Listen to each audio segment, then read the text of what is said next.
Welcome to Glasgow and welcome to Future Pro USA's Talent Showcase 2025. Absolutely delighted to be here at the Tory Ground Regional Football Centre once again to really witness what is some fantastic football. 3 matches we've got for you. First up at 12:30, we're then on at 2:30 again, and then 4:30.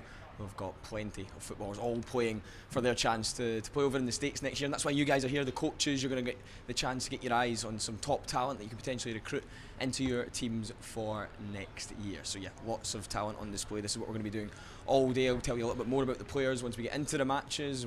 Going to be on live commentary with as well Director of Soccer at Future Pro USA, Brad Rodder. He's going to tell us a little bit more about some of the guys. He knows them so well, and let me tell you this, I've had a chance to watch some of these players, and these are players that you absolutely want to have your eye on. So the players, as you can see behind me, almost are just about ready to go, so we will head over to our commentary positions as the players make their way out for match number 1. Kickoff will be at 12:30.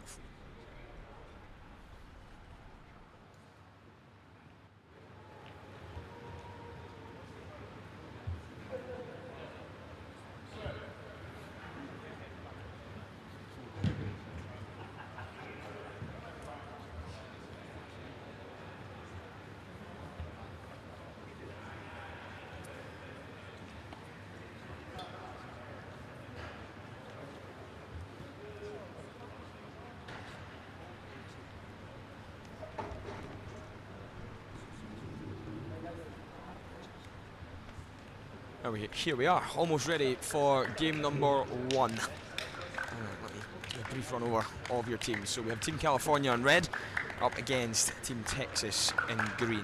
Lineups for the Reds this afternoon. In goal number 1, Cameron Mowat. We've got a back 4 of 2 Alan McIntosh, 5 Alfie Thomas, 6 Warren Compagnon, and at number 3 Jamie Barden at left back. Midfield pivot 2 of Nicole Park and Luke Robson, with Javier Martin, Joe Sheldon, Flynn Carmichael, and behind Dylan Sutton, number 9 up front. For the Greens, that's Team Texas. Paul Mitchell in goal, a back 4 of Ollie Wayne, Daniel Stewart, Hamish Nicol, and Lewis Poppleston.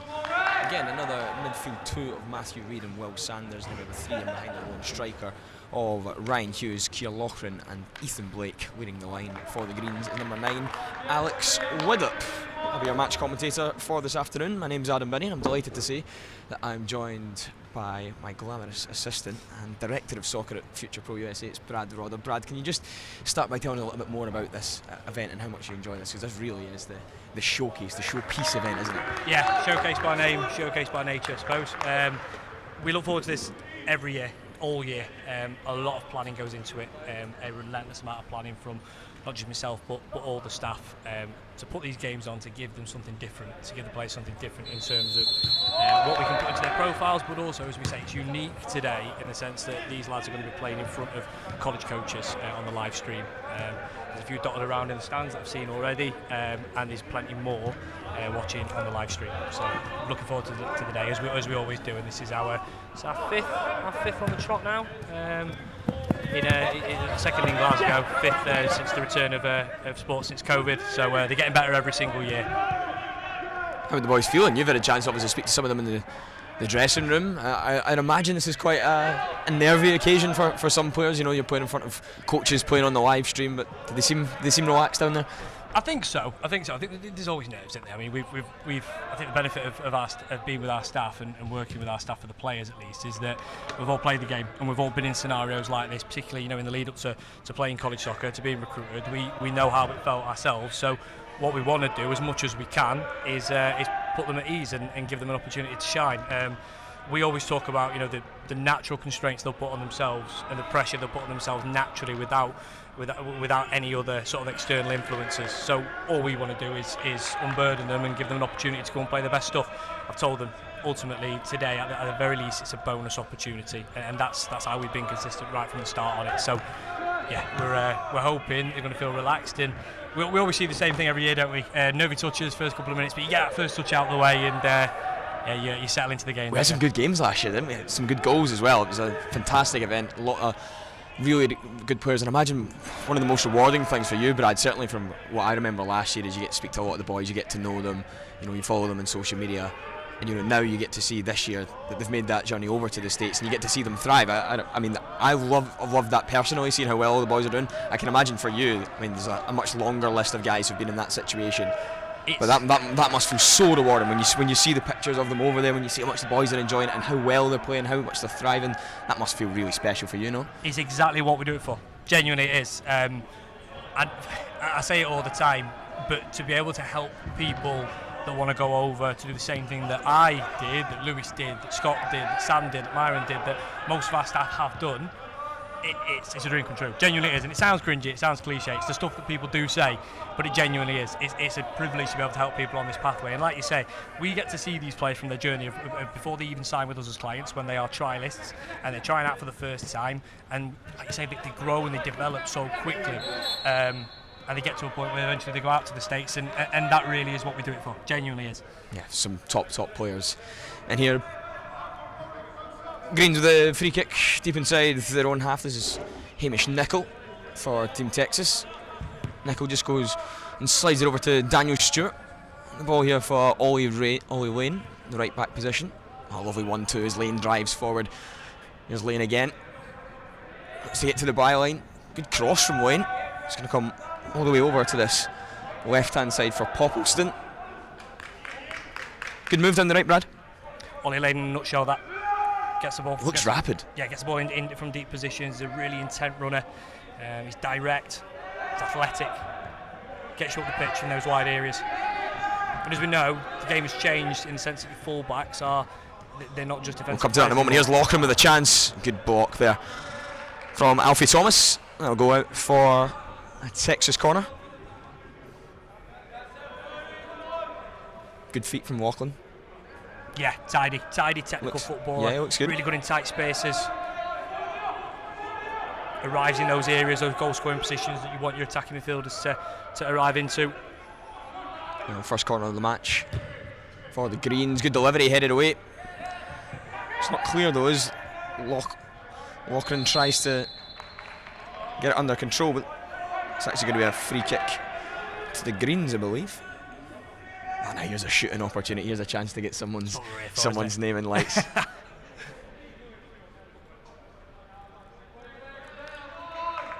Any specialists in the group? The two that are over it at the moment are definitely the two that I'd look at and say they fancy a bit. Yeah. Ethan Blake in particular.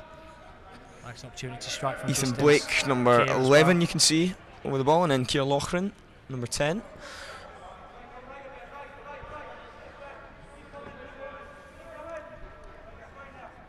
So Loughran's going to be the one to take it.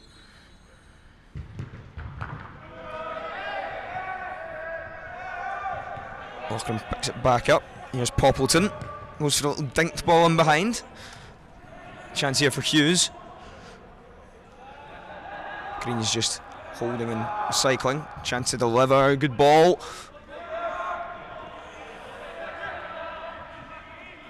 Quite an even start so far, hasn't it?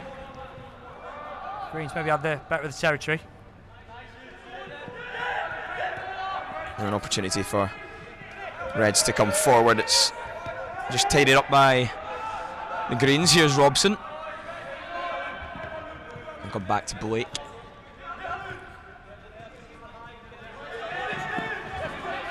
And that's good, strong play. Good Flynn. Nice work from Flynn Carmichael. Yep, uses his body really well. Good athletic profile, good runner. Good on that right hand side today.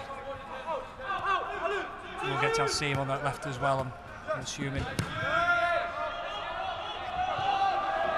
There's Warren Compagnon.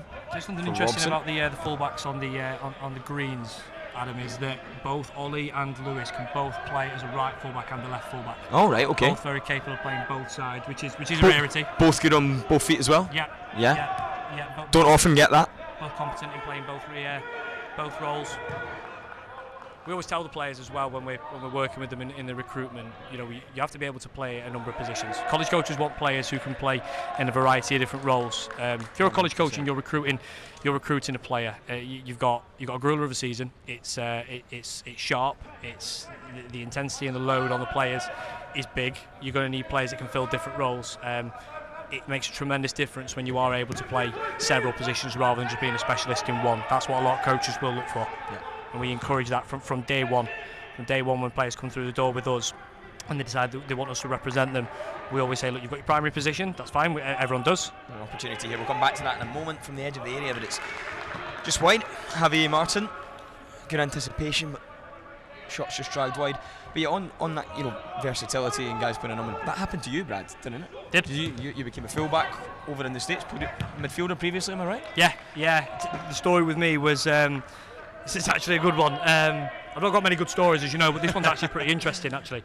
When I first went over there, Genesee Community College, 2-year programme, Division 3 junior college, fantastic setup. Samuel King played there as well. Yeah, he did. Mark Watchorn, is he over there? Yeah, Mark from last year, he yeah. went over. Conor O'Kerrick is over there as well. Noah Ward, Luca Welsh, amongst others. We've got a good link with Genesee through me playing there previously, through Sam playing there. And yeah, I went over as a wide player, went over as a wide midfielder.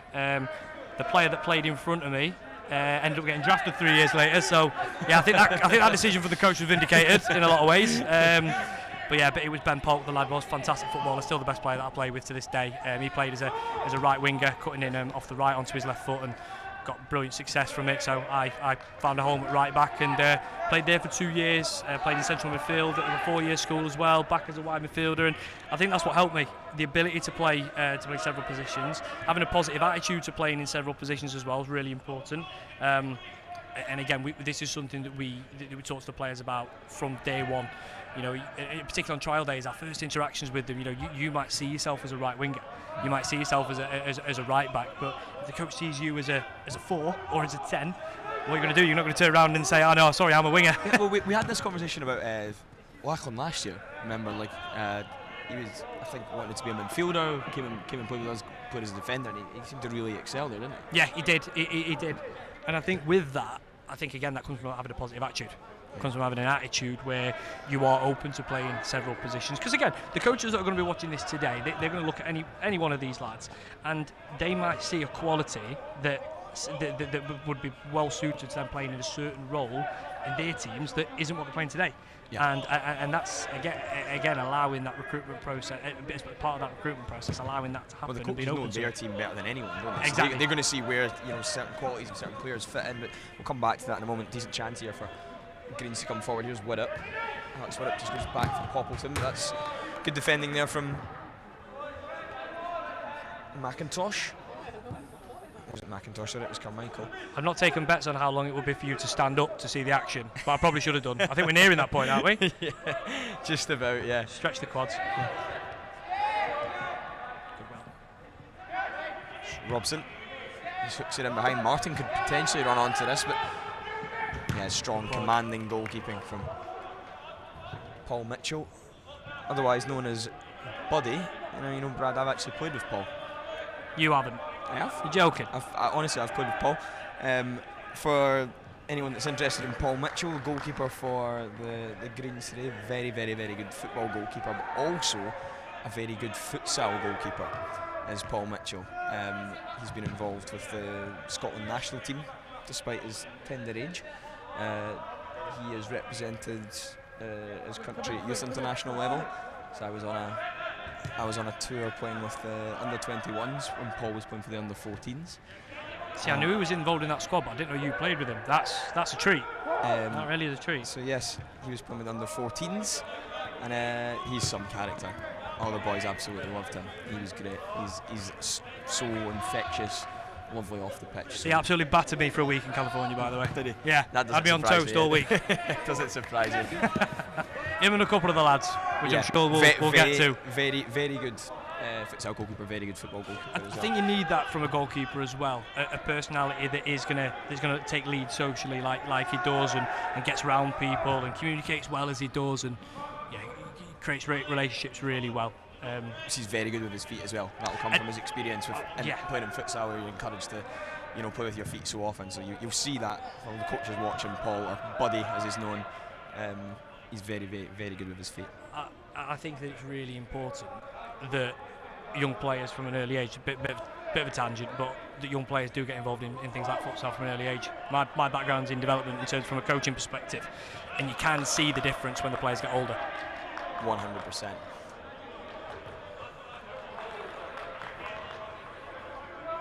Here's Ollie Wayne over the throw-in. Exactly, like the look of Ollie Wayne. A few decent touches from him. Oh, there's a bit of a mistake at the back here for the Greens, but well dealt with by Mitchell. Just gonna come over to Hamish Nicol. Goes up the line for Poppleton. Oh, good turn. Yeah, nice. Is Poppleton naturally right-footed or left-footed? Yeah, naturally right-footed. Can play on either side. We've worked with Lewis for some years now. Lewis comes from a great programme, one of our many partners at Barnsley Football Club in the Reds and Community Programme. They've got a Shadow Scholarship Programme there. As I say, he's been on board with us for years. His attitude is absolutely brilliant. Again, I think where it came from, the ability to play left-sided full-back and right-sided was from a willingness just to play and just to be on the pitch. I think that's where it started. Within the programme at Barnsley.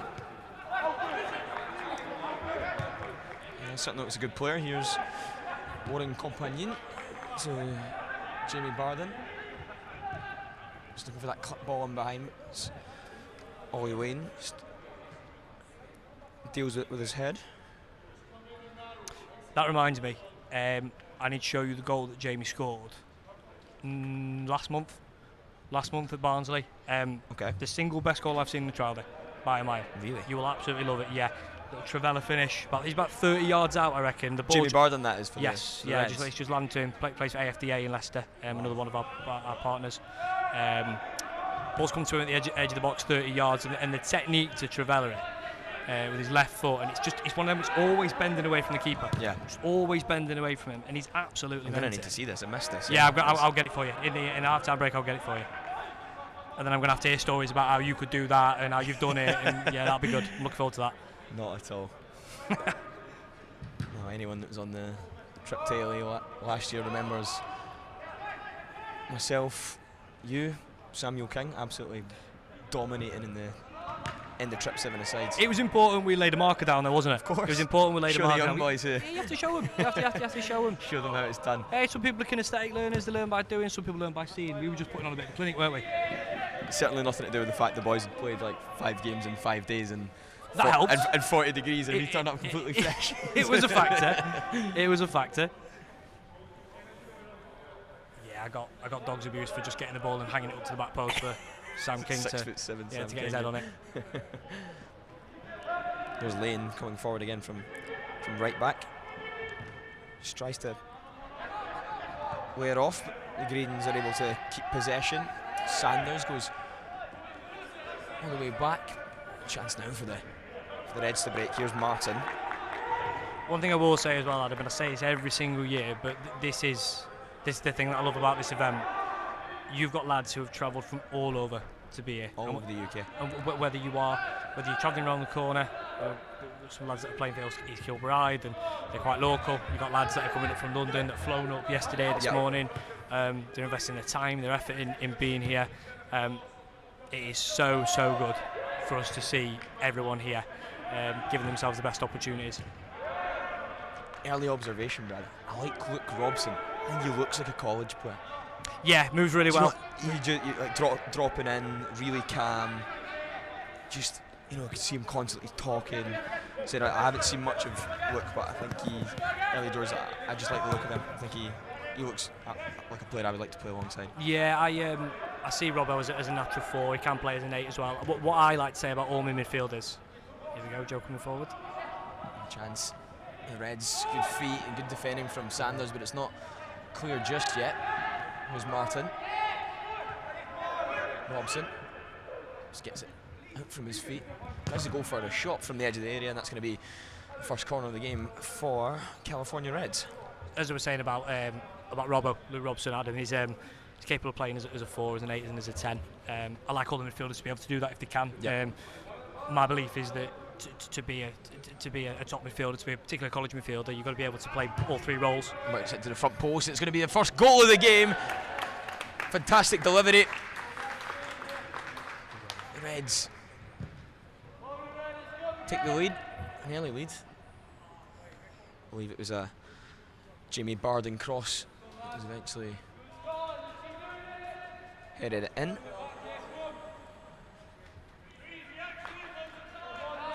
Lovely header from Nicol Park. He's arrived on it, didn't he? And there you go, the first goal of the Future Pro USA Talent Showcase 2025 goes to California Reds. It's Nicole Park who's headed in at the back post. Good delivery from Barden as well. Tell us a little bit more about our first goal scorer, Nicole Park. What are kind of his qualities? What's his background? Give him the spotlight just now for his early goal. What I love about Nicole is again, talk about those skill sets for 4, 8 and a 10. He's got a bit of everything in that regard. This is him on the ball just now. Takes it, is able to move his marker. Handles the football well. He makes good decisions. As you see there, the little sharp movement away from his midfielder. He wants to be on the ball. Such a small thing, but it's so important. So important to unlock yourself and create space. Those little double movements, those little sharp movements, and you're only creating a yard or two of space, and that's all you need. That's all you need as a midfield player. You need to always be available in possession. He definitely does that. Another one's travelled down from Aberdeen today, so putting the miles in. Good Dylan. Good ball down the line. Good challenge there from Hamish Nicol.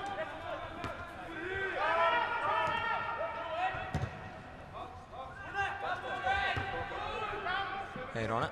Oh, lovely touch. There's Joe Sheldon looking for Martin. It's picked up by Ollie Wayne. Oh, bit of a mistake from Mitchell, trying to poke it past Martin. Good anticipation though from Javi Martin. Yeah. Forward thinking with the pressing, and he gets his rewards. Yeah, I think he's winded now, but I don't think he'll care too much. Again, that intent to press from the front, really important. I think you're always looking, from my perspective, you're always looking for the first goal or so to go in, because it opens the game up then. Yeah. The game starts getting a little bit stretched. The Reds have got to manage the game now as well, so you're looking at the decisions they're going to be making, particularly out of possession now. But we don't want any individual within either of the teams, whatever the scoreline, to change the way they play, but they naturally will. Yeah. Because they want to win, because they're all competitors, they want to win. I was going to say that, yeah, there's that competitive edge to all these guys, because, showcase game or not, these guys want to win the football match. That's just the way that these people are wired, and there's a good chance now for the Greens to have an immediate response. Here's Lane, really good defending, but it's not clear just yet. Fantastic goal and clearance.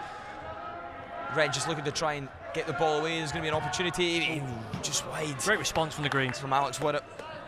Great response, and again, here we go. We're seeing it in motion now. The Greens now opening the game up, stretching it a little bit, passing beyond for Ollie to run onto. Brilliant. Have to say as well, the goal line clearance from Alfie Thomas, absolutely fantastic. Drops on everything he does. He reads everything so well. Yeah, he drops on everything so well.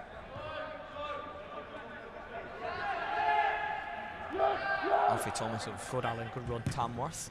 Good ball from Robson looking for Martin. Ollie Wayne's there to win it again. And the Greens can come forward. Here's Hoppelston making a run down the left-hand side.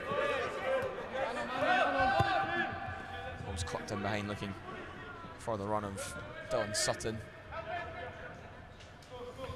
One thing is for certain, and if I was a betting man, I'd be saying there is going to be loads more goals in this game. Yeah? I think so. Because again, the Green's going to keep coming forward. I think the early response and the attitude has been excellent to go forward and get themselves back into the game. Excellent. There's good players in there as well. Yeah. So we're going to get our first change of the game.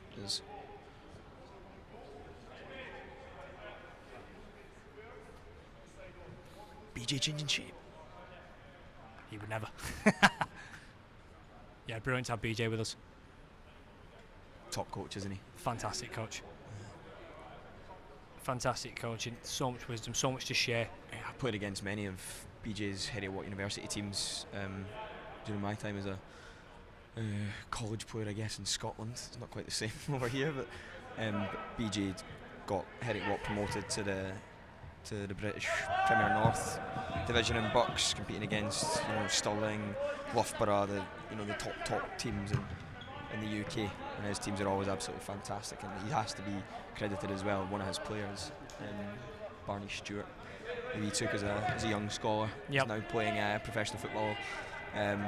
Plays for Falkirk in the top flight in Scotland, professional football. He's now on loan at Dunfermline in the Championship. So BJ, top coach, and he's someone that you guys are so lucky to have. Oh, 100%. Yeah, and and for us to have someone of his influence impact our players every time we get a chance to have him with us when we're up north in particular is invaluable, and that's another thing that we want to do. You know, we're really lucky with the staff that we've got to have them impacting the players with every bit of contact time that we get with them, because we have the conversations with them, and obviously we're in constant contact with them. You know, whether it's via the parent and player WhatsApp groups that we've got, whether it's the email list, whether it's the phone calls and stuff like that. But the contact time that we get with them face to face is actually quite minimal. Yeah. So we want to make sure we've got the people like BJ having an impact on them while they're here to keep them developing and give them an insight from someone that is at the top of the game. Yep. There's Martin. Should say that there's been a substitution mid. Alex Widdop has gone off. Henry Poole's come on up front for the Greens. With Henry Poole usually a winger, Brad? Yeah, right? wide player as a 10. Wide player as a 10. Very creative player. It's going to be interesting to see.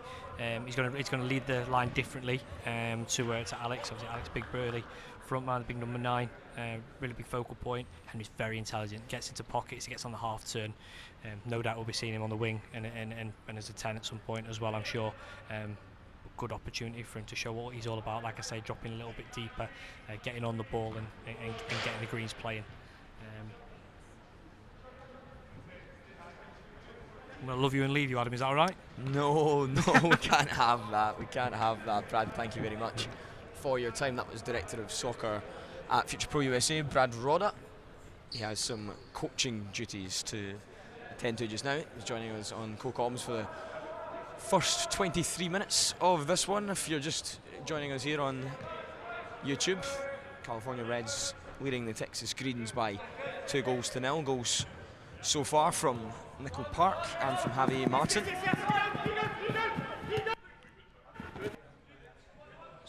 Good work from the Greens just to regain possession there with Will Sanders. Goes wider to Matthew Reid. He's got Ryan Hughes over on this right hand side. Hughes linking up well with Lane. Just doesn't come off that time, but Hughes and Lane certainly have a good understanding of one another over the right hand side. There's Robson. And the early standouts so far, Robson. Javi Martin might get onto the end of this.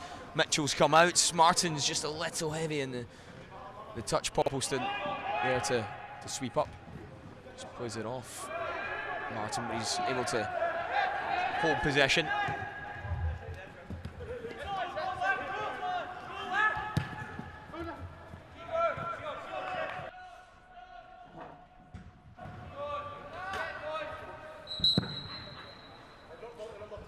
You don't see that often. Play will be resumed with a dropped ball because it hit the roof. I'm not sure if you can see that on the stream, but the ball hit the roof, so we will resume with a free drop for Alan McIntosh, playing right back for the Reds today. Here's Robson.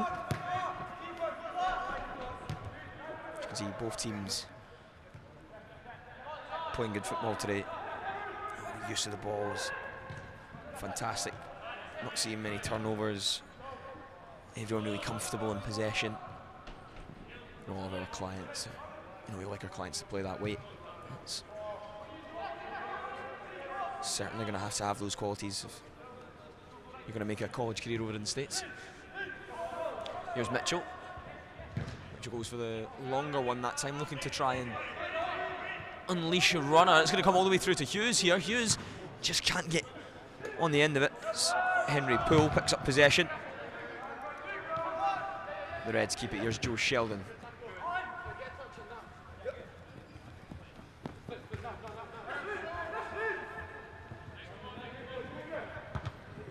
McIntosh just sends it in, but Lane is able to take it back after playing a bit of seal with it. Couple changes for both teams here actually. 2 changes for the Reds, 2 changes for the Greens.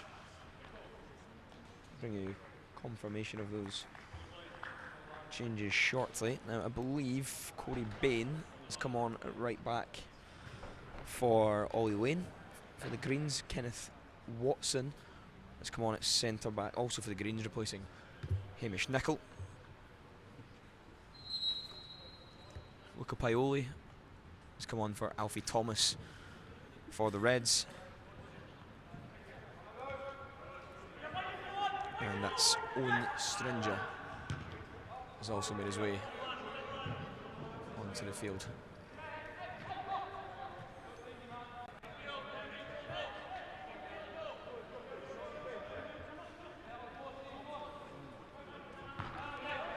So Rory Mackey has also joined us as well. So Rory Mackey and Owen Stringer, as well as Luca Pioli. Triple change for the Reds.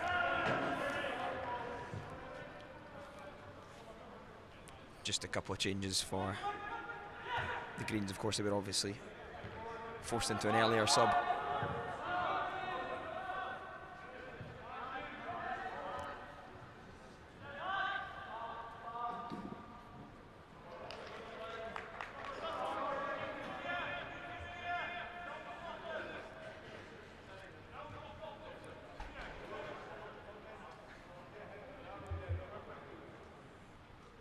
Set up the line. Here's Rory, plays for Sheldon, looks to go for the outside of the boot pass for Stringer.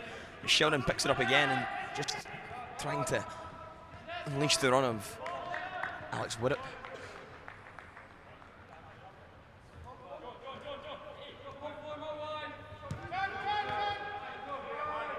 Green's just playing out nicely here. Here's Poppleston. Poppleston, who we mentioned, can play both right back and left back, comfortable on either side.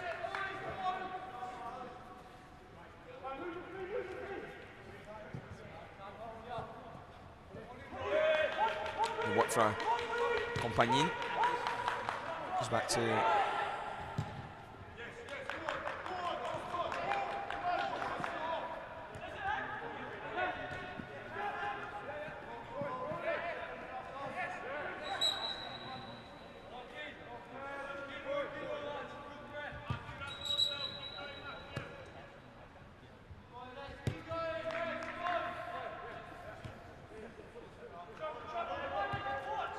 McIntosh. Strong play from McIntosh. Very physical full-back. Great physical and technical attributes. Can work his way up and down the line.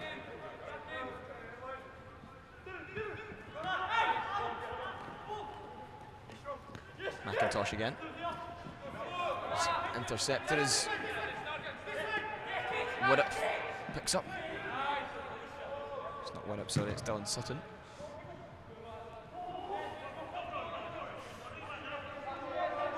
Now here's Corey Bain. Corey Bain being harassed on that right hand side by Martin. Martin gets his body in front, but Greens keep it for a moment.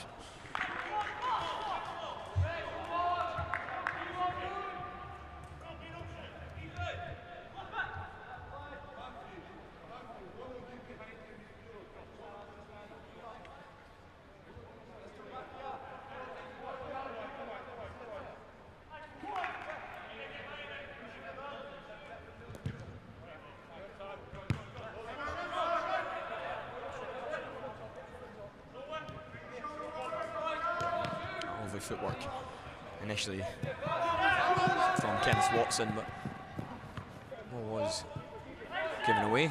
Daniel Stewart will tidy things up at the back, and the Reds still leading by a couple of goals to nil. A nice touch from Rory Mackey. Rory Mackey's comfortable on the ball in midfield. The technical player is Mackey. Plays for Brechin City in the northeast of Scotland. Playing midfield or as a wide player.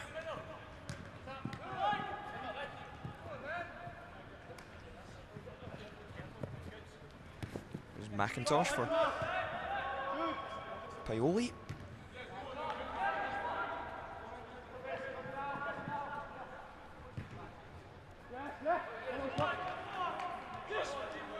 Robson, and we've seen doing this all game, dropping in between the two centre backs, making that a 3 makes it easier to play out. And also, taking up that position is the base of a midfield times when the wide players tuck in. Here's Javier Martin.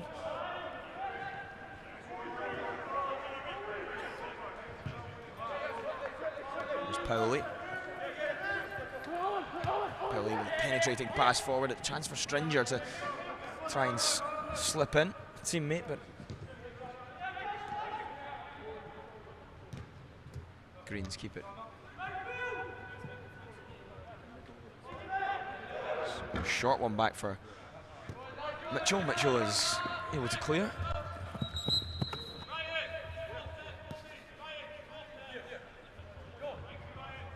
Getting another change here. I believe Alex Woodup is making his way back onto the pitch.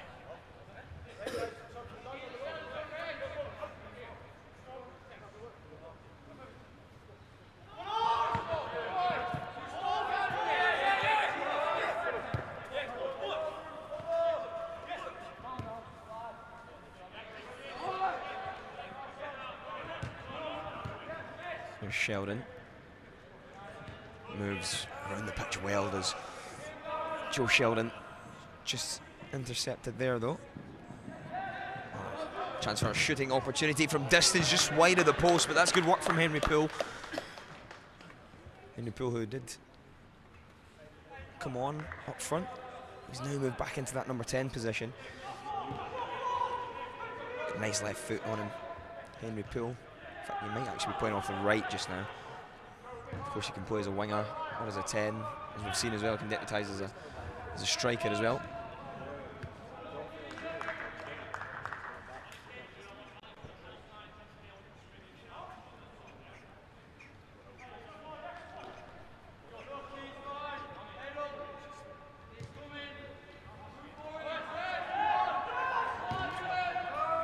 Here's Poppleston.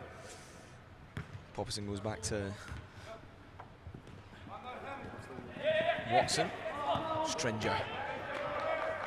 Just a little bit untidy in the final third from the Reds as the Greens pick it up once more.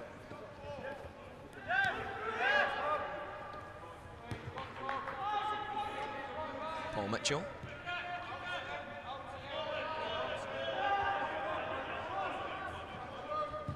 Daniel Stewart just looking for a longer run. Loughran plays it off, and now the Greens with an opportunity to attack. Lovely pass in behind, just doesn't quite come off. Was looking for that run of Ethan Blake. You could see the line in for the pass, but good defending actually from McIntosh to read it. Here's Poole. Poppleston. Poppleston, great ball to that back post. And almost. Corey Bain making that run from the right back position, just trying to get something on it.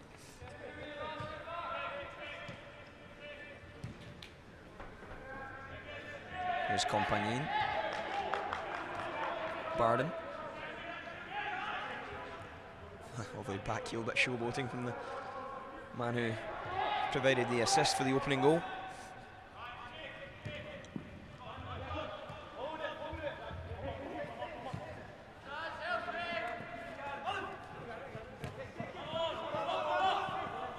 Robson. Back for Paoli. You can see our goalkeepers here at Pro USA as well. He was good with their feet. And a couple of goalkeepers we had last year, and Tommy Miller and Jamie Skivington were exactly the same as well. Really good with their feet. And I think there's maybe a bit of an issue here. Kenneth Watson appears to have hurt himself, hopefully all okay.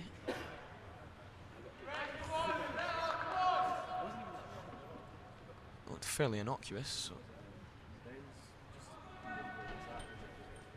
Watson may need some treatment. I hope Kenneth's going to be okay. He's top player. Plays for Dunfield Juniors, Scotland. Smart kid as well, 3.4 GPA, Kenneth Watson. In fact, I think that's the second highest GPA of all the guys on the pitch just now.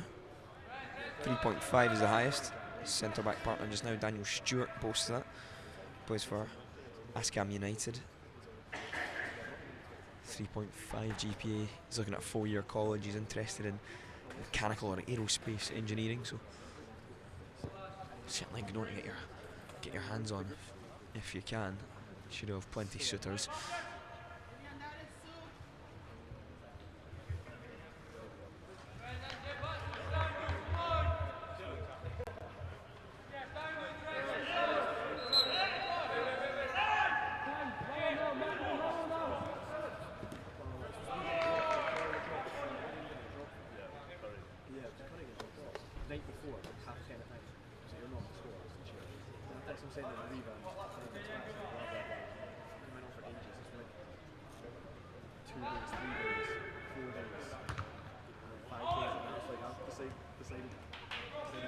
McIntosh just for the delivery, but it's going to go out for a corner. Maybe you'd imagine Jamie Barden will come over and take this. Wonderful left foot, this Barden. In fact, I don't think he is he? Yes.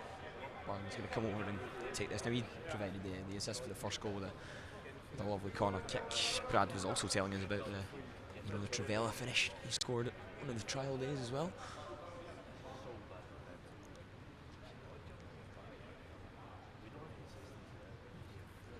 Barden raises one arm, goes to the back post this time, but just flies it a little too high. It's going to run out. Martin is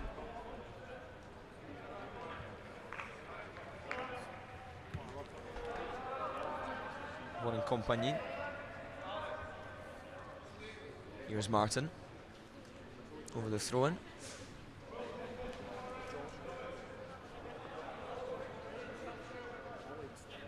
Joe Sheldon back for Barden. Well held by Paul Mitchell.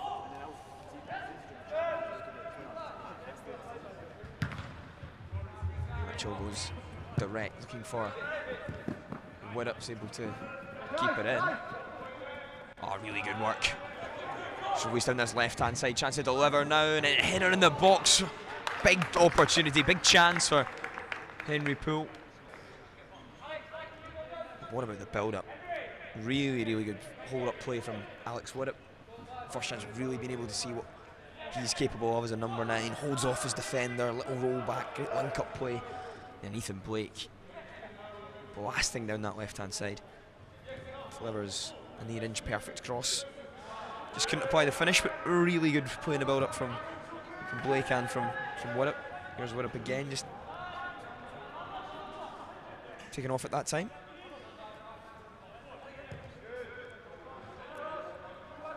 Good spell this for Texas Greens. A combination of Martin and Sheldon is able to win back possession, but Loughran takes over and the referee is going to bring this first half to a close. Quite an entertaining first 40 minutes of football here at Tory Glen. Reds, of course, in a 2-goal lead. It was Nicol Park who got the opening goal when he headed in from Jamie Barden's corner. And then Javier Martin got the rewards for his good pressing and anticipation as he was able to capitalise on an error to grab the second goal. At half-time at Tory Glen, it's California Reds 2, it's Texas Greens 0.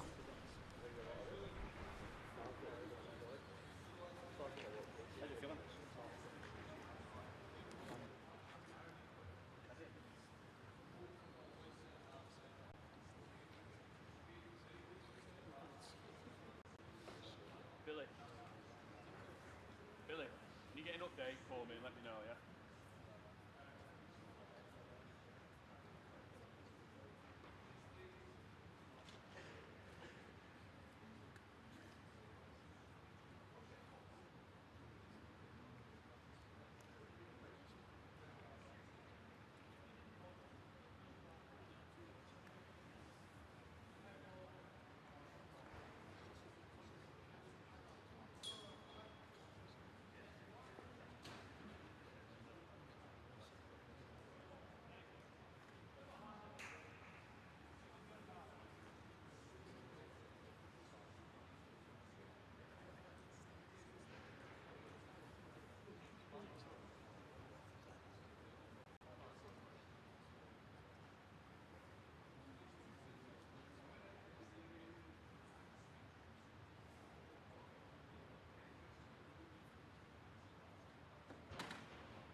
Just about ready to go for the second half. Welcome back to Tory Glen for the 2025 Future Pro USA Talent Showcase. If you are just joining us at halftime, can bring you up to date with the score. California Reds leading Texas Greens by a couple of goals to nil. Nickel Park and Javi Martin, the scorers of your goals in that first half. Reds are leading by 2 goals to nil. It's a very even game. The Greens especially finished really strongly in that second half and already looking to start with intent. Here's Poppleston in that left back area. Poppleston pops it inside.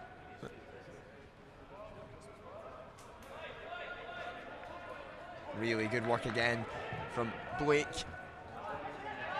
It's going to come all the way back edge of the area. Great effort, just wide of the target. It was Will Sanders. I think Sanders claiming that it potentially deflected. He's looking for a corner. Good technique from Sanders, just not on target.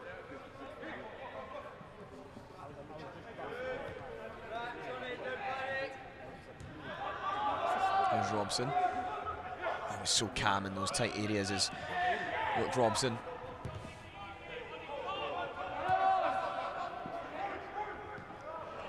Payton. Look at this, really good play from the Reds, pulling out under a bit of pressure there, but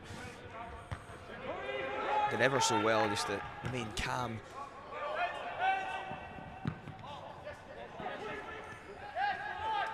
There's Greens.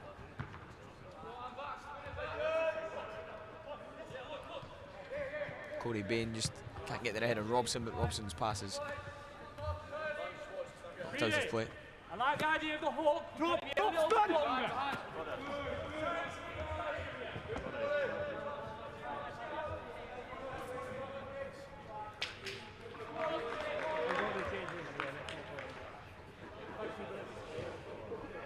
It's Jimmy McPherson in the goal for the Reds, I should say. And a chance now for Greens. Opportunity in the edge of the area. Good save from McPherson.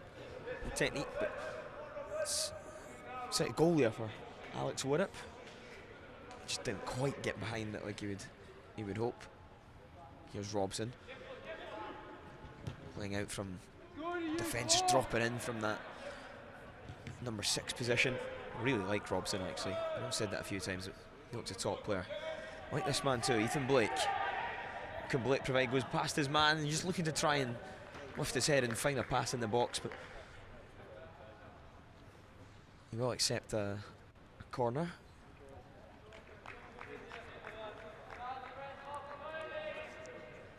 It's going to be Will Sanders that goes over to take the corner for the Greens.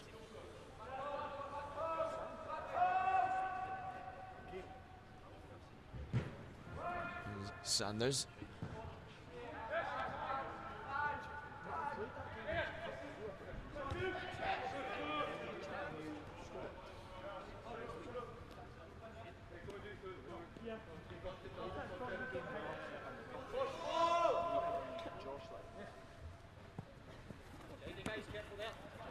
On by Joe Sheldon.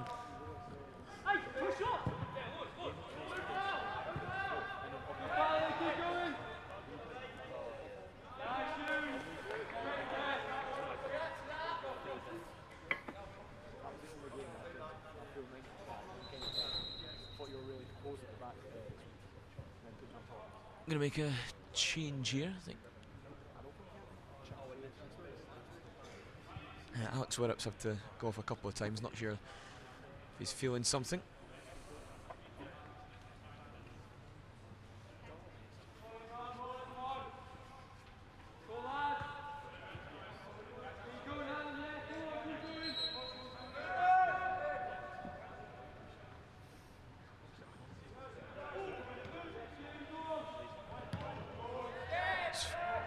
Put up to Dylan Sutton.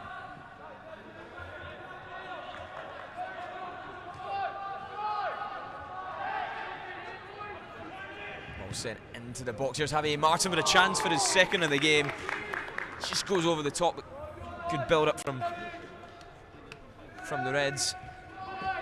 Martin just goes over the top. Now Unfortunately for listeners in the first half, they had to listen to the dulcet tones of Director of Soccer Brad Rodda. With a much friendlier voice has joined us for the second period. Can you give yourself the big introduction and let everyone know who you are, what your role is, and how much pressure you're feeling to step into the big shoes left by Brad? Huge gaping shoes there, big holes to fill there. My name is Scott Clapperton. I've been associated with the company for a number of years, and I kind of help mainly kind of at our assessment days helping, and yeah, been, as I said, been associated with the company for a number of years. Used to work full time, but no longer in that capacity, but still closely tied to the company through working with Brad and the team down in Mansfield. What have you made of the game so far? Obviously Reds winning by a couple of goals to nil, but it's been a pretty tight affair. How do you think the guys have played? Anyone in particular that's sticking out for you, do you think? Yeah, really good. I think the Reds controlled it. I think it was a very frantic start from both sides. I think Reds have done particularly well. Jainabi particular, or down the left hand side has done well for the Reds. I think he's caused problems kind of running in behind his movement. So yeah, Reds have done well. But Greens came into it towards the end of the second half, and I thought they looked dangerous. So if they can get another goal, I think they're well in this. Obviously, you've been involved with the company for a long time. How much do you enjoy days like this, where you really get to see, the best of all the guys that come through the trials, and the guys that are now the clients? And I mean, ultimately, this is one of the last times we get to see all these guys play together before next year they go on and do it for real over in the States. Yeah, it's great. I mean, you don't get kind of these events very often, and I think it's great to see the relationships that the guys have kind of forged together as well since they've been in the company. So you get to see them kind of how close they've become just since they've started this journey as well. But also it kind of really gives a demonstration or kind of showcase, for lack of a better word, of the quality and talent that we've got here within the company, and yeah, it's great to see the guys giving maximum effort and always doing well. They're always strong events. And here's an opportunity. It's going for Sheldon. Sheldon's a little late on Paul Mitchell there. Looked a sore one, but Mitchell's a tough boy. He'll be all right.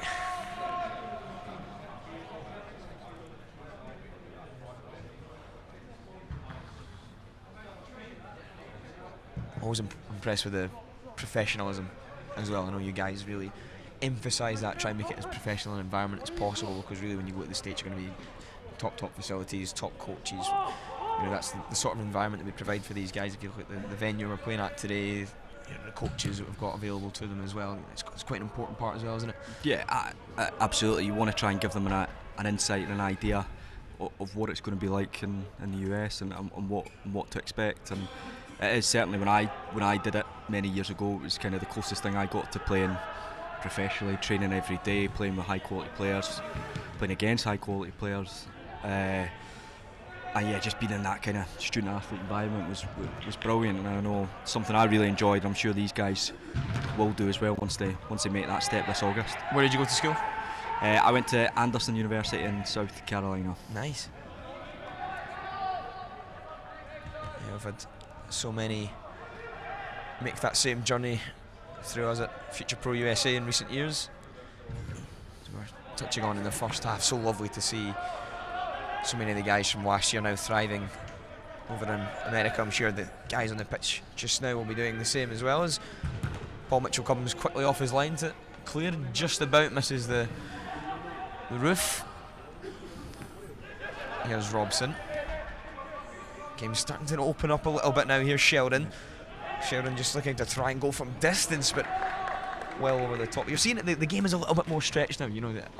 I'm not sure what was said at half time, but obviously there's a couple of goals in it. You think the players are really just getting into their groove perhaps? Yeah, I think in terms of the Reds, I think we're keen for them to keep kind of pressing on. I think they maybe just after they went to 2 goals up, kind of let the game drifted, but started very well, controlled it at times, and just try to make better use of opening the game out and making use of both sides. I think they were very heavy down the left hand side and did very well down the left hand side the first half, but wanted to kind of exploit kind of the strengths that they had down the right hand side as well.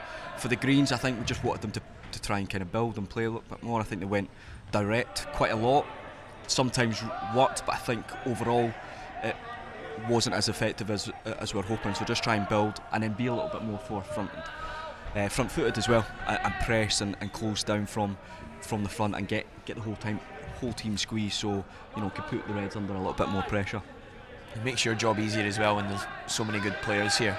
So these guys can all handle the ball really well. They can take on information. That must make it a lot easier, especially on days like this. That you can just go and say, "Listen, this is what I'm looking for," and the guys can go on and implement that. Absolutely, of course, you can only give it what you see from the side, but you need the guys. The guys are the ones in control, and the guys are the ones that can affect the game. And I think what's great as well, that they're always really eager to listen and eager to take on the instructions that the guys have to share. So when that's well received, it always makes it easier. Sheldon just heads it forward, looking for that run of Sutton. That's well marshalled by Hamish Nicholl. Hamish Nicholl just driving out from the fence. Now look at this for a run from the big centre back. He's just trying to keep pushing Sutton, but fair play to Dylan. He's chased the centre half all the way back there and gets his rewards. It just shows that the level of effort from these guys as well. It's not something you always see from your striker, so when they're willing to put in that amount of effort, you're always thankful. Yeah, good work ethic, good stuff from Dylan Sutton. Good advantage played by the referee. Here's Alan McIntosh. He's got bodies in the box. It's going to come all the way back for Javier Martin. Javier Martin just tries to hang one up to that back post. It's headed clear. Only as far as McIntosh though.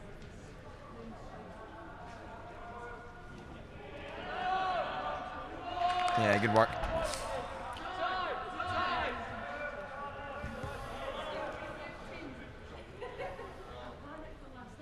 Payton. Thomas. Robson back into Payton. Good football. Yeah, really good. We said it was something we wanted to ask him to do a little bit more of in the first half, in terms of, obviously from a position of strength they can try and control the game a little bit more. Here's Sutton. Plays it for McIntosh. Just played out. Cleared. I mean, that was a great move. That must have been 14, 15 passes before getting to the byline and delivering a cross. Obviously it doesn't come off in the end, but really good build up. Here's Martin under a little bit of pressure. Goes back to Compagnon. A good step inside for Martin.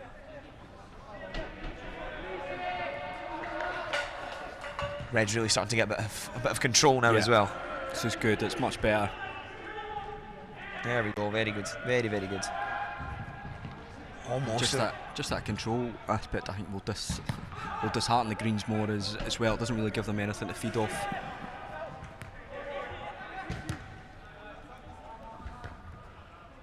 The Reds, of course, still in that comfortable 2-0 lead. Oh, lovely work from Barden. He's got some left foot, Barden, doesn't he? Yeah, left back, really good. Really good engine as well. Got up and down really well that first half. At points he was kind of the highest or the furthest forward player, but then was getting back in to do his defensive work as well. So yeah, good player. Brad was telling me about a ridiculous Travella goal he scored at one of the trials. I'm not sure. Have you seen that? No, I've still not seen it, but one of the... I think everyone's heard about it, but no one's seen it. Myron was telling me about it as well, so something I will need to see. Ball's clipped in behind. Good defending from Alfie Thomas.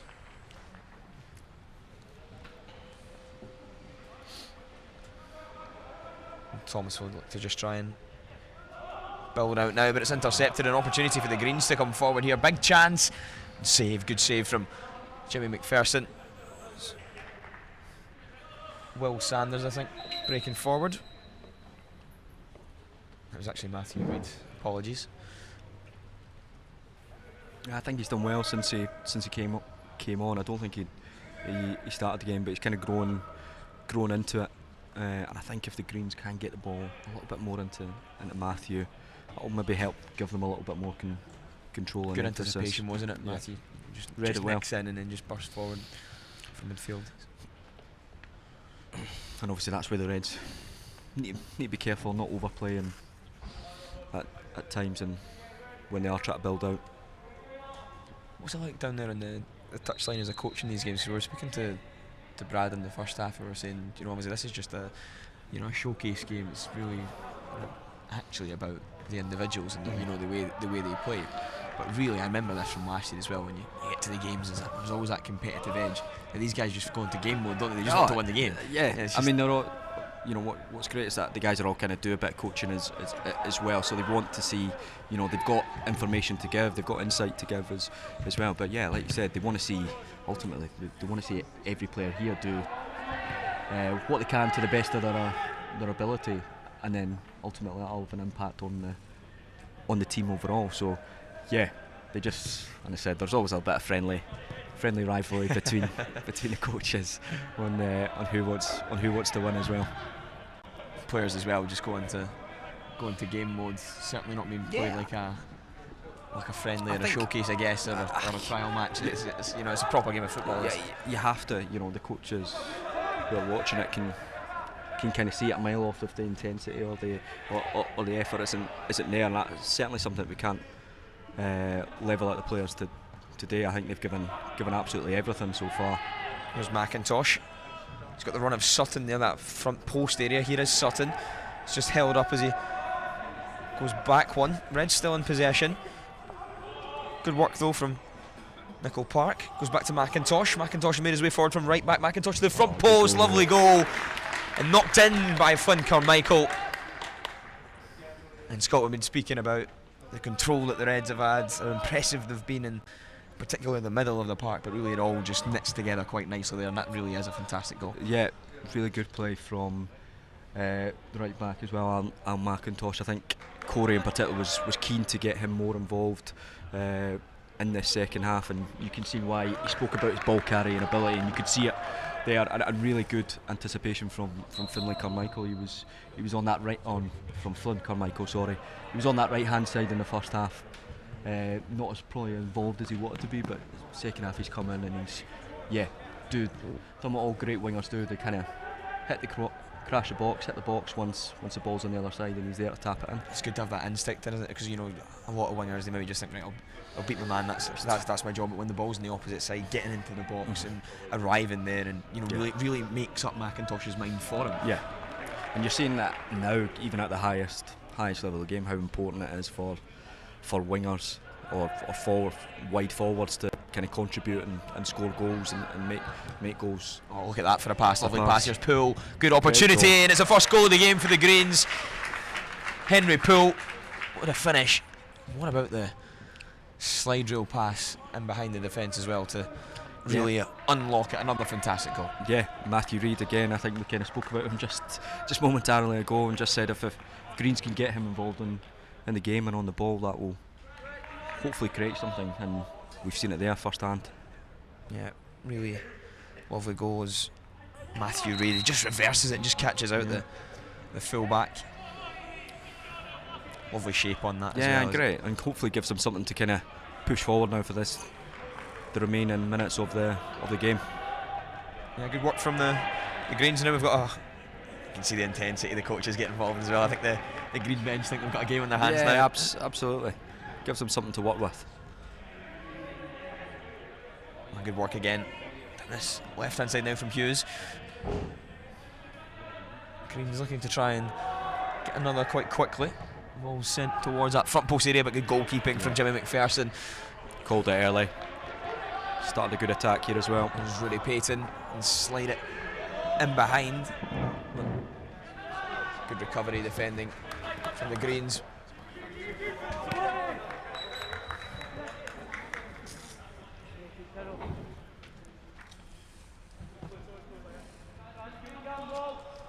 Yeah, got to give a lot of praise to Matthew Reid for that pass for that last goal there. He plays for Yeovil Town in England. Really good player, midfielder. He's at Yeovil College at the minute. He's looking for a 4-year college when he moves over to the States. Interested in physical education. Yeah, quite a well sought after degree. When you go over to the US, I think quite a lot of guys, as well as playing football, they kind of want to have a sport focus in their education. So there's a number of colleges that do offer that route as well. Yep. Always played in behind. There's an opportunity now for Carmichael. Carmichael, obviously the scorer of that third goal, cuts it back. It's just a little behind Owen Stringer. Here's McIntosh. McIntosh of Stuart Melville's College in Scotland. Oh, good effort from edge of the area. I think the standard's just gone up a level in the second half. Would you agree? Yeah, I think so. I think they've kind of taken on board. Obviously, there's that rush of energy, enthusiasm in the first half when everybody's kind of wanting to give everything they've got. I think the game's just kind of settled, and now we're starting to really see kind of the quality from both sides. Absolutely. Here's Loughran, plays a slide pass in behind now for Just Hughes. I think he's just offside as Ryan Hughes.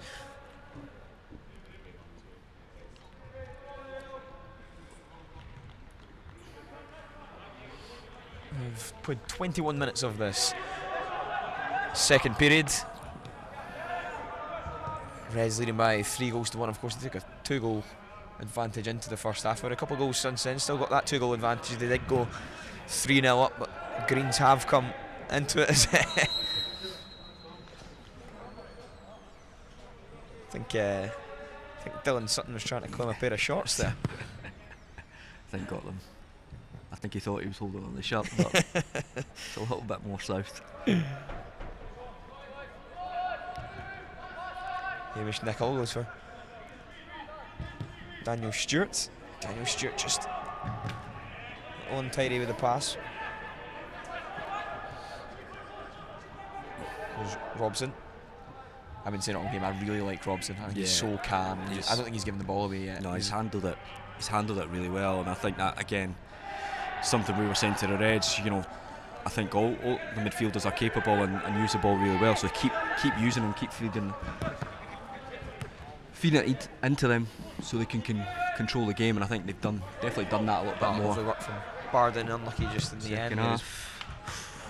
Yeah, certainly Robson is one of these players that, if he's got a man up his backside, you can still feed him it, you can pop it back off to you in one touch. You can, and he showed all the time. He's always an option, which is really important. I would say I think he looks like a college player. He looks like he's got the shape about him, the mental attributes as well. And here's an opportunity now for the Greens. Here's Loughran. Loughran, good. That's going to be a free kick. On the edge of the area. It's really good work though from Keir Loughran. So influential in the early part of the referee's dished out a yellow. That's a bit harsh.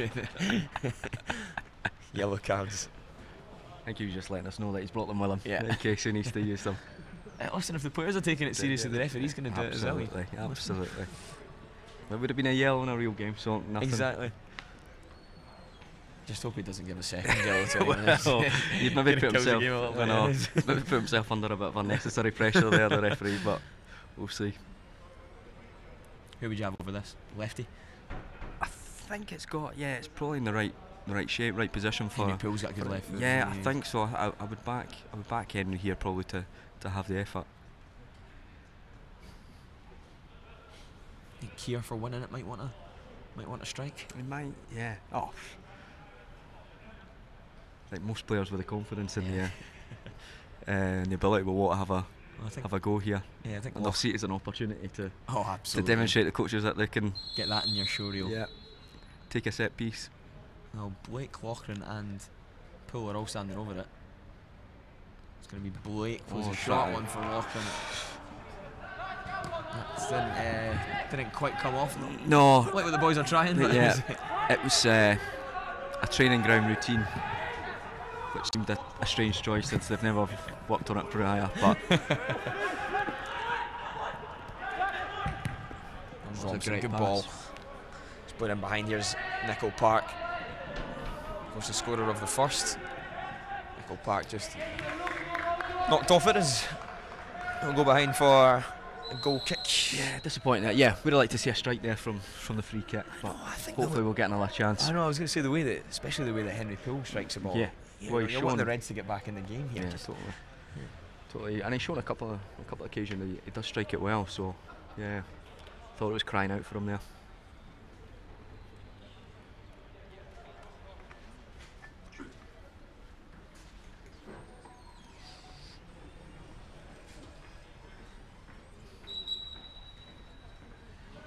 Cameron Mimmitt goes short for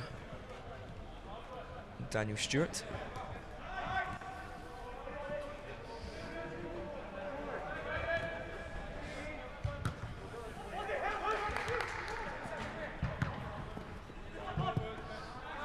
There's Stringer. A few keepy uppies, bit of showboating. Yeah. Don't mind it. In our Jim Baxter there. I think our international listeners may not get that reference, but I'm not sure. I'm sure quite a few of the players on show probably wouldn't have got that reference. It was a bit old. Jim Baxter, of course, famously juggled the ball at Wembley for Scotland against England. A mark of showboating. A very famous Scottish victory at the English National Stadium. Well before our time.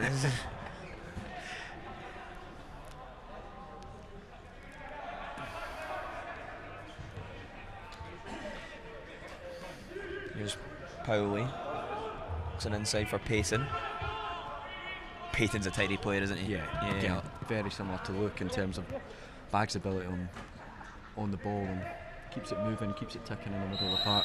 There's Flynn Carmichael just offside. What I like about Flynn as well, he's always looking to go in behind. You get a lot of wingers these days that all just want to defeat and then go. You know, he doesn't mind just making that run straight away and then just getting it direct. Yeah, he is. He's very direct. Got very good left foot as well, and he's probably not the typical makeup of a winger. He's very tall, very strong. But I think that will be certainly an attractive proposition for a lot of college coaches when they're looking at him. Absolutely. What sort of things do you think our coaches who are watching on the stream just now will be looking for? Any attributes you think? Obviously they're looking for good players, but are there certain qualities you think in these games that coaches look out for? Anything a little bit different? Is it? Yeah, I think obviously, you know, moments in quality, but obviously game intelligence as well. Guys that can do a number of things. I think they want to see work rate. They want to see intensity on and off the ball. You know, good guys that can handle the ball as well. And obviously, depending on. There's a chance now for Flynn to show that power he's got on that left hand side. Great ball across to Sheldon, just a little late in the run. Just misses him.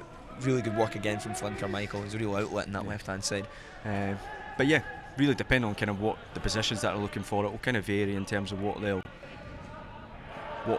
want to see. Obviously, more defensive players, they want to see how they can handle those one-on-ones. They want to see what their shape is like positionally with the ball. And here's Joe Sheldon.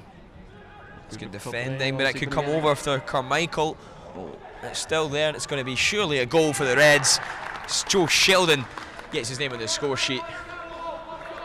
The Reds now lead by 4 goals to 1. Bit of an error in there, but again the initial build-up beforehand, well worthy of a goal. Yeah, I think obviously the Greens are were pushing to get back in the game and just left themselves a wee bit exposed, but the Reds did excellent there just to capitalise on it. And again, that kind of front four were there to kind of really take advantage of the mistake, and good to see the number 10 getting into the box as well to score the goal. Yeah, we'll just tell you a little bit more about the scorers as we have done after each goal. Joe Sheldon, number 10 for the Reds, plays for Buckingham FC. He's actually playing in the first team there, so he's one of the lads playing senior football. That's going to hold him in a good place for going on and playing in the States where the game can be quite physical. Yeah, playing against men, that's a real important experience to have at this young age. Absolutely, and that is probably, it's where coaches do look a bit at the background of guys going over. You are playing against guys who are maybe 4, maybe even slightly higher, older than that, and you. So it is a bit of a kind of, it does take a bit of time to physically develop and get yourself ready for the college game. Something I found out the hard way is as well. So I think certainly for guys who have that exposure and have that experience, it certainly puts them in a good place going across. Absolutely. Chance now for Carmichael. Good ball from Sheldon round the corner. Carmichael can get a shot away here. Great save. He's come back for Sheldon, and he scores again. A second goal in as many minutes for Joe Sheldon.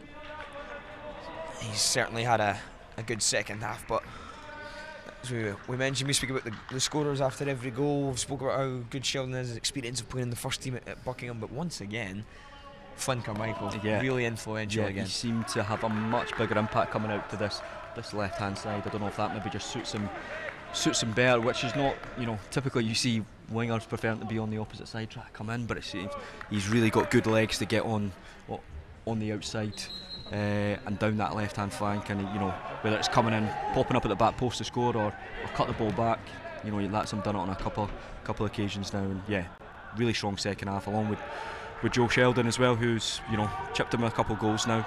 You could see kind of glimpses of what he could do in the first half, but again, he's really stepped up this second half. Absolutely. Yeah, Flynn Carmichael was from Brecon City. He attends the High School of Dundee. One of our Scottish players. Here he is, once more. Flynn Carmichael, just waiting for the run of Barden. Great goal, and there's a hat-trick for Sheldon.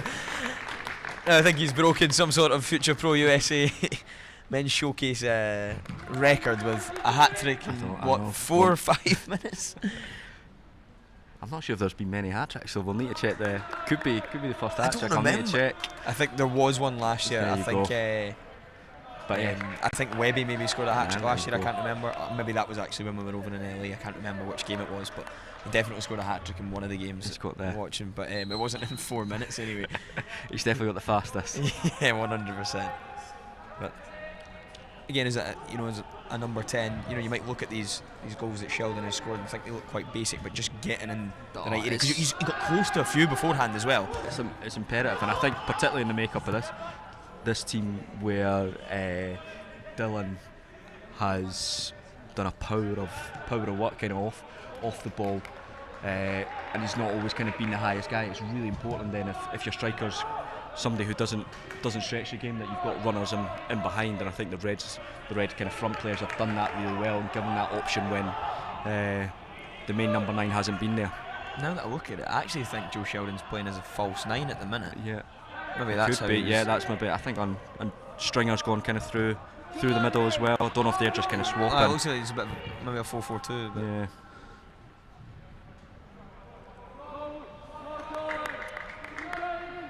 Yeah, Reds winning by 6 goals to 1 now.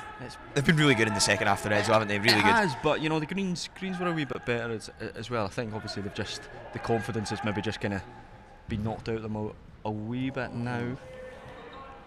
But it's probably not been a 6. There's probably not been 6-1 game. Yeah, it's not a 6-1 game. It's not been five goals and the difference of quality or ability. It's just sometimes happens once you lose 1 or 2. Unfortunately, just not being able to kind of stem the tide. Yeah, there's top players on both sides. It's all just kind of come together a bit tidier for the Reds in the second period. And that's the thing. It was only kind of 5-10 minutes ago. If the Greens had got the next one, you would have really fancied it. Would have been a really close game. I know they had that free kick opportunity on the edge of the box at 3-1. You're thinking you can make something of that then. But that is it's. There's a chance here for the Greens as Loughran's in. Great save. It's going to come back for the Greens, but they just can't take advantage. We've got to say, Jimmy McPherson, excellent save. Really, he's had a few of those, hasn't he? He's done well. He's looked pretty composed when he's come on, and everything he's had to do, he's dealt with it very well. It's not an easy save that either with his feet. Here's Hughes. Here's another direct winger. Yeah, a really good ball. That was a good ball. No one on the end of it. No, he's unlucky. Just not, nobody there just to kind of make up the ground and tap it in. It's a really good area. But again, Greens have had to kind of go for it as well, so left themselves a wee bit more exposed and open at the back, which has probably led to some of the last few goals we've seen. Here's Poole. Here's Rory Payton. Lovely. Oh, what a really good play. So tidy, isn't he? And just like shades of Billy Gilmore about him, the way he moves. Not a bad comparison. I take that for myself too. Here's McIntosh. He's been good as well today, McIntosh, actually. Yeah. Again, he was so good for that third goal that was so important in this game as well. And that was it. I think, the guys know his ability really well, and they're really keen to get him more involved in the second half, which he definitely has been. So credit to Stringer looking for that at the back post. There's Payton. Good technique there, by the way. I think that might have been. It was travelling. Certainly on target. It was travelling. Whether or not it was going to beat Mowat from that sort of distance, I'm not too sure, but it was a really good effort. Would have tested him for sure. There's Payton. McIntosh. Good take. Nice. Here's Javier Martin. Martin does ever so well. He's got Sheldon for the pullback. Can it be a 4 for Sheldon? No! Just about. Good block. We were thinking it was going to be a 4 for the big man. Oh, look at that. Great. Do you know what? I think one of the things I've been most impressed about is the level of intensity, level of effort and commitment from some of the players. I mean, look at that. That's your winger chasing back and putting in a really strong challenge. Seen that, At 6-1 up with 3.5 minutes to go. Exactly. You've seen that from all the forward players, I think, in particular as well. Their willingness to get back in. But yeah, you're absolutely spot on. I think it's those extra little things that the coaches look for as well. Are they happy to go forward at pace, but are they equally as happy to get back in it and at pace with the same intensity and help defensively? So yeah, certainly won't have done Javier any problems that. I think Ryan Hughes is feeling the effects of the strong challenge. Hopefully Ryan Hughes is okay. It was a strong, as you said, strong one, but fair. It's maybe just caught him a little bit. I mean, just one of these impact ones as well. The ball did come back off him as well. Sometimes that can just change the angle of the foot and hurt you. Ryan Hughes, he's been bright today as well. He plays for Stapleford Town. Yeah, he's been bright. He's shown glimpses that he's capable of kind of going on the outside or on the inside as well. I think he's played on the left and the right. Yep. So yeah, he's done okay.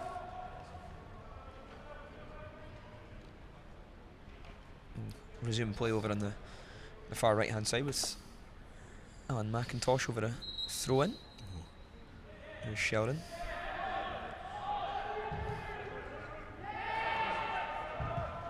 Payton. Oh, it was a run made by Sheldon. Is he going to get his head on it? Good goalkeeping from Mowat. I was thinking that could be. He's smelling a 4th, isn't he? Yeah. You just weren't sure who was going to get there first, but yeah, just a wee bit too high for Sheldon, the goalie.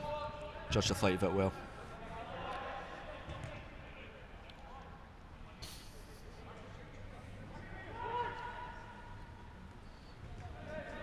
Fair play to the Greens, so they've not stopped. They've kept going the whole way, regardless of the scoreline. Referee hoping to get a touch as well. Oh, good effort from this, and a strong save again from McPherson. Yeah. It was Keir Loughran with the effort. Here's Loughran again. Oh, get the run at the back post. Great ball. Chance with a header, and just wide of the target. Corey Bain couldn't steer it back, but good move. Yeah, good. I think he just got a wee bit stuck in between of kind of maybe try to go for that far corner or find somebody kind of running in it a bit at the back post, and kind of ended up doing nothing. But it was a good run and a good pick out. Great touch. Great. some pass from the goalie as well. I just cursed him there. Brilliant touch and then gives it away. He's had a good game though, hasn't he? Oh, Martin? he's been a bit of a live wire, very very dynamic as well. In terms of, you know, his movement has been really strong. There's Popple Stones That's a good run one. for pull at That's the a back good post. Great find from Popple Stone as the referee brings an end to our first match of the 2025 Future Pro USA Talent Showcase. This one, of course, falling heavily in the favour of California Reds. They got off to a great start, 2-0 lead. They went in at half-time. Opening goal was scored by Nickel Park, getting on the end of a Jamie Barden cross at the back post. Then Javier Martin scoring the second shortly after, just pouncing on a bit of an error at the back. You saw his effort all game. He's moved into the second period. They soon made it 3. Flynn Carmichael was brilliant in that second period, playing off the left-hand side, adding a third for the Reds, but they were then pegged back. Matthew Reid slipping a brilliant pass in behind for Henry Poole. Poole found the roof of the net, and at that point you thought maybe the Greens were going to come back into it. They did have a couple of opportunities. The Reds reaffirmed their stamp on the game shortly after. 4th, 5th and 6th were all added in the space of 3 or 4 minutes, really, by Joe Sheldon. Moved into a false 9 position, managed to bag himself a hat-trick to finish off the game and finish off what was a really strong performance from both himself and everyone in Reds. All, I was going to say 22 players, it was actually more than that. All 27 players that took part in that match. Sorry, it was actually 28 players.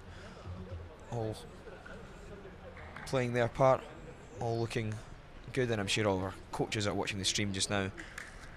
We'll be having their eyes on a few of these boys as it finishes in our first game. California Reds 6, Texas Greens 1. We'll be back with our next match in just under half an hour's time.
Vinny, how can we join you again? Once we've got everything sorted, how can we join you for the start of that game?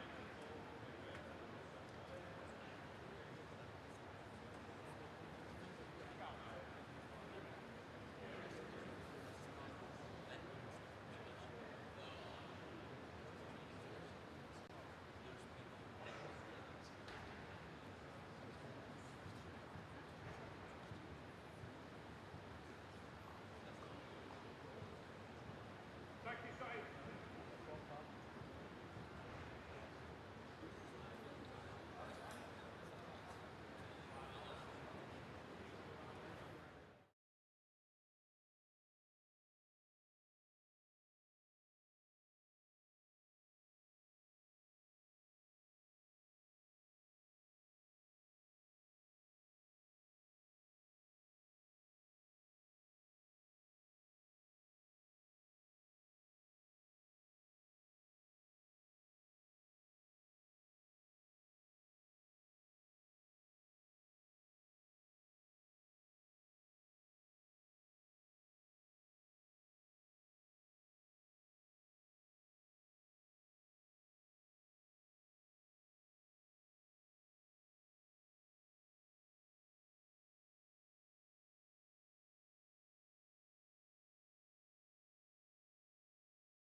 Welcome back to our coverage of the 2025 Future Pro USA Talent Showcase. We hope you enjoyed match number 1 between California Reds and Texas Greens. We've now got our second match of the afternoon coming up for you. We've got Florida Yellows against Georgia Blacks.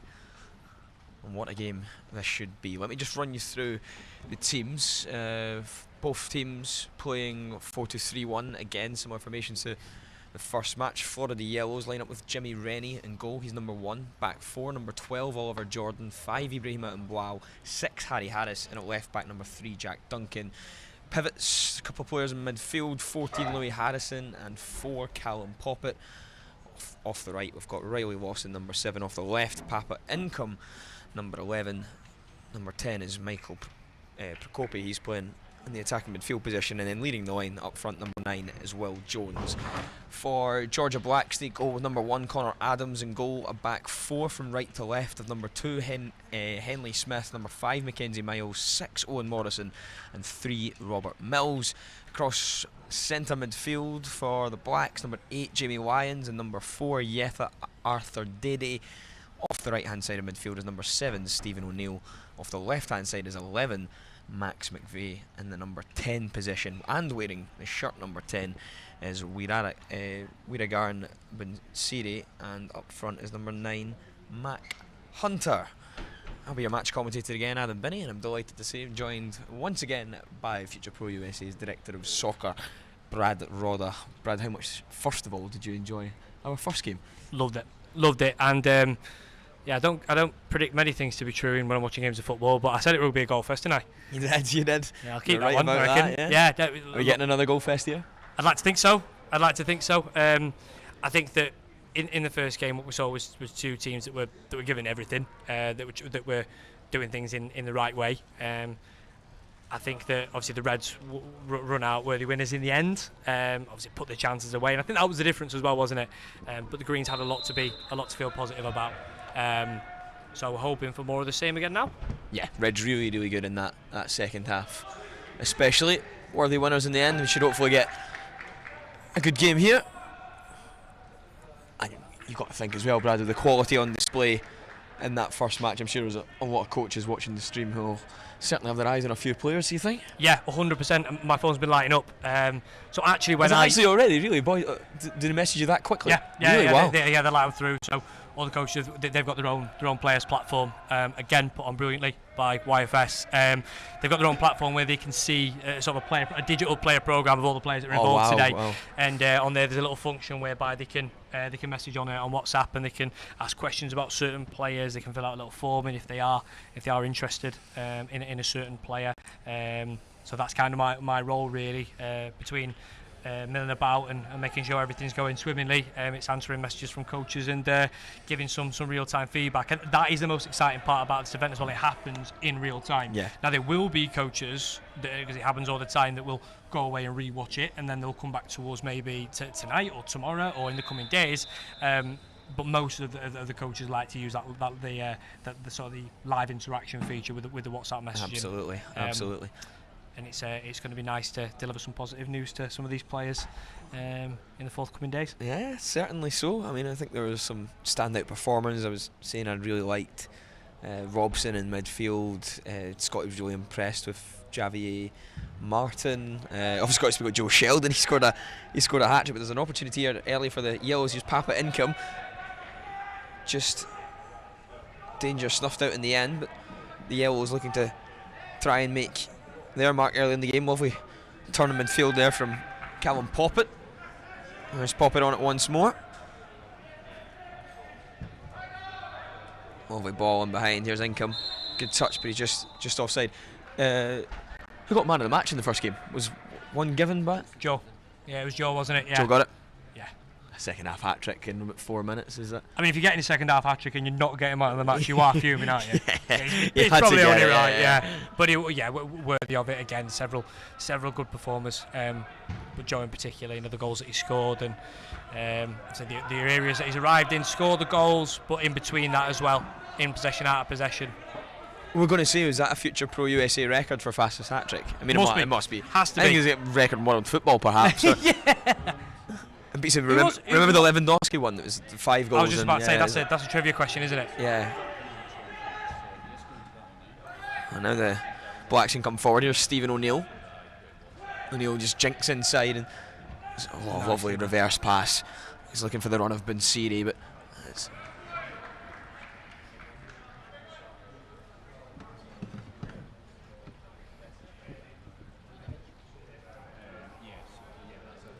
Blacks with a throw. It's just looked played back by Will Jones, but it's just a little untidy.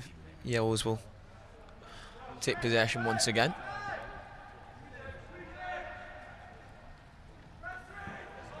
How good's this event, by the way? Oh. I'm just sat here taking it all in a little bit. Now the adrenaline's kind of calming a little bit, and we're through that first game, and everything's kind of running like clockwork. You do sit back and you think, what an event for these boys. What an opportunity. It's a perfect platform, isn't it, for them to go and play.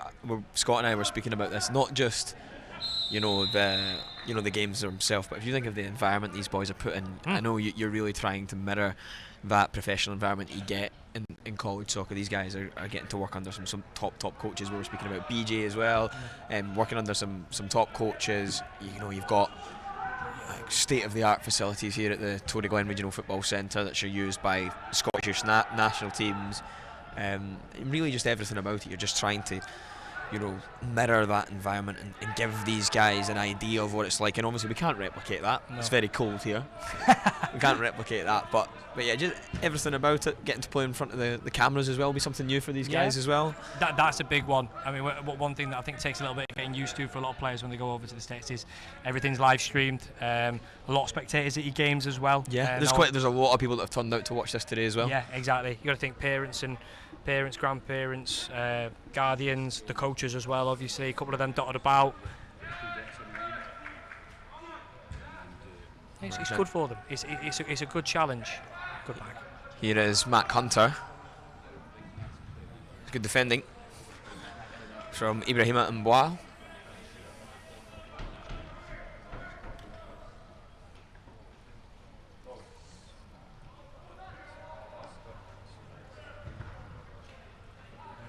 I've said it already, but really lucky with the staff that we've got as well. The guys that are running the on-pitch operation and managing the teams and helping them. So encouraging. Won't find an overbearing coach on that touchline. They want to encourage them to make their own decisions. They're always positive with them. They only do positive, and it's brilliant. I was actually going to say, and Scott and I spoke about this as well in the other game. Obviously, first game of the day, the players maybe going to be a little bit nervous in the first few minutes, but I noticed second half especially that I think the standard, the levels, it just it increased tenfold. Yeah. And that second period, I think that's testament to the work that the coaching staff are doing with them as well. That these boys can take that information on and really go out and deliver a game plan without really having any training. These are bright boys, as you can see. You've got to look at the GPAs across the board as well. These are bright boys. These are smart kids. And you can see that their football IQ is high. They work well. We just want them to be. I said it in the first quarter, didn't I? First quarter basketball. First half of the first game. We want them to be unburdened. We want them to release themselves of the anxiety. They're going to be anxious. They're going to be nervous. That's what they'll do. Players get nervous. You got nervous, I'm sure, when you played. I definitely did. That was a long time ago. Yeah, feel what that feels like. There's a chance here. Just look to try and open up the right foot there. Did Papa income, but it was a good block. Sorry, I interrupted you there, Brad. No, it's fine. Don't know if I was saying anything interesting. I can't remember now. No, yeah, the players get nervous. The players get nervous, and they're going to put pressure on themselves, and that's because they care, and that's because they're conscious of the opportunity. But like I keep saying, sound like a bit like a stuck record, but we've got to, through our communication, through the way we set things up, through the way we can manipulate the environment to help them as much as we can. That's our job. Our job is to help them. Excellent, strong Henley. Defending. Excellent, Henley. Really good Henley. work from Henley Smith. Really pleased for Henley in particular. Struggled with a bit of a back injury of late. Back to full fitness and showing his quality. I did well. That was strong. That'll be a good little Papa's a strong boy as well. Yeah, it's going to be a good little battle between Henley and Papa. from our first game, Brad? Anyone stick out in particular to you? Anyone that you think had a really good game?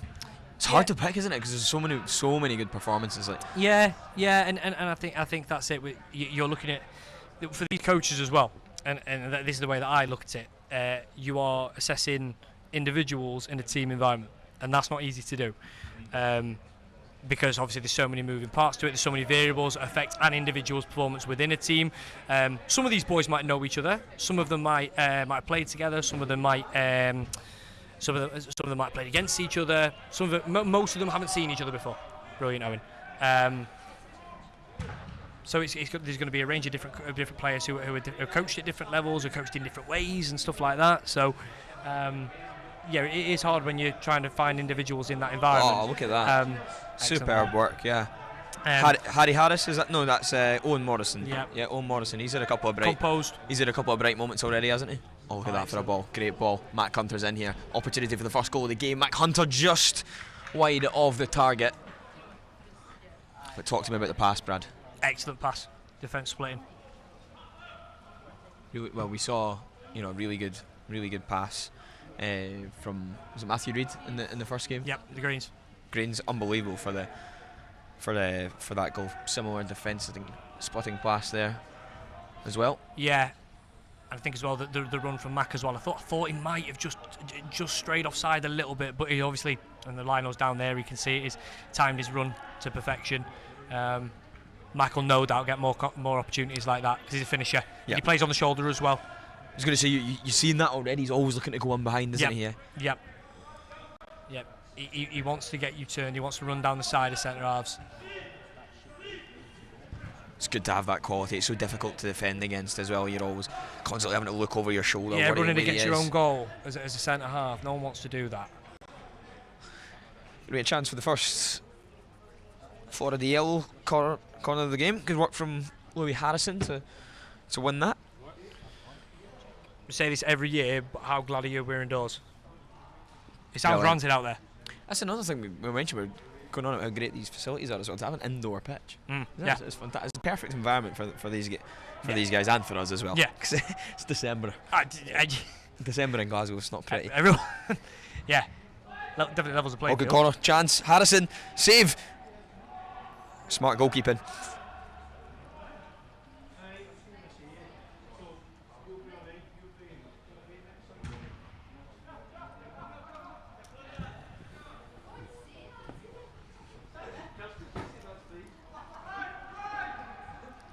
Now, here's Henley Smith coming forward, checks back.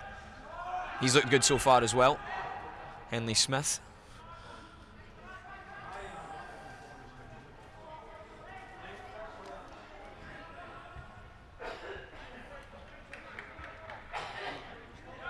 Here's Jack Duncan.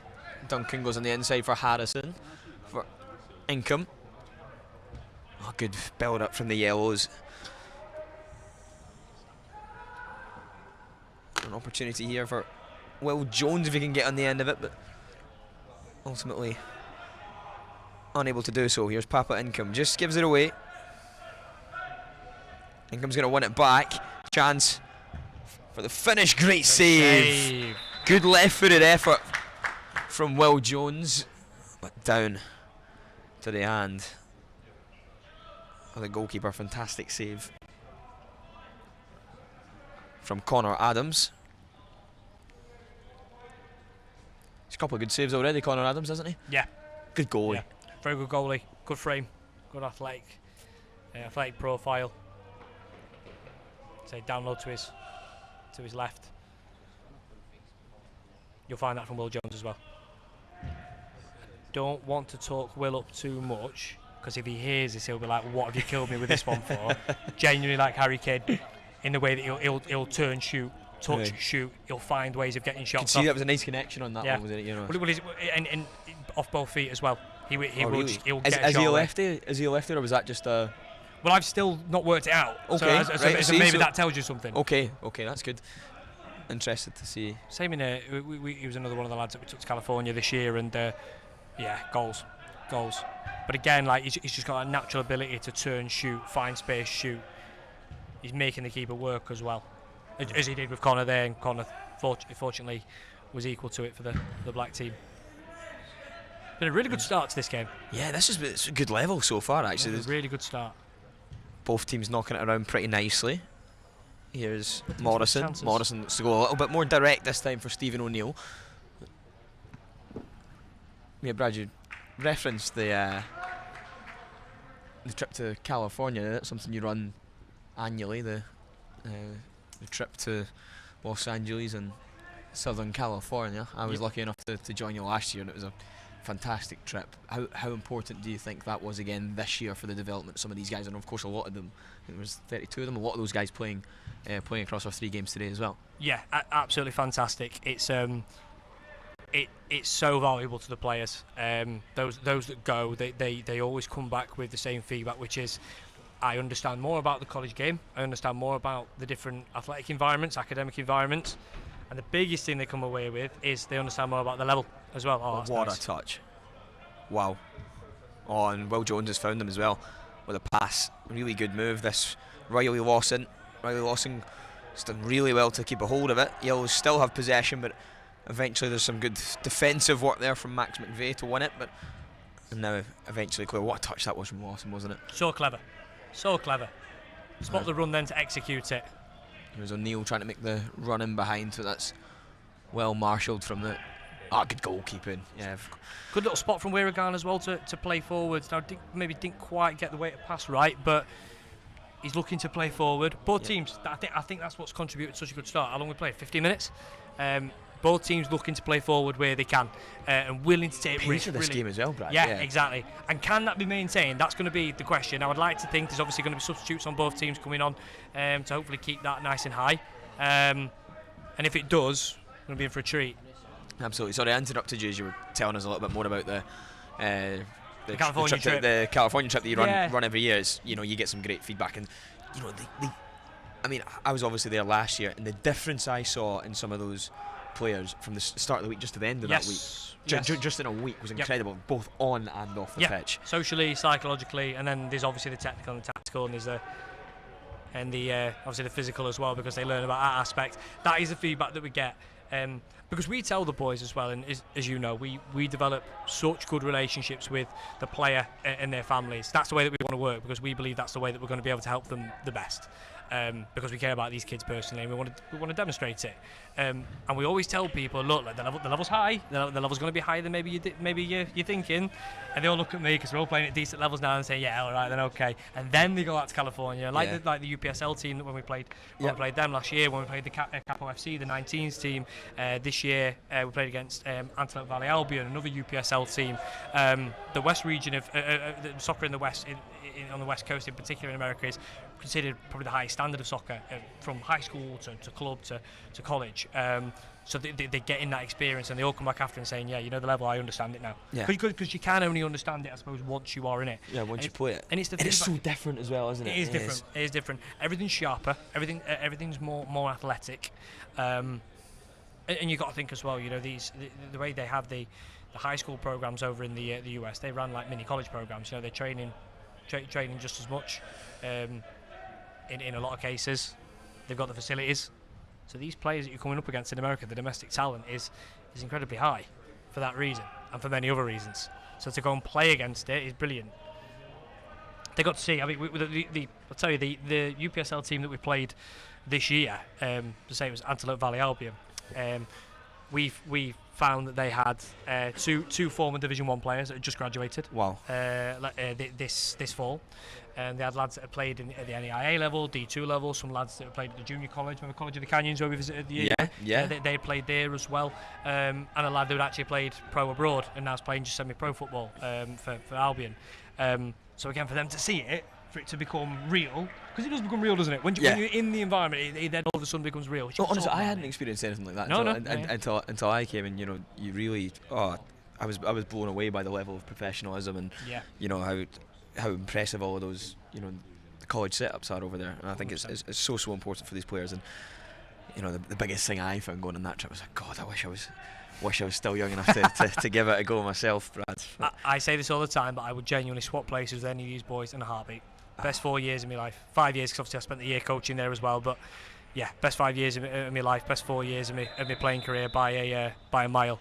And I think that's a really important thing as well for these players when they're getting this experience coming through. That they can speak to guys like yourself, like Sam King, who have gone through the process. Scotty's another one that have played in America, and you really understand that, don't you? That must be really vital for these, not to talk yourself up or blow your own trumpet. But there's an opportunity here. Could be a goal, and it's big chance there for Jack Duncan. Just doesn't quite apply the finish. It was good that it was in that position though. The ball's obviously is anticipated and gambled on the flick on, and okay, he's not quite got the technique right, but maybe snatched it a little bit less. He'd have been, and he got that one on target. But again, really positive from him. Really positive. I was just going to say, because you see Max McVeigh chasing back there. We'll come back to this in a moment because there's an opportunity in the edge of the area. Good little Jenkins. Oh, what a finish! Fantastic goal. We've got an opening goal of the second game. It's Michael Procopi. And Brad, I mean, the ball falls from the edge of the area. Lovely little jink, and then bang, lasers at bottom corner. Really good finish. Superb finish, and that's what Michael's game is. Technically exceptional. I think when you pick up the ball in those areas as well, you have to find the spot. So top of the edge of the 18, was he? You've got to find your spot. You can't just lash it at the keeper. You have to find it. You've seen it. Conor Adams is a very good goalkeeper, and he's found the corner. He's not really given much of a chance, so good. Pleased for Michael. There's a chance at the other end already. Here's Mac Hunter. He's found himself through on goal. Second opportunity of the game for him, and it just wide of the target. Willing runner once again, plays on the shoulder. He's going to be a real threat all afternoon, but almost an immediate response. What a game we've got here. Superb. Both teams delighted. Again though, Mac making those runs, you can't give him too many of those. Yeah, he's going to. He almost had too much time then. He's going to score one of them. That's for sure. But I'd be confident. Michael's finish is just ruthless, isn't it? You give him a chance and it's just out his feet, bang. Yeah, goal into that far corner. Yeah, very good. I was going to say Max McVeigh on the left-hand side. Yeah. Was he part of the trip last year? So typically, as you know, but for the understanding of the viewers, it's for the players who the trip annually is for the players who are going out that year. The next academic year. So obviously our trip in October 25, it's for the fall 2026 intake.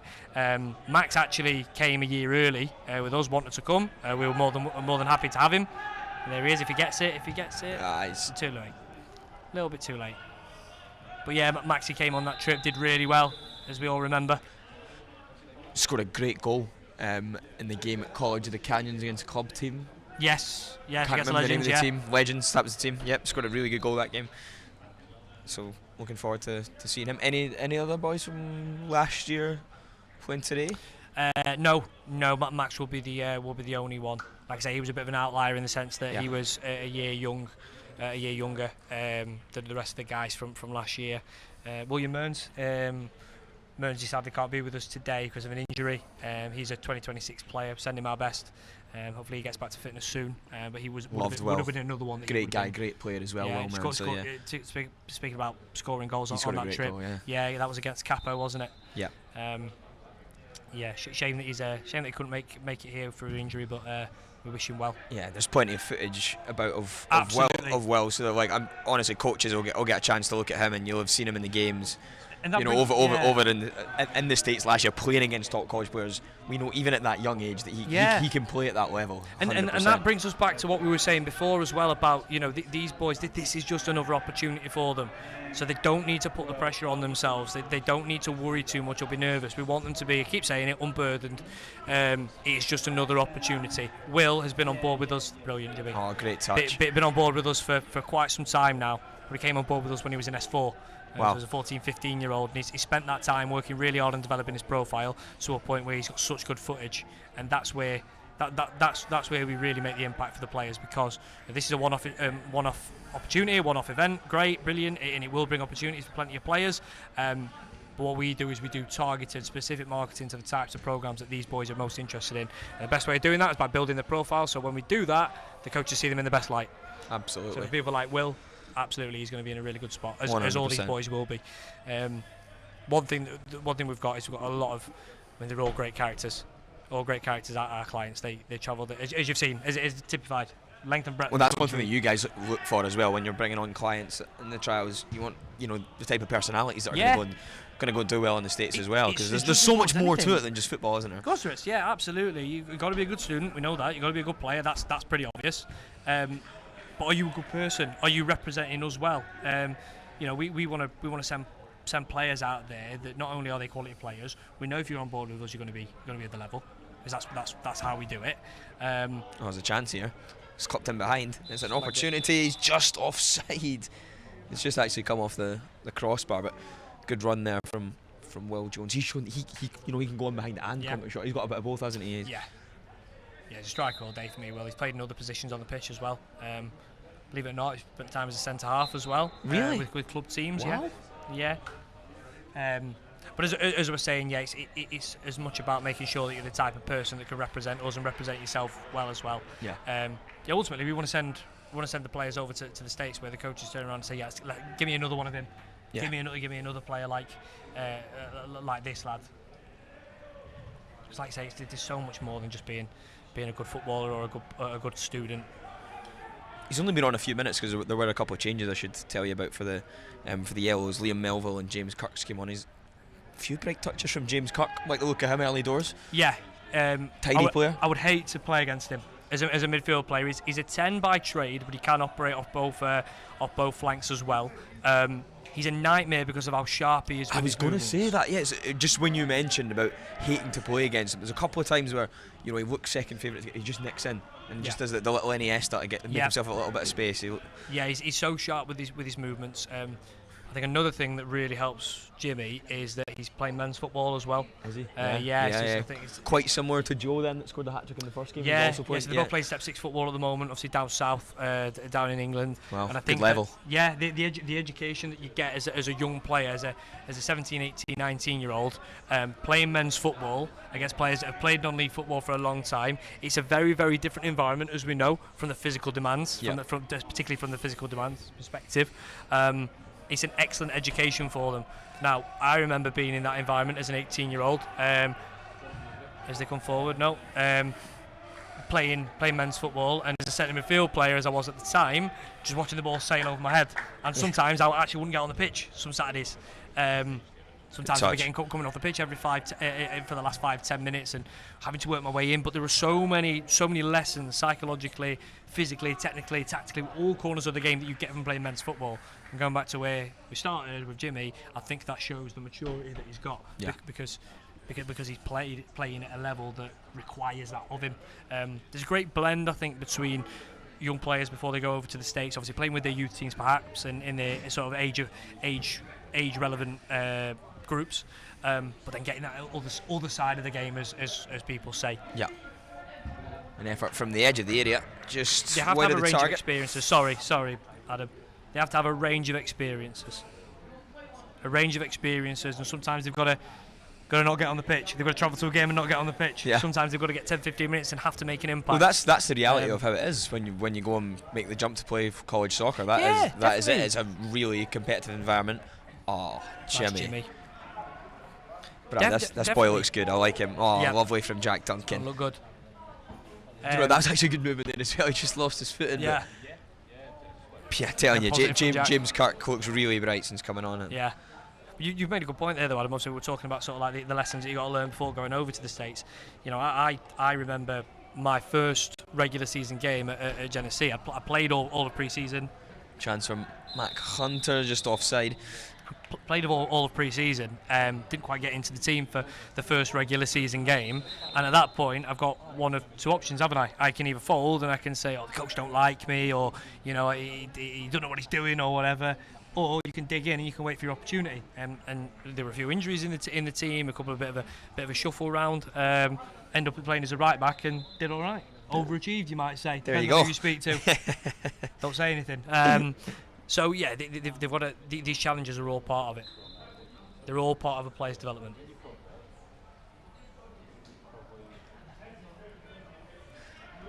Well, Brad, thank you very much for all of your wisdom.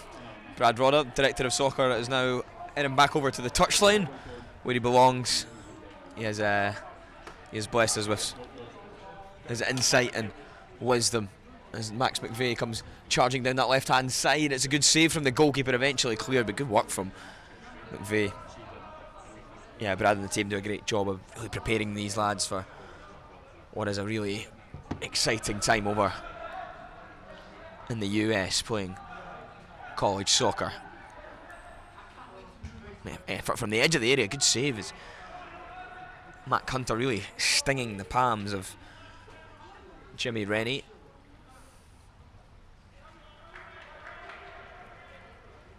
This game again being played at a really high level, just as he did in the first match. Here's Kirk. He plays inside for Melville. Melville just release it down that right hand side. Really good move this from the Yellows, just looking for Will Jones. Can he shift it and get a shot away? He's unlucky. Here's Melville, edge of the area, goes from shot. I actually think, so the referee hasn't given it, I actually think there was a touch there from Connor Adams, so I'm going to give the goalkeeper a bit of credit there. Shot still might have been going over, but I think Adams did get a little touch, so good goalkeeping, should say.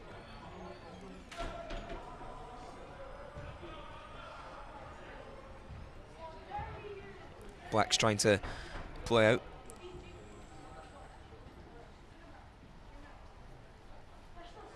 Yeah, good work from Connor Adams just to keep the ball in play there. He's going to look to try and play quickly up towards Arthur Derry. Max McVeigh working really hard to try and get his body in front of George Howells. George Howells just recently made his way into the pitch as well. Good work, Arthur Derry.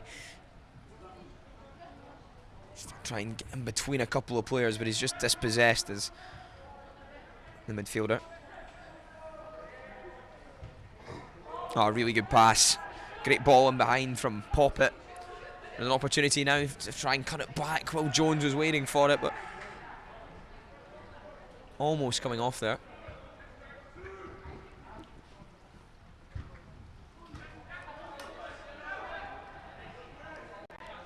Good work from Kirk. Really good stuff from James Kirk. I think he's just overrun it slightly, but certainly looks like he's one of the top performers in this side. Certainly caught our eyes.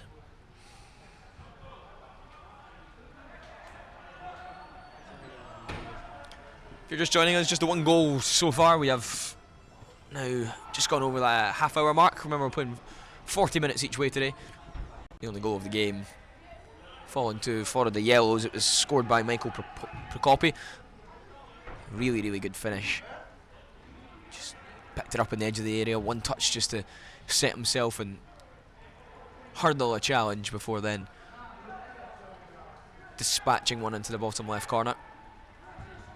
Here's Kirk, just looks to try and slide one in behind. I should say, sorry, that wasn't Kirk. That was actually Zach Pedlow, another substitute.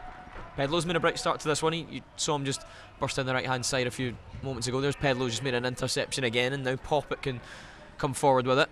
Poppet goes inside for Pedlow, but there's just a little bit too much on the pass there as the Blacks will regain possession out on this far side now with Luke Sutherland. Sutherland plays it for Hunter. Duncan snaps in to win the challenge. Here's Kirk.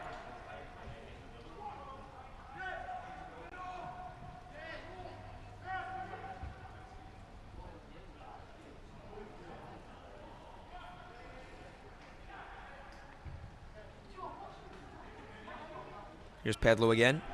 Good hold up from Pedlow. Just plays it inside for Melville. Yeah, really strong midfield play actually there from Jamie Lyons. Does well to win the ball back for his side.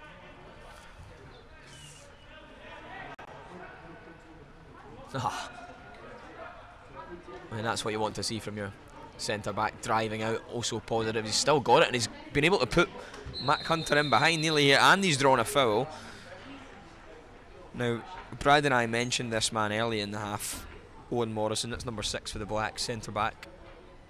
Really, really comfortable in possession. Really good player. Loves to drive out from defence. Yeah, he certainly looks to be good player. Plays for Edinburgh United. 3.5 GPA, so smart kid as well.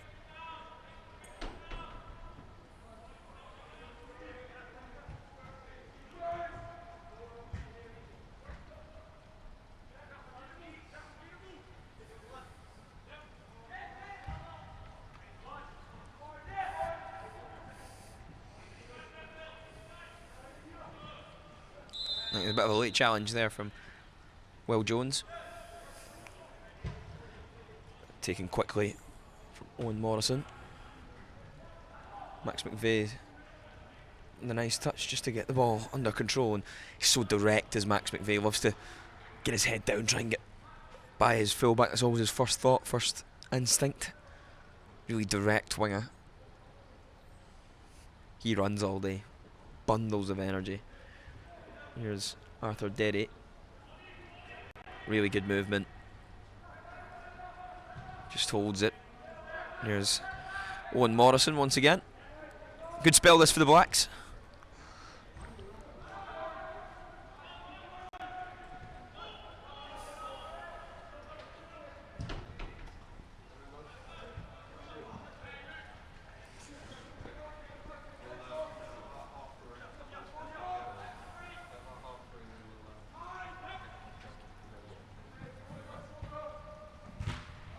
Jack Duncan tries to play it inside, but the ball's comes off William Wood. Here's William Wood on possession now. He's got Max McVeigh to his left if he can find him. Great pass from Wood. Good touch from McVeigh. McVeigh goes for the strike. And eventually, just about, Yells can get it clear. No, they can't. Blacks still have it. And a good strong challenge from Ibrahima and Boal.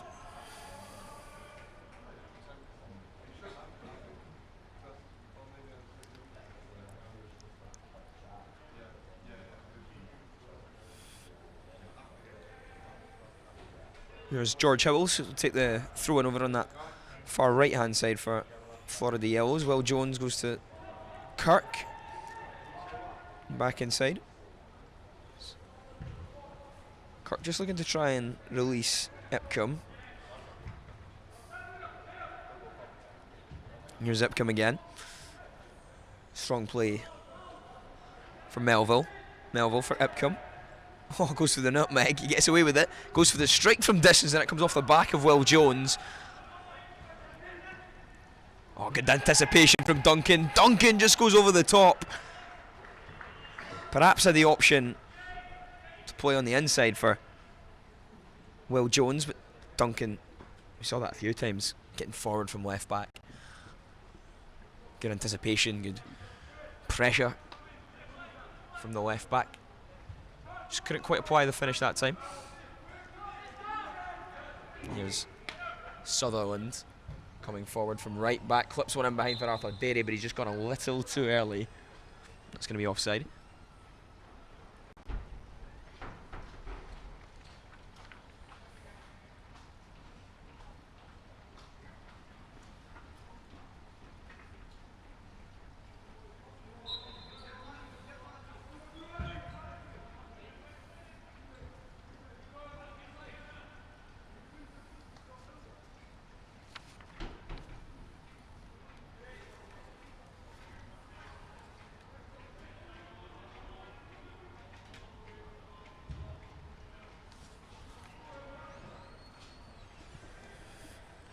Here's Arthur Derry. Referee's going to bring it back for a free kick. We've just got around about 3.5 minutes remaining of this first period. Remember, playing 40-minute halves today in Glasgow. Yellows still leading by a goal to nil. Michael Procopi, scorer of the only goal thus far.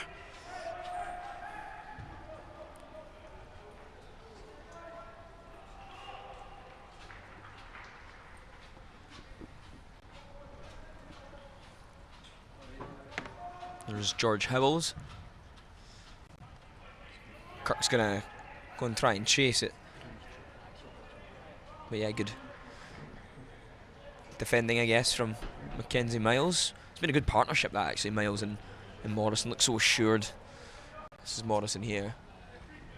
Sutherland. Yeah, good work, really good. He just looked to try and slide that in behind there, but wow, defends well.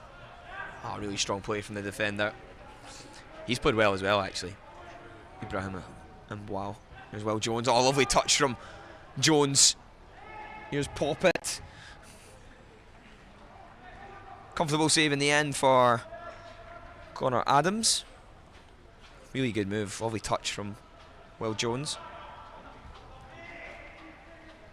Arthur Derry is going to look for that run. He's spotted the marauding William Aldershaw. Here's Sutherland.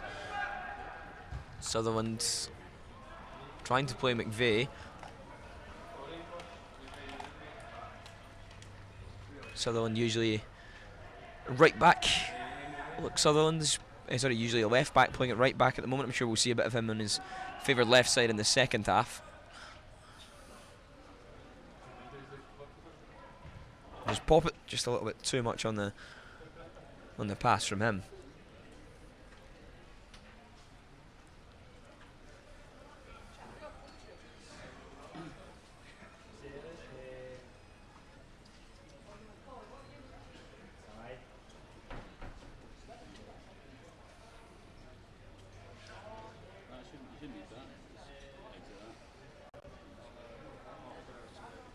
Throw in, set up the line, looking for Arthur Derry.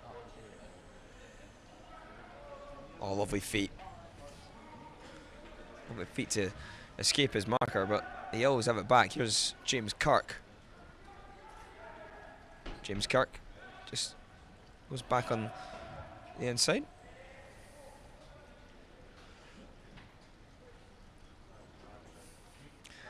He's going to allow the throw in to be taken by George Howells. Final few seconds now of the first period. Do we have another chance left in this one? Here's Poppet.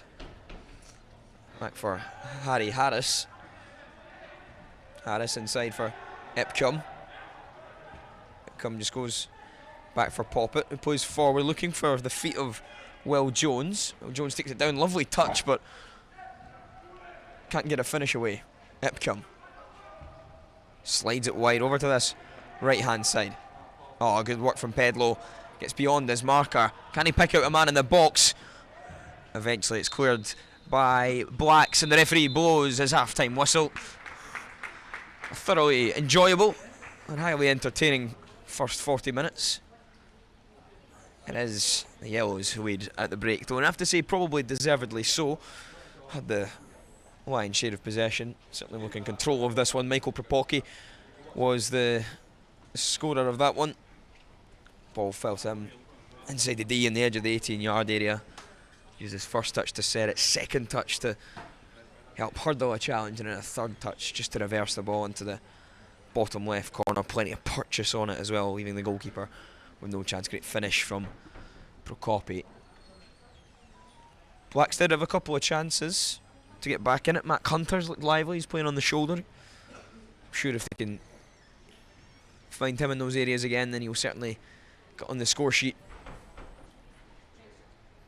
But as it stands just now, it is the Yellows who are leading us through that Procopi goal. At half time, it is Georgia Blacks 0, Florida Yellows 1.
Welcome back to the second half of our second match here at the Future Pro USA Talent Showcase 2025.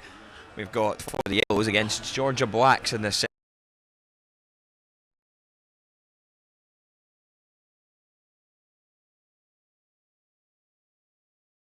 Yellows in the lead at the break, and we're hoping for a similar number of goals as we got in our first match between California Reds and Texas Greens. Here to talk us through the second half action, Scotty's back. What did you make of the first period? Yeah, kind of similar to the first game. Again, I think the two teams were kind of just trying to feel each other out. I think there was a lot of intensity.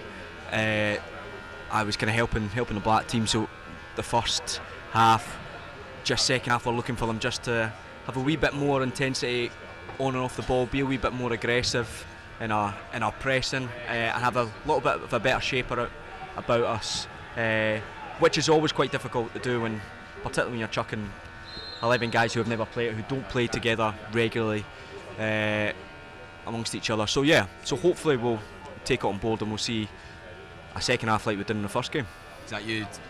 All impartiality gone out the window now. Oh, well, that's it. I'm fully out. I feel on it. The Blacks. No, I thought the Yellows were good. I think they were worth a 1-0 lead. Absolutely, I think.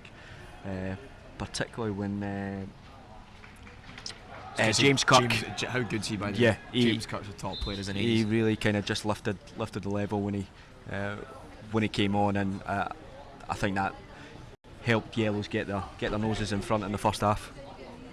Who were you quite pleased with in the Blacks in the first half? I thought Owen Morrison, centre back, looks really good, really comfortable. Yeah, and he's you can hear him talking down there. It doesn't always translate on the stream, but he's the one who's trying to help each other guys through it. And we've just asked him to keep doing that.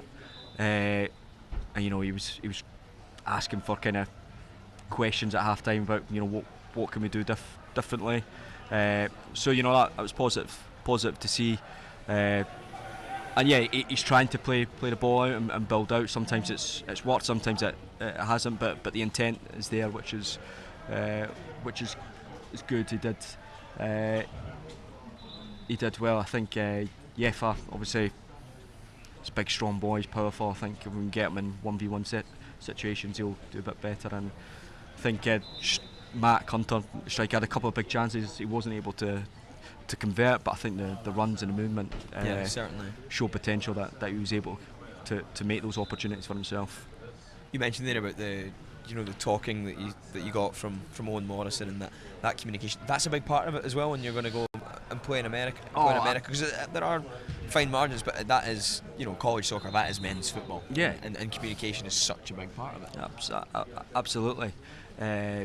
You need leaders on the pitch, and you need guys who kind of understand the game and pull each other, and you doesn't just need to be captains or guys. It has to be everybody communicating, and just to help your teammates if not anything. And that is such a vital part when football is not a sport played in silence. It needs guys talking to each other and helping each other.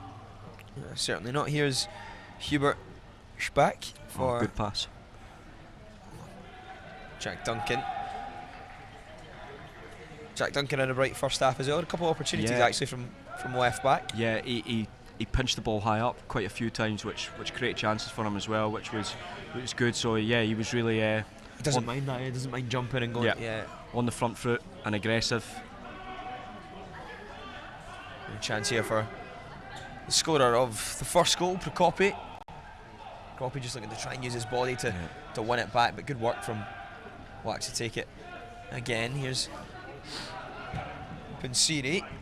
Good ball behind for Max McVeigh. He's just gone a little too early with the run. Yeah, just needed to hold it, or the pass needed to come a wee bit earlier, but I think the run, he was just a wee bit eager with the run. I think he just had to hold it. He gives you a lot of energy, Max McVeigh, doesn't he? And I think works hard.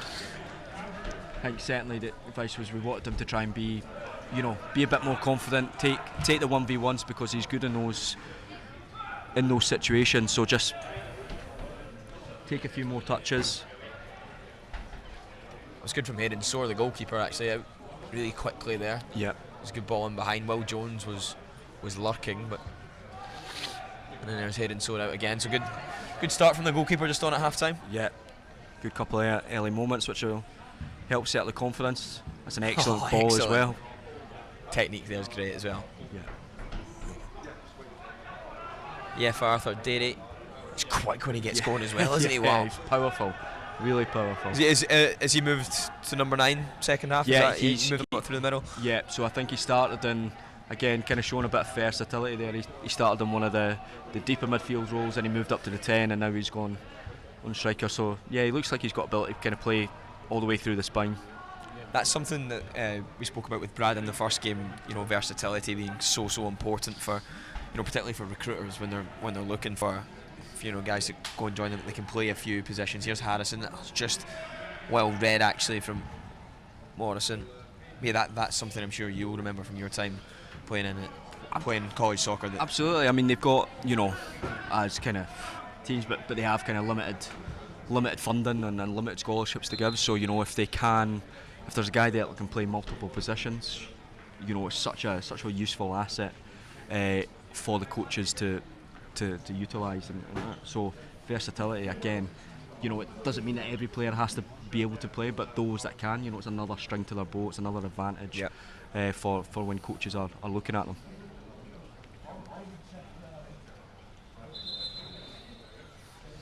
I think McVeigh's caught one in the area where the sun doesn't shine. I know, I couldn't make out whether it was a strain or it was just an impact. I think no chances taken.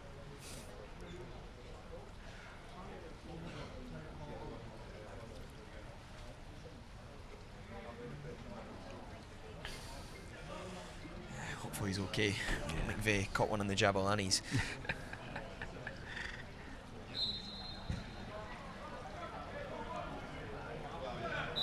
Yeah, foul there, yeah. Yeah.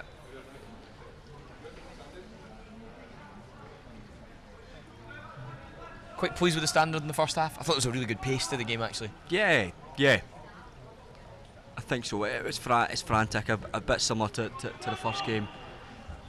You know, the efforts there certainly from the guys. It's just now try to kind of slow down in the forward areas, so we can hopefully get a little bit more quality. Oh, really strong play from Prokopi. Yeah, well done. Did ever so well to score that goal. But yeah, took his goal really well in the first half. such a ruthless finish that as well. Yeah. You know, he doesn't have too much time to think it'll be offside. Didn't have too much time to think about it, but just, you know, evades the challenge and then bang, just dispatches it. Yeah, goalie had no chance. Right in the corner.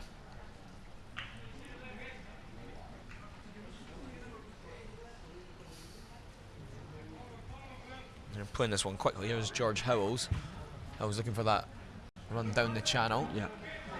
Good run from Pedlo. Pedlo goes inside. There's an effort from distance.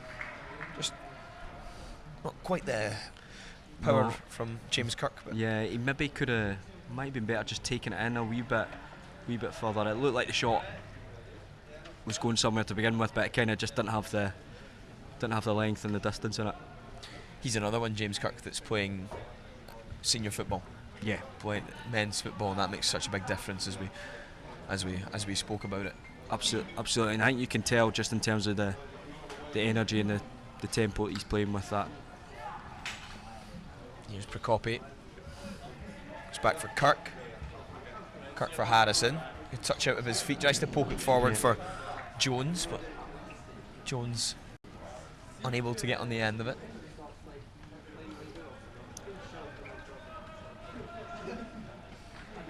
It's good, yeah. We'd like to see this a little bit. I was going to say a little bit more from the Blacks. Try to kind of build out and build a bit of kind of control into the game, but they've gone long here.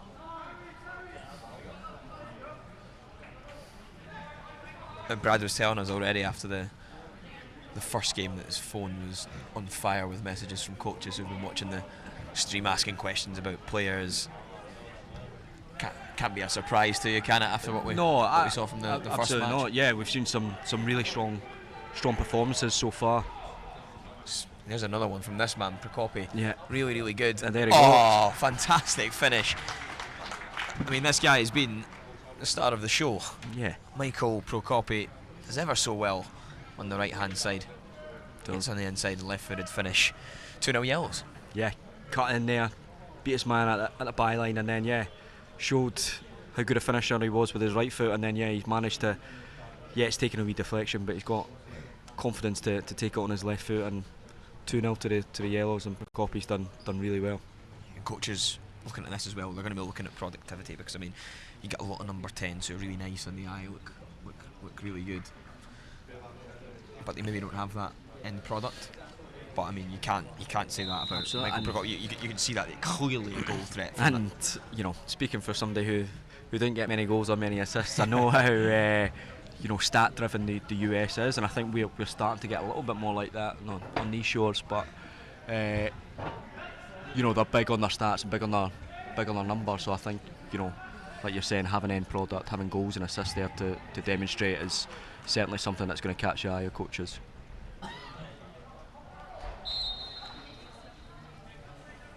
Love the move as well to beat the defender. Just waits for him to dive in, little scoop over the leg, down the line, back on the inside, finish with the left. Top player. It's a good midfield, that actually, isn't it? Because we've been speaking about how impressed we've been with James Kirk. He actually replaced Prokopi in the first half, and now they're playing together. Kirk's moved a little bit deeper. That's yeah. You've obviously got Harrison in there as well. It's good. It's a good three. Yeah, and probably if you're looking at it on the face, it's probably where the kind of game's been won at the moment, and probably why the Yellows find themselves in a better position right now and in the lead, because the midfield's been able to kind of dominate a little bit more and have a little bit more control in the game. But yeah, still plenty of time for Blacks to get in it, and if they get the next goal, then the confidence will certainly surge. Obviously, the Blacks are the team that you were coaching in the first. There's a chance here. Prokopi has gotten the end of a mistake, but just can't keep possession of that team. Yeah, I was saying, so Scott, you were coaching the Blacks in the first half. What would you be saying to the boys just now if you were down on that touch? Just keep with it. Yeah, I don't think the message is really changed that much. Just keep with the intensity. Try and get the shape off the ball a little bit better, and let's just stay on the ball and try to control it and probe, and don't try too much differently. As I said, the next goal is key. Certainly don't want to concede the next one, because then it could be game over.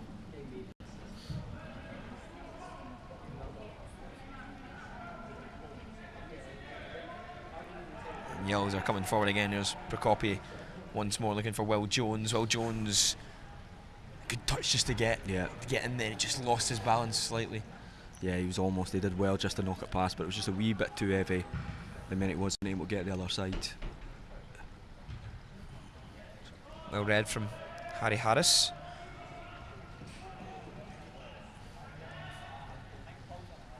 And wow. Goes back to Schback.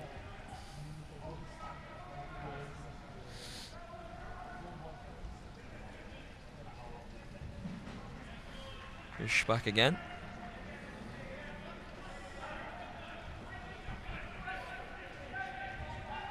Well played.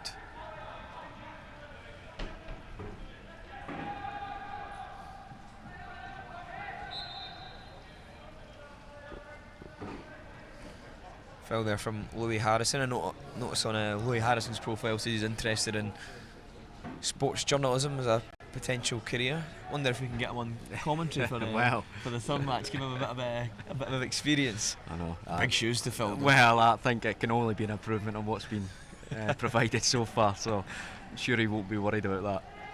Let me see if we can try and grab him once he's been changed. That'd be a great ball for Jones. Jones, good touch, but really strong defending. Good defending actually there. Just Kenzie Miles. Yeah, just kind of encouraged them to get the touch, but didn't give him anything, any possibility to get to it.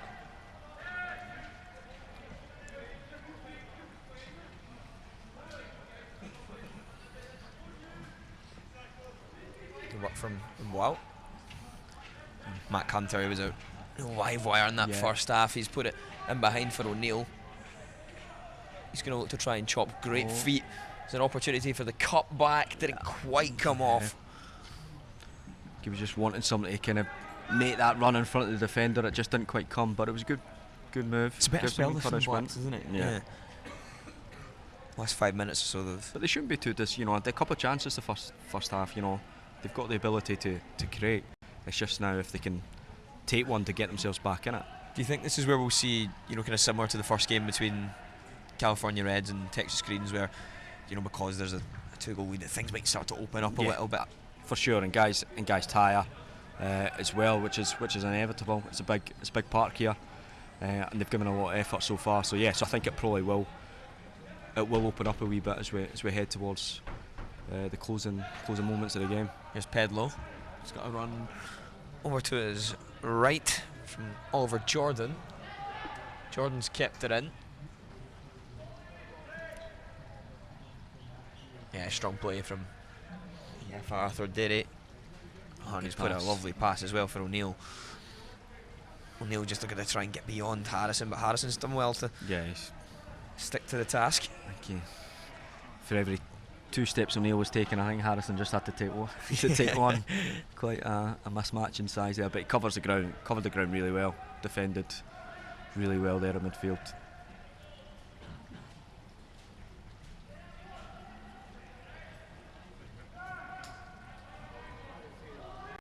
Yeah, well, it's just a bit of a heavy one.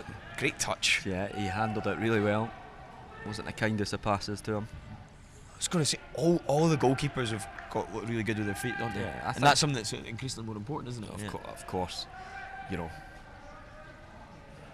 I think obviously the most important thing still has to be how well they save, but I think the feet is obviously an added part now, which coaches really want and look for, because you know they can be an extra player in the build up, and you've seen at the highest level how important it can be, or how useful it can be when goalies can pick a 50-yard pass, or can just clip a 20-yard pass and takes out two or three players. Have you noticed a particular emphasis on that in America when you were playing? Well, certainly more. Not obviously when I was playing, there was probably less emphasis on it. You know, there probably wasn't many, but certainly, in the as it is with the modernising of football, and obviously a lot more international football and English Premier League being shown on over there. I think a lot it's influenced obviously teams over there as well, and I think the developments in the games and the players in the US, even since I played, has come on massively. I think the level is it was a good level when I played. I think it's gone on even further since then. So as we always discuss as well, I think guys are always shocked at how good the standard is. Yeah, we spoke about that with Brad in the first half. We're speaking about the trip that we do to Southern California every year, where the players get the chance to play really for a lot of them the first time against American opposition. Oh, here's a chance for Pedlo. Great work from Pedlo. Oh, what a brilliant goal. What a goal. Do you know what? Really, really good work from Zach Pedlo on the counter. That's a difficult one as well when you're trying to get it onto your right foot, and really because of this space, it's difficult to try and make that yard, but he's done it so well. He's so explosive and a great finish. Yeah, did brilliant. Just kind of worked that yard for him, sat the defender in and knocked it by him. And then how many times you see there where sometimes you want to hit it across the goalie and give him no chance, but it goes near post. But he's finished it expertly there, right across the goalie, giving absolutely zero chance. Great goal. Yeah, Pedlo adding a third for the Yellows. Plays his football for Eccles Hill United.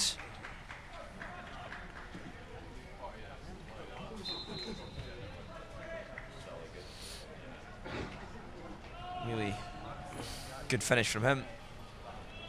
Right spark himself, of course, adding the third after a brace from Michael Procopi. A tackle again from Mboal. Here he goes again. I think his confidence is definitely up. That's almost a great ball. It's a good area. Yeah.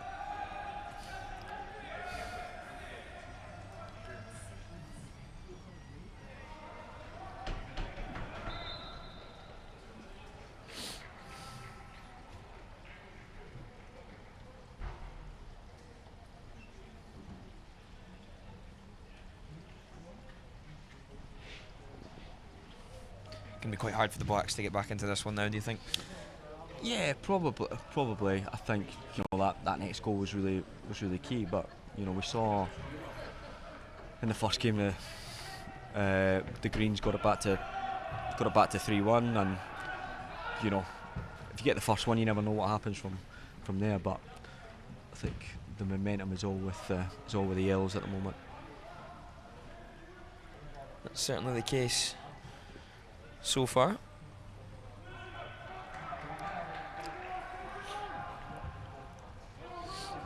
Here's Prokopi. And well, good anticipation from Sutherland. But Pedlo's back to win it. Here's Prokopi again.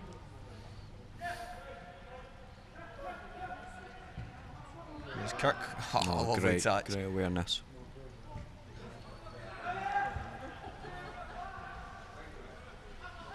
Here's Ipcombe. Just stray with the pass that time. I love watching James Kirk play football. Yeah. Good player. Yeah, for me, he's been the star. He's been the standout in this game for sure. Here's Melville.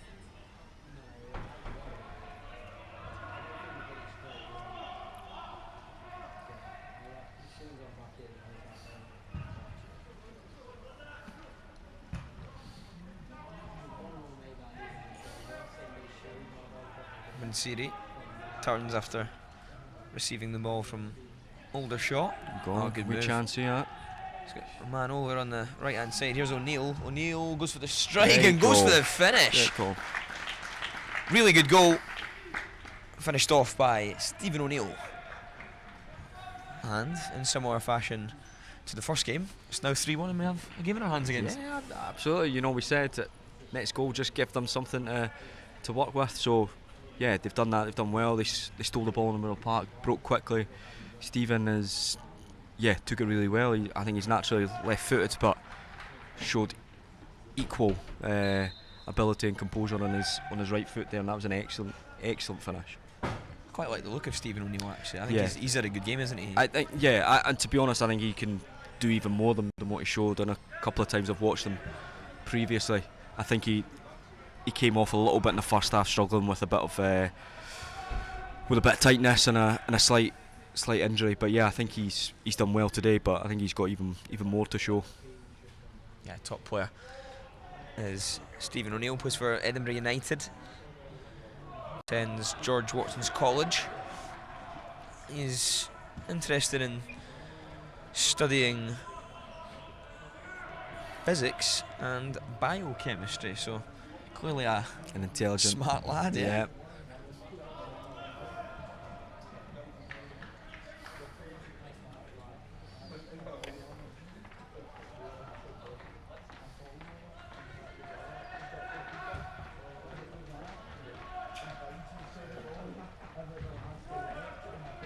There's Melville.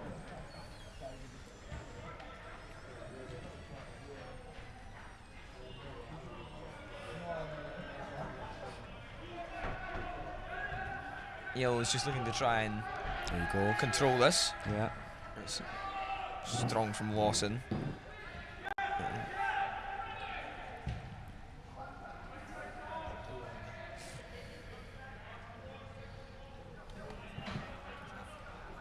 Got about 15 minutes remaining of our second match.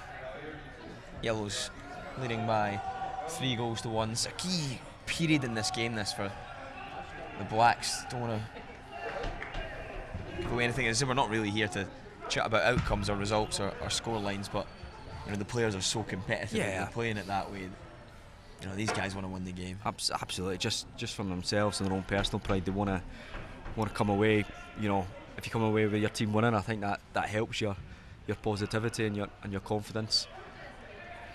Think we'll get any second half hat-tricks like we did in the first game? Well, I mean, there's still the first game happened about 4 minutes, so you never know. There's still plenty of time. Great ball. Yes, O'Neill, great ball. I think it might be slightly offside.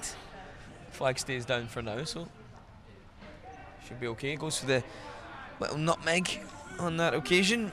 William Older shot. Didn't quite come off that time. Here's Prokopi.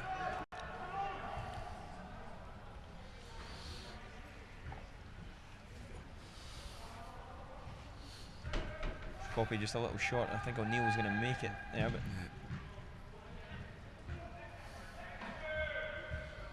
there's it come. Good work from Siri. He just needs to try and get the ball out from underneath his feet. He just had the chance to play it wide, and there was a wee chance for a counter there again. Big pitch this as well, we should say. Yeah, very big pitch. So it's no wonder the guys tire or the intensity drops off from what it does in the first period. It's completely understandable. It's another thing that's good for we talk about trying to mirror that college environment. Would you say that playing quite large pitches there as well? Yeah, different surfaces as well. So a lot of people play on AstroTurf. On American football teams kind of share AstroTurf pitches with soccer programs. Some colleges have their own kind of grass pitches as well. I mean, probably the biggest adjustment for these guys, depending on where they go, will be the temperatures and the heat that they're playing with, and trying to adapt to that. I know it was took a bit of time for myself coming from a similar background, so I know some of these guys will have a similar experience. That's why we brought them indoors today. Oh, Kirk, what a pass! Good defending. Yep. Income. And that was lovely little ball from Kirk again. Yeah, really nice little slide rule pass. Just it was a good run off the blind side of the defender, but centre half did really well to kind of back him up and cover him to block the shot. Now driving forward, just tries to go for the outside of the boot. Yeah. It's one of those that just comes off the big toe of all. We've all done it. Yeah. We could all see what he was trying to do. Unfortunately, it just didn't quite happen. But yeah, we've all been there. But Owen looks like certainly he's tall, rangy, and can kind of stride forward and break forward. You see there, 2 or 3 steps he'd kind of covered 15, 20 yards. So yeah, he can shift quickly. He's a good player. I've been really impressed with the standard today. It's obviously difficult to compare it across years, but I think the level's gone up again since last year. And there were some really, really good players in the group the last time.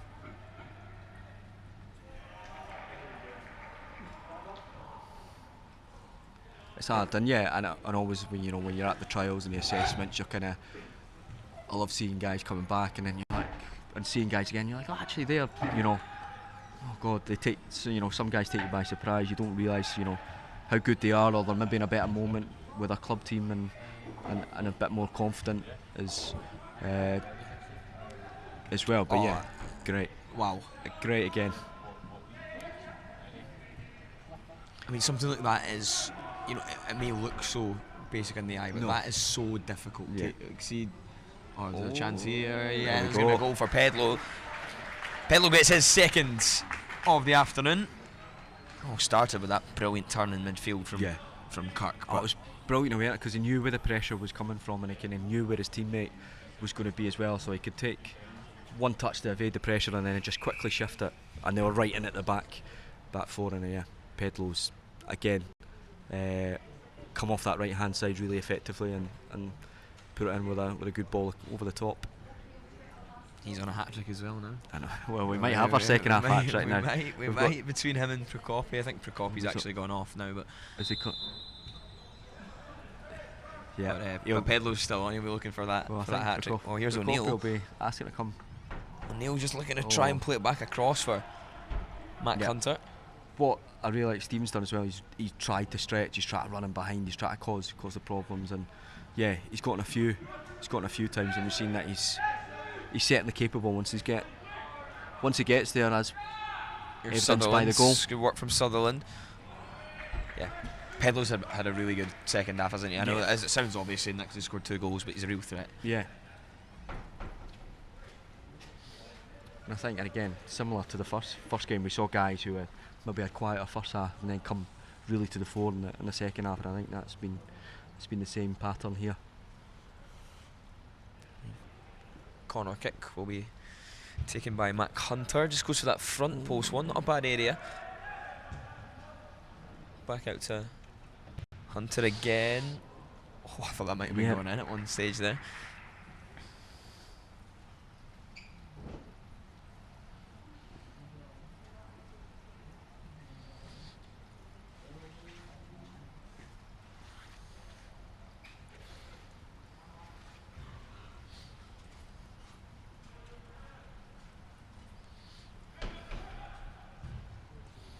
If you're just joining us here on our Future Pro USA Talent Showcase 2025 live stream, you're watching our second game of the afternoon. Florida Yellows leading Georgia Blacks by 4 goals to 1. We've had plenty of goals today as well. Of course, California Reds beating Texas Greens by 6 goals to 1 in the first match. We've had another 5 to enjoy today. Fantastic game to watch.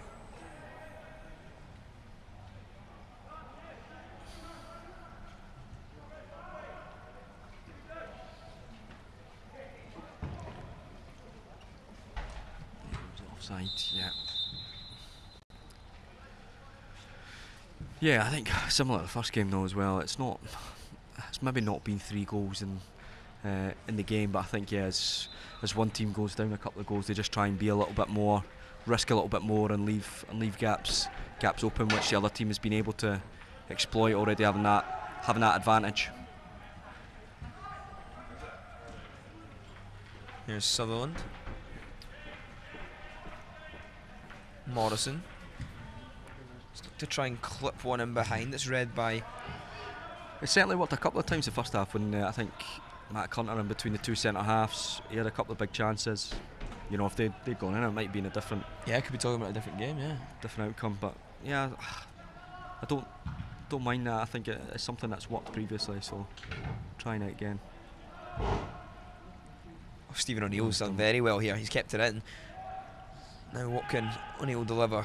He looks to go back for Bunsiri, but it's well defended again by Harry Harris. Perhaps going under the radar, but he's had a good game as well. Solid. Looks really solid. Yeah, he's mopped up everything really well, kind of patrolled that middle, and yeah, as you said, probably done a lot of the ugly side of the game that nobody really pays much attention to, but it's been effective. Plays for Colebrook Royals. There's an opportunity. Here's Income. Looks to open up his body to go for the finish. Look at that from Arthur Derry. Good feet and then breaking out from the back. It's a really open game now, this, isn't it? I think they're going for it now. They're just... That's kind of last 5 minutes. That's how it's going to be. Here's Oliver Jordan. Just tries to clip one in behind, but out quickly is Hayden Soar.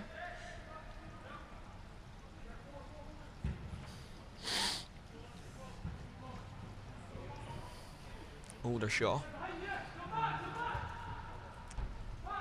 He's able to find Mac Hunter. Mac Hunter just looking to turn. Yeah. Tiredness starting to set in there, isn't it? Yeah, I think so. The pass into him was actually pretty good, and he was just, I think he was trying to work himself a yard to get the shot off, but defender closed him down well. Look at this for a ball. Here's Lawson's in on this left hand side. He's just straight offside. Lucky.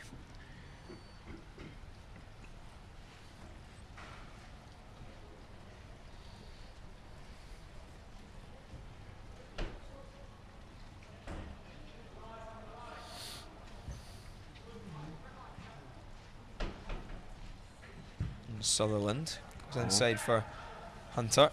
You can see what he was trying. They're trying to go on the inside, but defender read it. Yeah, just first half, first touch just wasn't quite clean enough to allow him to do that switch, which gave the defender a chance to get a block in.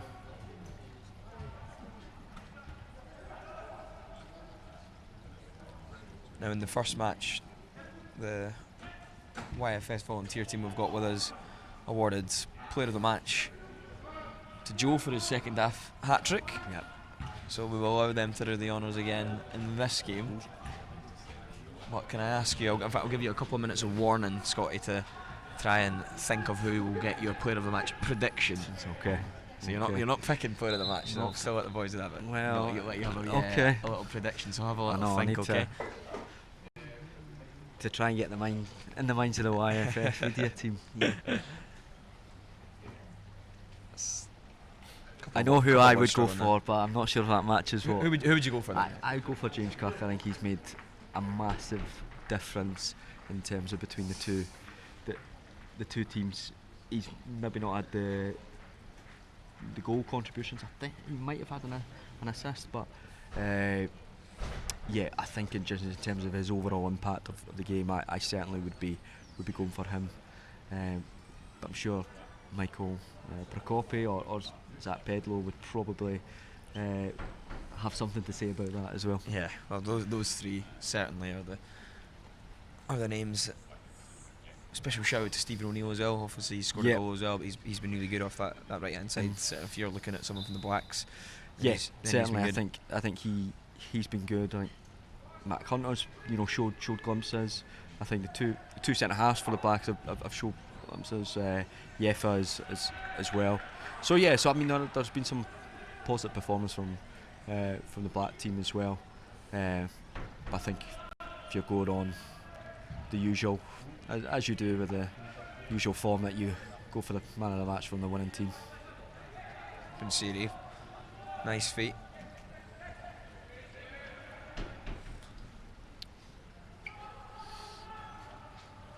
Just overrun it slightly there.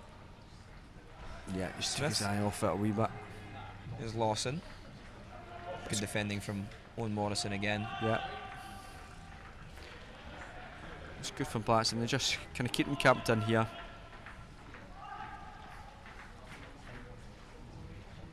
Neil just looking to go beyond Lawson. Gets the break of the ball though. He'll still continue in possession.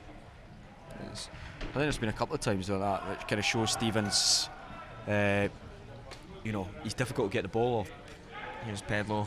He'll be smelling a hat trick. Could this be the moment for a second hat trick of the game? And it's Pedlo just wide of the target. I think had that nestled in the top corner, you may have had to rethink your player of the match. I think that would have been fair, and unlike he did with his first goal where he hit it across the goalie perfectly, he just kind of cut across this one slightly, which meant he probably didn't quite get the purchase on it. But again, he did brilliantly to kind of create that half yard and the willing run to get him in beyond again. He certainly has been a big problem for the Blacks that they've not been able to handle this second half.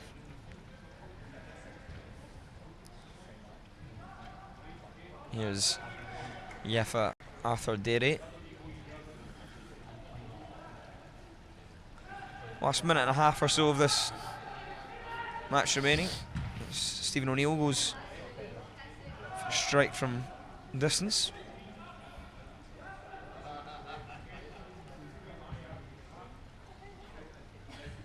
Here's Matt Hunter. Will he get another opportunity? Pinsiri goes from the edge of the area. Not going to trouble the goalkeeper. No.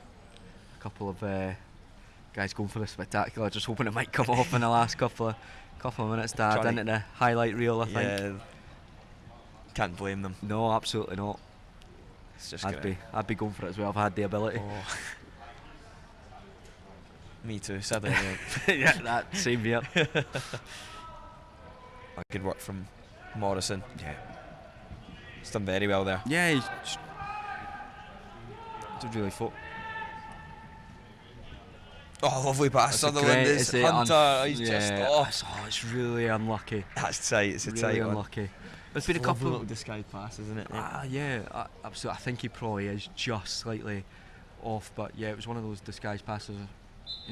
Not many else saw, and it was a good run off the back. He was just a wee bit too eager. But I think Owen Morrison and Luke Sutherland good at kind of stepping out and stepping in midfield. They've both shown glimpses of that during this game. There we go. There's another example of that, and that's, I'm afraid, it is all we've got time for in this match. As the referee sounds a full-time whistle to bring an end to our second of 3 matches here at the 2025 Future Pro USA Talent Showcase. For the Yellows, ultimately winning this one by 4 goals to 1, and what a game it was. It was Michael Procopi who got that opening goal in the first half, in fact the only goal of the first half, when he hurdled the challenge, shifted the ball onto his right foot and then just lasered one into that bottom left hand corner. He got his second and his side's second in the second half. Lovely work on the right hand side to bait a defender, scoop it over his leg and then make his way back inside the box before finding the corner with his left foot that time. They then made it 3. Zach Pedlow, the scorer this time. Some really good work in midfield just before that from James Kirk. Nice move actually to then find Pedlow. He drilled it into the corner for 3-0. Georgia Blacks did get themselves back in the game. Stephen O'Neill, the scorer this time, he cut in from the right hand side and battered one into the bottom corner after getting across his marker. But then it was Zach Pedlow got his side's 4th and the final goal of the game to make it 4-1 and take it beyond Georgia Black's reach.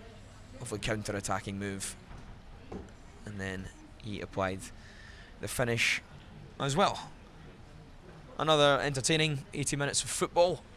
I hope you enjoy that one as much as we did, and I'm sure a lot of the coaches will have a few more names written down on their notepad, and I'm sure Brad's phone will be going daft once again. We'll be back with you very shortly for our final match of the game between the Blues and the Whites, but our second game has finished in the full-time score as Florida Yellows 4, Georgia Blacks 1.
Hello and welcome back to our live stream coverage of the 2025 Future Pro USA Talent Showcase. Game 3 of 3 coming up. We've got Arizona Whites against New York Blues. You can see the players there just making their way on to the field. So let's just run through the starting 11s for both sides. We'll start with Arizona Whites. They go with number 1 Jimmy Black in goal, a back 4 reading from right to left of 2 Jaden Little, 5 Corey Clark, 6 Alex Teo Karustim, and number 3 Dawson Jameson.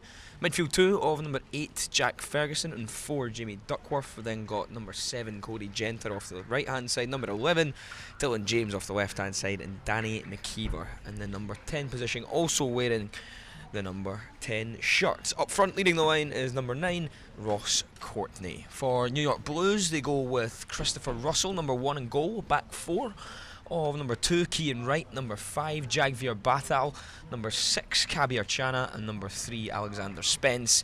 They go in centre midfield with number 8 Habib Buramo and number 4 Alan Tiro Karustim, as well as number 7 Aaron Martin playing off the right hand side, number 11 Kelvin Asante playing off the left hand side, number 10 Ian McGuinness playing behind a sole striker, which is number 9 Mackenzie Murray. I'll be your match commentator once again, Adam Binney, and once again I am joined by Director of Soccer here at Future Pro USA, Brad Rodder. Now Brad, we've had 2 fantastic matches in which we've been treated to 12 goals as well. Are you expecting for something similar again in our final match of the day?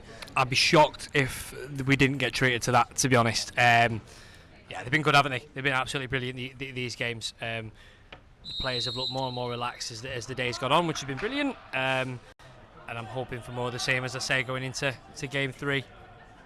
There's a chance already. It could be a big chance for Arizona Whites right from the off, but good save from the goalkeeper. Massive opportunity there for Ross Courtney, but good save there from Christopher Russell. Yeah, really was. Bit of nerves maybe a bit of nerves led to him giving the ball away. But he's come up trumps, hasn't he, with the save and recovered just fine. Yeah, good recovery from the goalkeeper as the ball's fed into the channel. Looking for the run of Mackenzie Murray, but he's not going to be able to get on the end of that one. Talk about right-footed left-backs earlier, didn't we? We did indeed, yeah. We've got another one. Alex Spence, number 3 for the Blues. What a kid. What a lovely lad. Who made that popular, by the way? Who popularised right-footed players? João Cancelo was. Yeah, it was Cancelo, wasn't it? Yeah, and it then became a bit of a thing, didn't it? Yeah, it definitely did.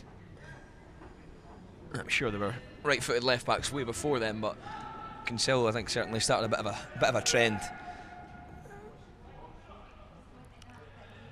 It's the Blues just trying to stamp their authority.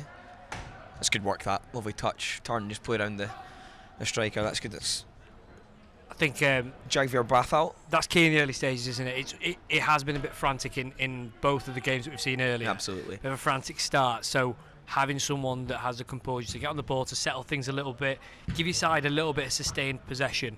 I think what we had in the second game in particular, both teams wanted to play forward quickly, but it was all with success generally as well. So the passes were connecting. What did you make of the second match? Brilliant, Brad. Brilliant again. Again, what was impressive? The most impressive thing to me was the desire from both teams to go forward quickly. You could see the intent, the attacking intent, energy as well. I think it's really easy for the intensity to die off when they're putting so much effort in as they are. Yeah. It's very easy for the effort levels to die off because you're tired. But to a man, I was really, really pleased with the effort levels in the last game. Yeah, really good. Really good. I think James Kirk got our Player of the Match awards dished out by Scotty. Difficult to argue with that. I mean, I know he didn't get on the score sheet. I'm sure a couple of the boys who scored a couple of goals will be thinking they could have been in with a shout, which they definitely were. But James Kirk's really got that something special, hasn't he? Yeah, definitely. I think that from my perspective, I think he's got that wow factor. That's something different in his locker. Gets on the ball, makes things happen. You need that as an attacking midfield player. Here's Cody Genter. So try and play it into the box. Good header actually from Dylan James, winger to winger, and into the box and attacking that back post, but it just comes off the back of the defender. There is New York Blues try and play out themselves.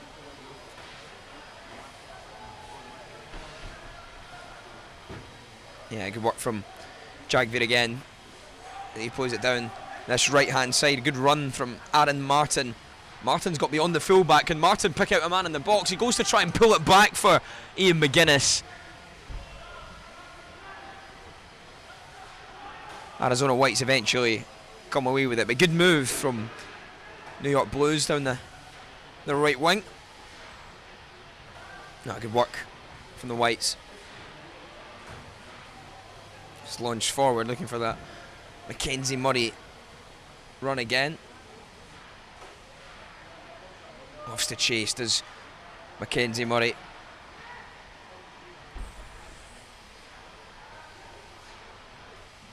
Oh, this is good work to win it back from McGuinness again. McGuinness, just almost applying the pass as well.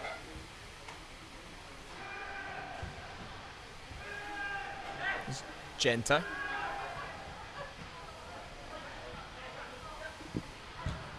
Genta looking for the longer one in behind the fullback, trying to pick out Dylan James, unable to do so. Oh, look at that for a ball, almost. Tell you what, he's had to deal with quite a few difficult balls almost in behind him so far as Kean Wright. But Kean Wright, number 2, playing right back for New York Blues, has made a good start to this one. Hasn't been caught out with any of those tricky passes.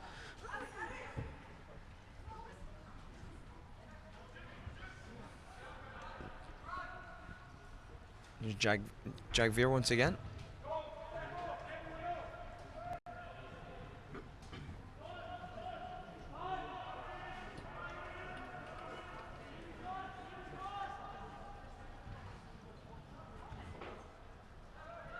It's good work again there from Kean Wright. Arizona Whites now with possession as they'll play out. Good this in the build up. Here's Jaden Little. Little goes inside for Duckworth. You can see that they're looking for the Ross Courtney run quite early. Let's try and play forward with intent, with pace.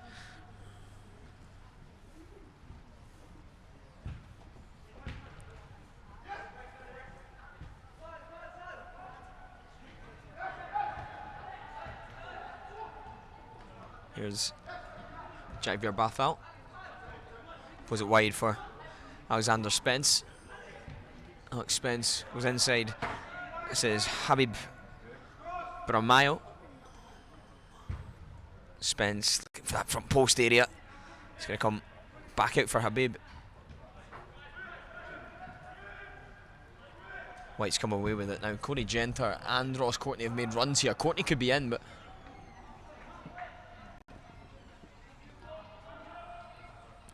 Christopher Gray deals with that no problem.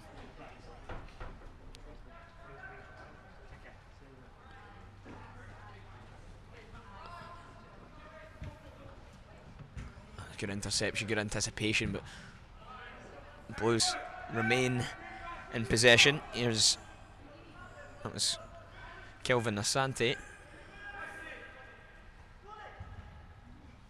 Asante does get the block in, but it's going to come out for a throw-in on this near side for the Whites.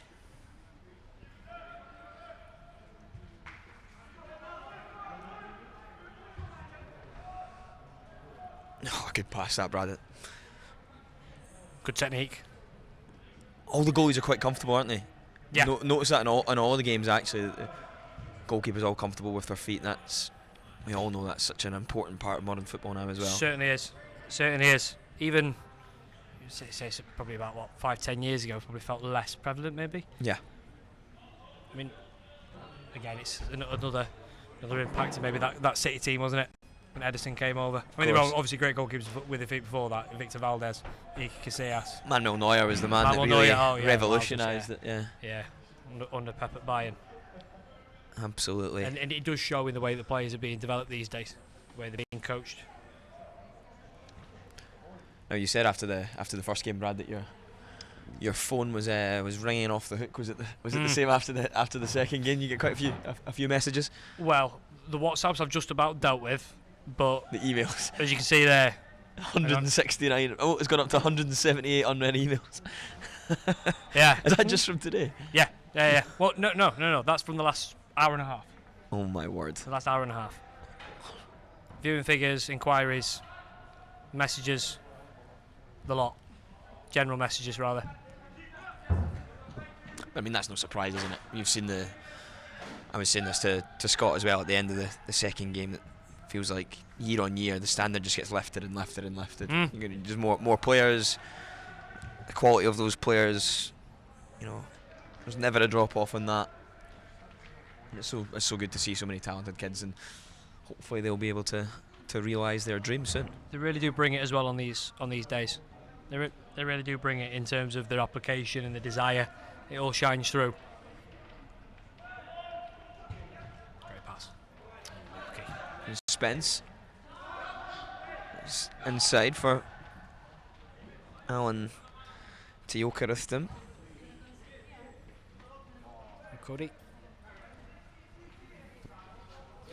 I wouldn't want to defend against Cody, I'll tell you that much. I was going to say so direct with his running. Out of possession as well, when he's actually a number 9 by trade.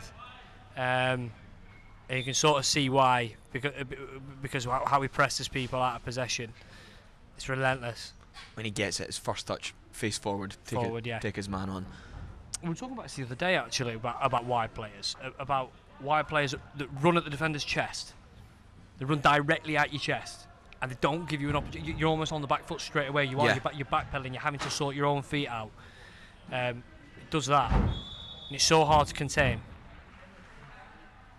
It's difficult, yeah. You run straight at them, they're going to have to move their body in some way to deal with it, and you don't know what way you're going to go. I used to hate that. I used to absolutely hate it as a fullback in college, and you're coming up against some really athletic lads that can throw you off balance quite easily. There's Cody Genter's. Oh, it's a good touch as well, by the way. Cody Genter could be in here. Second touch is good as well. He's got a man in the box if he can find them. Genter goes for goal. Just lifts it over the target. Again, he's got direct running again. Yeah, he's got a good burst, doesn't he? Yeah. Those first 4 or 5 yards, those first couple of steps, really explosive. Especially as a forward player in the States as well. That's what they look for a lot in their forward players. New York Blues. Oh, good turn. Really good turn from Habib.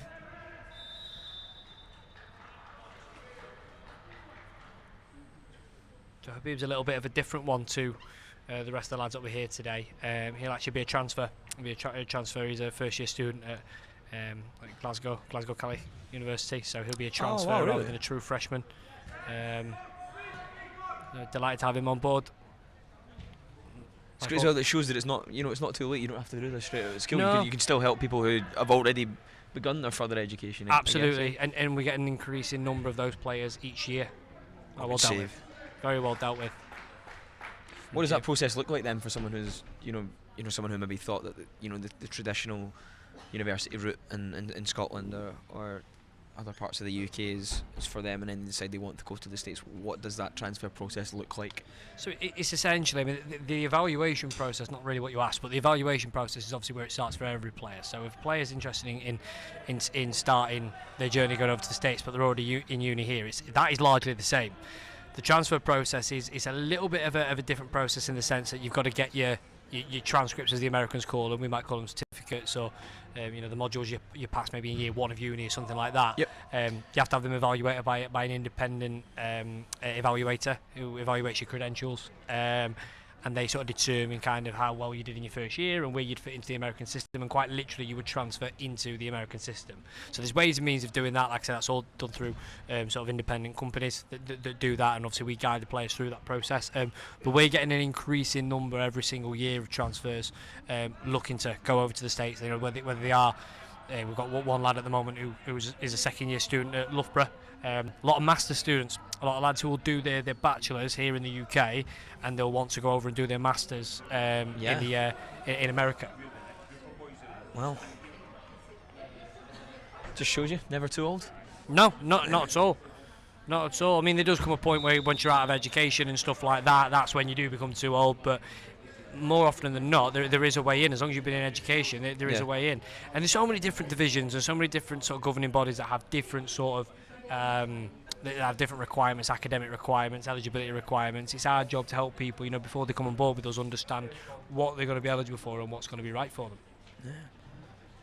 It'll be interesting to see how Habib gets on today. Habib Brahimo is over this free kick just now.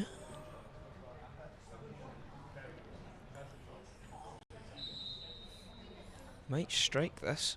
That's what he's done. Still the top, not a bad effort. No, just a bit too much juice. Just leaning over a little bit.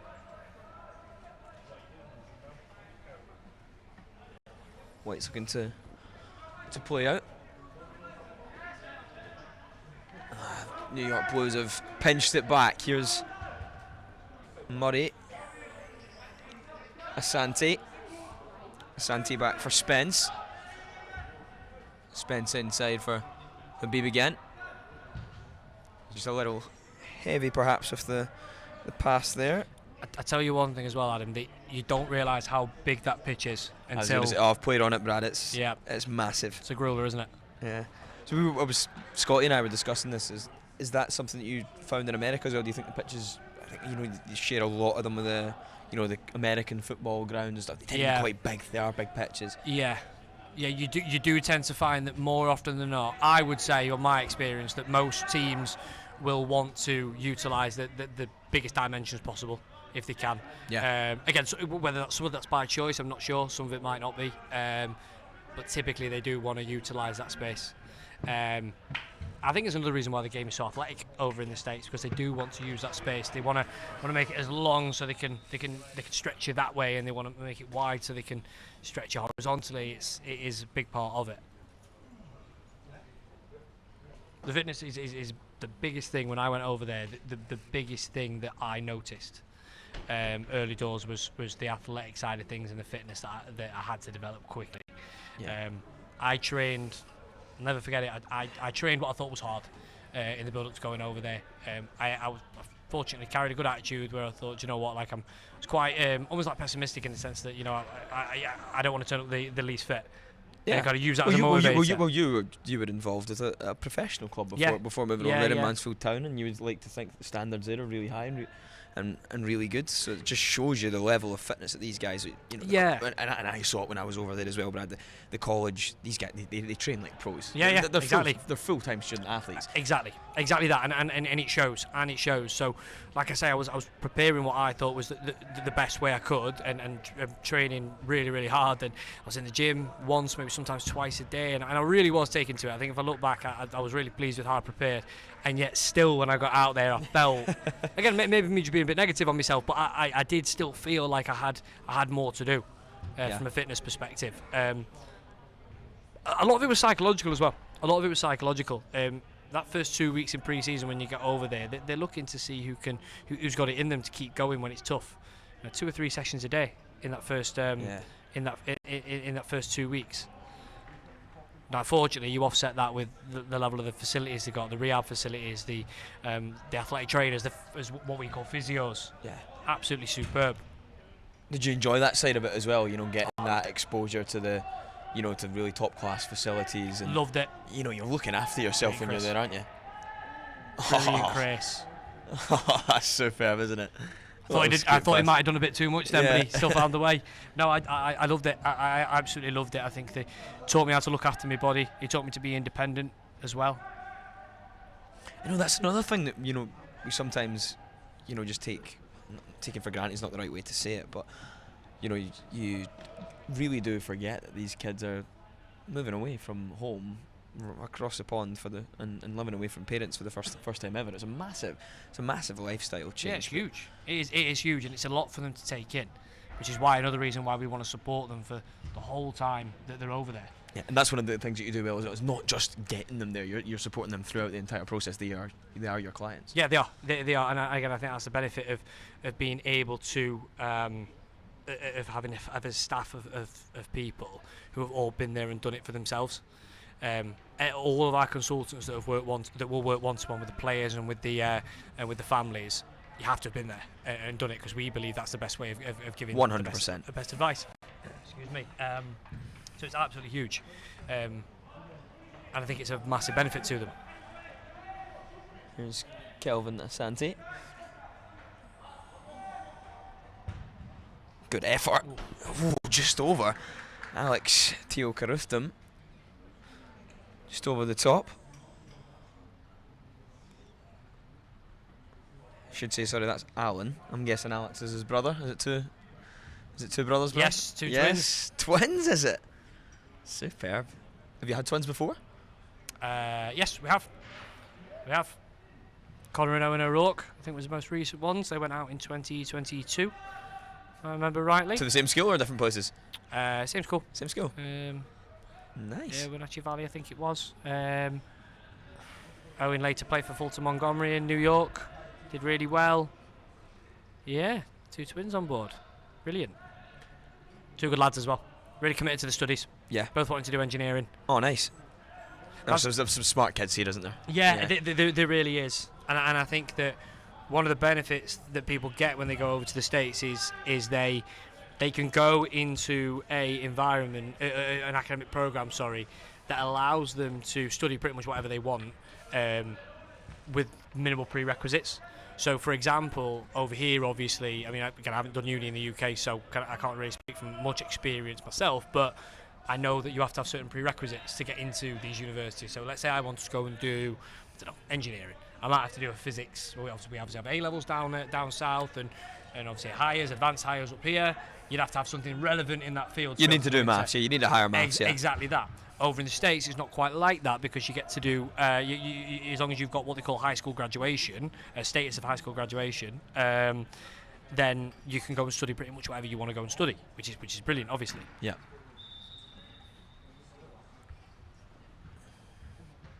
No, it's fantastic for all these guys. What an opportunity.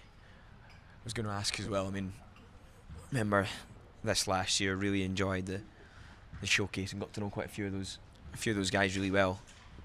Some really good players. Some of those have gone on to do really good things this year. Yep. You got any examples of any shining stars from recent years that have come to the showcase, gone on and done really good things over in America? Yeah, could be here all day actually. yeah. There's a long list. There's a long old list. I think one from a few years ago when we did it in Edinburgh. Was Max Tweddle. Max Tweddle went out there, and he was an All-American, a USC All-American. Went to the University of Illinois Springfield, really academic school. Who's a transfer that I was telling you about? He was a master's student. Went over there and did really well. Oh, brilliant! Wow. So that was excellent for him. In the same year, Sonny Simpson. Sonny came to us 2021. Went out in 2022. Went to Genesee. Was an All-American.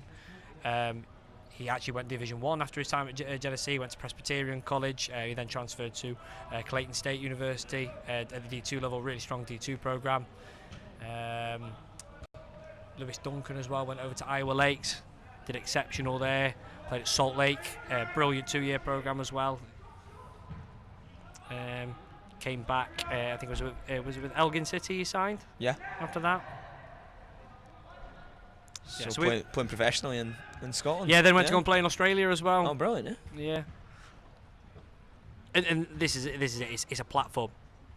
Going to the States and people are now understanding more and more the level over in the States, and understanding that it's got good credence to it. It's got strong credence to it, because it's bringing a credence, should I say. Because people are starting to understand a little bit more about these environments. People are starting to understand how serious the level is, and just how much of a good environment it is to bring players in from. Because again, they'll be playing full time. Absolutely. They'll be developing all the time under top coaches with top players. It's a professional environment. So once players have been through that, the coaches, they know they're going to be ready to go and play in a professional environment because they've had that experience. I want to say, I thought Kabir's been really good as well so far. Yeah, He's done well there again. In fact, both centre backs and the Blues look really good. really comfortable on the Kabir ball. and Jagvir. Another thing as well, and this is a personal preference, I suppose, but something that Kabir does really well is, as you've just seen there, as an example, he loves driving forward with the ball, and he can recognise opportunities to step into midfield and take the space. It's really important. Oh, lovely turn, an opportunity, and what a goal this could be, and what a finish. McGuinness just dances past one man, dances past the second, and then strokes it into the corner. Fantastic goal, fitting of a fantastic performance so far from the young man. Great disguise. Great disguise, gets into that area and then the composure for the finish. Brilliant. Really pleased for him. And we have our first goal of the game. And what a goal it was from McGuinness. He's a top player, isn't he? Yeah, he is, and again the composure when he's in that area. The disguise as well, the little shift of his body, the little body feint. Here we go. Go Ross. Offside. Yeah, Owen McGuinness, local lad, plays for St Carrick's. He's done the south side of Glasgow. Attends Holyrood Secondary School, which is also a good school for football as well. SFA Performance School over there. So I really like that model. I really like the SFA Performance School model. you know, they've been in it. Oh, they actually? They've been in it. They've literally just. Yeah, I know what I'm on about, recently. me, don't I? Oh, nice, Sorry. Cody. Oh, he's in. There's an Can't we opportunity here. This could be 1-1. Great opportunity and great finish. Ross Courtney, Superb. great first touch. Commits the goalkeeper and then applies the finish as well. Brilliant finish, and I absolutely loved as soon as the ball came over to Cody, he knew he had the picture before he even received it, I think, or as the ball was travelling towards him, he's popped it back into a dangerous area to keep the attack moving. He's not slowed the attack down, he's allowed it to keep moving, and obviously we slipped in Ross, and what a great finish. Yeah, he's not taking a touch and looking to go back as he's not playing safe there. It's always like. Try and play forward and try and progress it, but again without slowing it down. Yeah, good finish. Nice little time for Ross to get to have a little bit of a rest now, eh? That's great, that, isn't it? Scoring and come off straight after it. You're like, Thanks yes. for coming. That That never happened give me to the me. showers. Believe it or not, that never happened to me. I was getting brought off for very different reasons. Many goals did you score during your college career? I only need one hand. Definitely no One more than finger. 5. Don't be horrible. I think it was 5 actually. Scored one my freshman year, but it was a fluke. I've shanked a clearance from the halfway line and it slipped through the keeper's gloves. But they all count. Of course. Yeah, a couple of free kicks, penalties. Bit of a penalty merchant, to be honest. Aye. Yeah, a bit of a penalty merchant. Quite pleasing to see Arizona Whites respond so soon as well, because obviously we've had a couple of games where after one goal goes in, a few start to fall and it's difficult to get back involved. But it's a really even contest, this, isn't it? Yeah. Sometimes you need things to go your way as well, don't you? You need a little bit of the rub of the green, as they say. Well defended.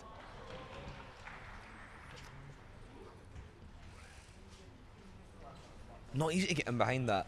We were literally just talking up Jagvir Bathel and Kabir Chan, really good centre back. Not easy to get in behind them. So Courtney's done well to get off the shoulder, and yes, they get a little bit of fortune as well. But yeah, and another striker that's a true number 9.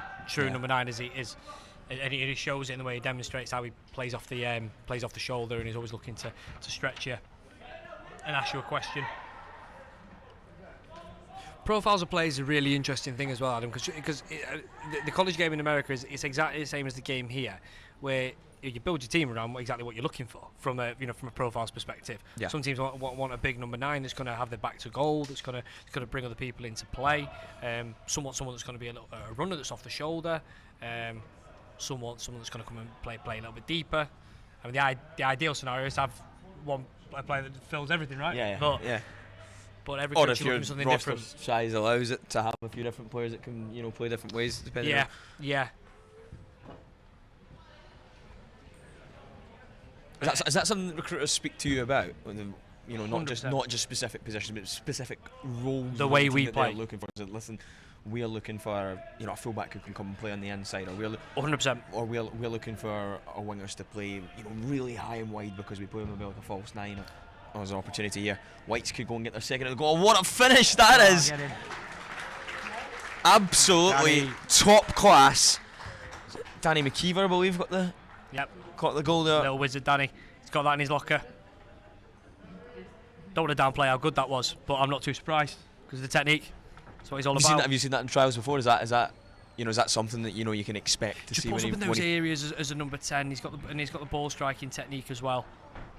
So he's just managed to get enough dip on it as well. He had the pace and he got the dip on it as well, which was good. It obviously comes in off the bar, but it's in all the way. As soon as you just like, that's in. Yeah, like definitely. But going back to what you said a second ago, Adam. Yeah, the coaches they'll tell us, this is how we play. This is what I want from my fullback. This is what I want from my centre mid, from my centre half, or whatever it may be. What we will do a lot as well is we'll go and watch their games. We'll do our very best to, and when we do it, we'll go and watch some of their games, and as much as we need really to get a feel for what they're actually looking for. Now sometimes they might be looking to completely revamp their playing style, and we might not be able to get a good impression of that just off watching some film, but more often than not we can. Yeah. And also again, we've all played at the level over in the States. We've all seen it for ourselves, so we understand what the level is like, and in terms of kind of who's suited to that level. But in terms of profiles, in terms of will player X fit into this system, we'll go and watch the footage if we can. We'll go and see it for ourselves. Ultimately, we want to match the right player to the right program. Absolutely, because it's not just about getting the players over there. You really do work hard on making sure that there's the right fit, and you've got good relationships with these coaches as well. So not only styles, but what the coaches are like as well. And His personalities. Yeah, exactly. Yeah, I think that's probably a big part of what makes us different, if I do say so, because the personal relationships, that's the key of everything. Personal relationships is at the heart of absolutely everything, whether you're speaking to a coach, whether it's working with a player and their family, obviously. No, it could be in here. An opportunity for the Whites to extend their advantage, and they do. What a finish that is. Great finish. Ben Devlin just come on as a substitute on this right-hand side. Whites cutting Blues open. And it's now Arizona Whites 3, New York Blues 1. Really good finish from Ben Devlin. Superb finish, yeah. Because he's managed to get the wrong side of his defender, and then the technique to be able to put it into the far corner beyond the keeper's reach. Superb. He didn't need a lot of pace there. It's one of those ones that you just got to roll it, but it's the only place you can put it, because the goalkeeper comes out, narrows the angle, he has to squeeze it into there, or it's not going in. Yeah, exactly that, and he got the technique right. It was just couldn't be further in the corner, could it, really, by the end of it? So give the keeper not much opportunity to save it. What type of player is Ben? Exactly what you just seen there. Just typifies it. He's got a good athletic profile. He likes to run beyond. He likes to run at defenders. Natural wide player, and he has got the eye for goal. Driving towards goal and getting shots off. Putting it on a plate for his man waiting in the middle. All about attacking output, and we have seen it time and time again on the trial days that we've had him on. Absolutely. Yeah, it was a good start from Ben Devlin. Really good finish, and Arizona Whites find themselves 3-1 up. The New York Blues, well played. New York Blues actually probably started the better of the two teams. They get the opening goal. They looked in control. Yep. But Whites have really responded, haven't they, the last kind of 5 minutes or so? I mean, it was two ruthless finishes, wasn't it? Yeah. And again, that has been the difference. Good running. Good direct running. Has pulled it back. Comes back for Devlin. Devlin looks to try and lay it off, but I think away with it. Smelling the situations of the game is really important as well, isn't it? Because what the Whites aren't doing is saying, okay, we'll chill out now. We've gone in front. Let's protect. Still playing the same way. And like I said earlier, we want them to play the same way all the way through the game. We want you to go forward. We want you to go and score goals. And recognising you can carry your momentum forward by not easing off is really important. And we spoke with the players as well before every single game. We spoke about the need to make intelligent decisions. Yep. The coaches today, they want to see intelligent decision makers. Trial days are a very different environment for these players, because they're there for the purpose of getting footage for their profiles. And the full game footage will be analysed by coaches as well in most cases. But today in particular, with the type of event it is, the type of environment it is, we want to see intelligent decision makers. And that's really, this is for recruiters, this is the best chance really to see what a player is all about, isn't it? A full game setting, up against other guys who are also going to be playing at the same level. Another thing as well that I've thought long and hard about over the last couple of years is, think about the environment and how we try and unburden them, we try and relax them. But actually, it's a good thing for them to feel it. It's a good thing for them to feel that it's a different type of event, and there's going to be some pressures there that they've got to put on themselves. Again, that doesn't mean we want to put any more on them than what they put on themselves. I'm certainly not saying that. But what we do want them to do is like you said earlier, we want this to feel like a college environment. Everything's going to matter when you're over in college. It's a results-based business when you get over there, because it's not grassroots football anymore. It's a competitive environment. So it's actually a good thing. For some of them, it might be the first taste of it, or they might not get many tastes of it. Oh, by the way, there's a good ball for Asante. He could be in behind the fullback, Kelvin Asante. Strong play. Able to keep a hold of it. He's done really well to keep it there. Really well. Protected it well, hasn't he? Here's Murray. He's inside for McKeever.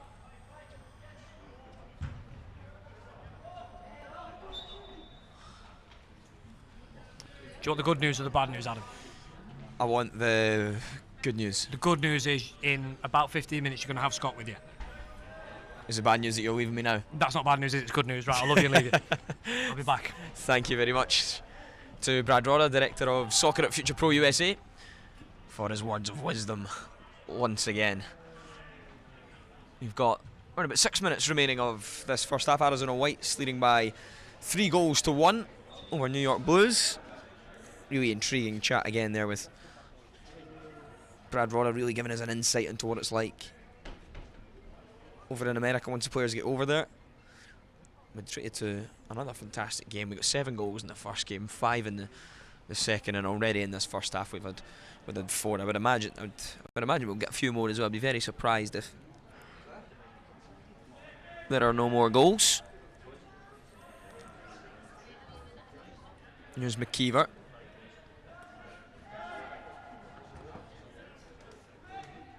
Ben Devlin.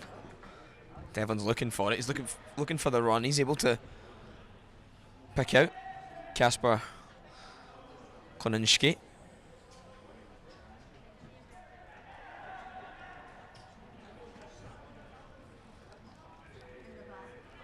And Kasper's looking to try and bite back and win that there, but Blues keep it. Oh, lovely. Lovely little chip pass from Owen Edwards there. Just recognised that there was a player in front of him, couldn't roll that one across the deck, just wouldn't have worked. Had to lift it. And now Koninski can come forward again, but didn't quite get the connection on the shot that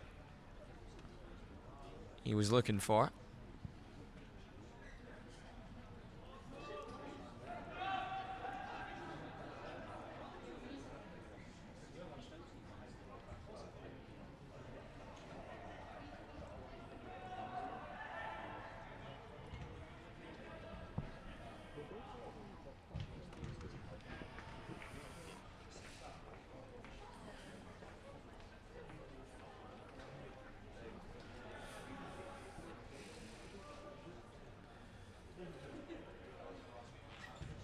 Kabir Chana. Back over for Owen Edwards. Owen Edwards goes back to goalkeeper Chris Russell. And back to Chana. Some really impressive performances all round. Really like the look of Kabir Chana. It's McKeever who scored that fantastic opening goal, the only goal that New York Blues have managed today. Yeah, well read from the defender. Just goes behind for a corner kick, and this will be an opportunity for New York Blues, maybe to try and snatch something before the end of this first half.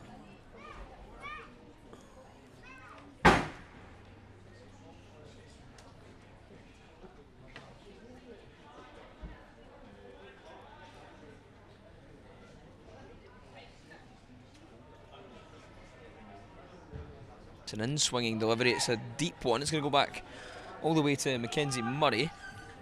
Murray just goes for the first time pass. Good work from Ben Devlin, combining with McGuinness, but they can't win it back. Murray will deliver Just collected at the front post by Jimmy Black.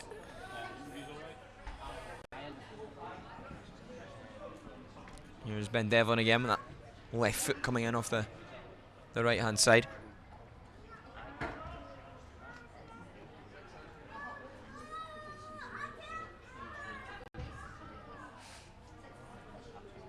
Just a bit of a misunderstanding there.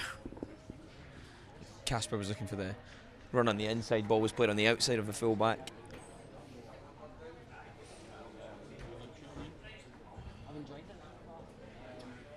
So here is Owen Edwards, New York Blues, driving out looking for the feet of Murray, but it's going to go back to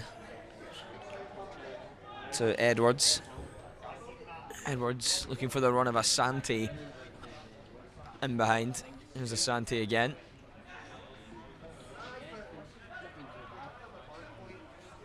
Murray, Spence for Murray.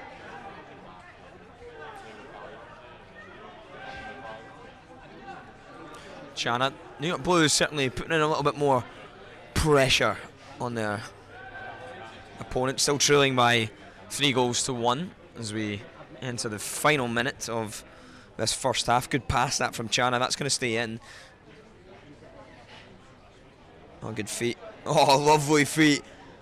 Really good work. Really tricky. And this potentially could have been assist of the day. Ultimately wasn't to be. But Nathan Flint really showing the qualities that he has. Now here's Ross Courtney. Ross Courtney looking for the front post for Devlin, not able to get on the end of it. Here's Klininsky. Can Klininsky get on the score sheet? But no. Final few seconds of the half remaining. Here's Flint. Flint, who looks so exciting in off that right hand side. Unable to get by his marker as the referee brings the first half of action to a close. And what a first half it's been so lucky at this year's 2025 Future Pro USA Talent Showcase. Another 4 goals in this first half. It was actually New York Blues who got the first one. Owen McGuinness beating 2 players before Camley slotting it into the bottom right hand corner of the goal, and then the equaliser came shortly after. Ross Courtney, almost an immediate equaliser.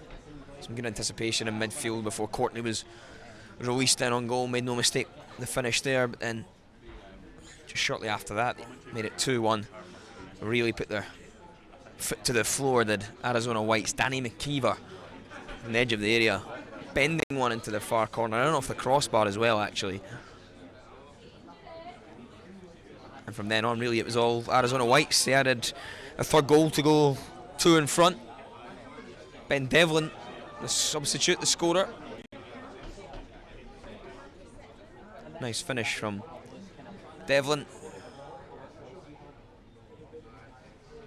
That completed the scoring for the first 40 minutes. It's the highest number of goals we've had in the first half of any of our 3 matches, so would expect that trend to continue in the second half with a few more. That's certainly what we are hoping for. We'll be back in a few minutes for live coverage of that, but at half time it is Arizona Whites 3, New York Blues 1.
Welcome back to our 5 Future Pro USA Talent Showcase. Second half of game number 3 is just underway. Arizona Whites leading the New York Blues by 3-1 after another really exciting first period of football. 40 minutes left of the day, hopefully some more goals in it as well. And I'm delighted to say that Scotty's back on co-com. Scotty, what did you make of the first half? But that's right. The Blues started probably a wee bit better and they got themselves in front, but then the Whites responded really well and then really took control. And yeah, that kind of second half of the first period made it really difficult for the Blues. So hopefully we see a response from the Blues here and try and get back in it again. I think the next goal is key, whatever way it goes. Yeah, it was quite a strange one, wasn't it? Because I was thinking, like, when the Blues go 1-up, especially with the way they were playing, I was expecting them, to really go and press on and get the next. But Whites, as you said, responded so well. 3 goals in quick succession. Again, how do you expect the second half to go? I think if it carries on the way to the second half, the second half of the first half went, then I suspect it could be a kind of one-sided result that we kind of. Oh, look at this for feet. Cody Genter has done really well here. Just gonna go behind. Yeah, I actually think the 2 white players for the white team in particular first half were excellent. Dylan James and Cody Genter. Even the subs when they came on as well, Devon and Kozinski as well are really good players. Ben, Yeah, I think Ben had a part in one of the goals. He scored. Well. Yeah. There you go.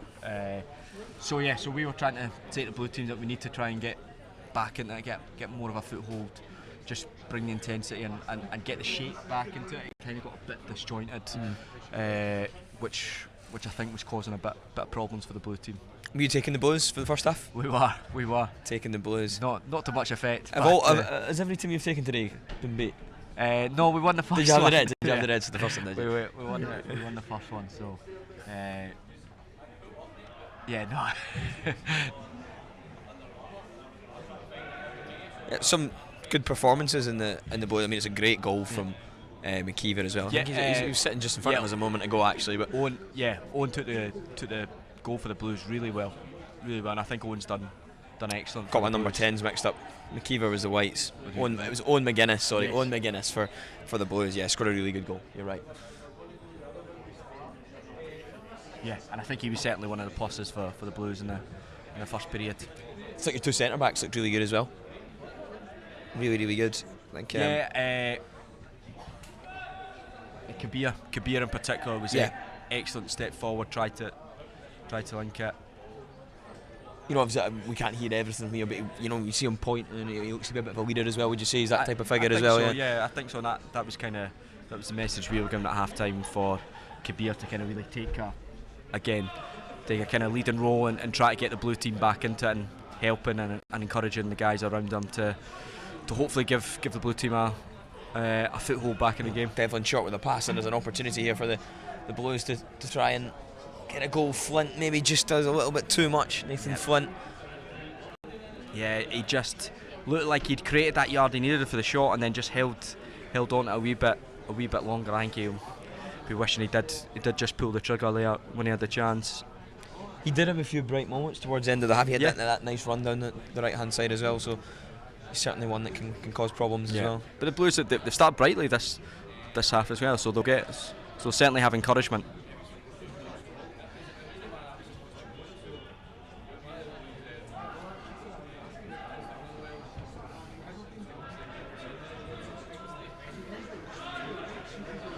There's Kabir Chanat. We pass inside. There's a Habib. Habib just goes to the back heel. Now Whites take it again. Good work from Duckworth.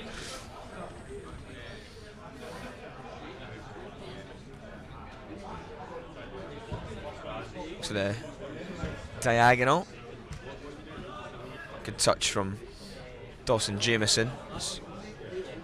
Kasper Kwasinski goes back to Daniel Barrett.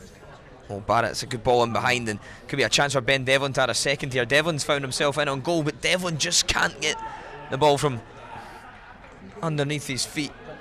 Yeah, An early chance there for the Whites. Yeah, Spence, the fullback, actually did really well just to, he couldn't impact Ben getting on it, but once he did, he stuck with him, and he did enough to just kind of put him off and stop him getting a chance. So it was actually good defending in the end. But it was a dangerous run and a dangerous ball over the top. Yeah, good player, Spence. It's that ball again. Yeah, Ben Devlin, he's in behind, and he's going for the early finish, and it's just gone wide of the target. He's a real threat, isn't he, Ben Devlin? Yeah, it's obviously an area that they've had a couple of chances in quick succession there, so I'm sure it's a ball they'll be trying again, I think, because they've got a little bit of joy. Blues just need to really watch that, maybe deepen off, give themselves a few extra yards, so they've not got the space to run into it. Owen Edwards.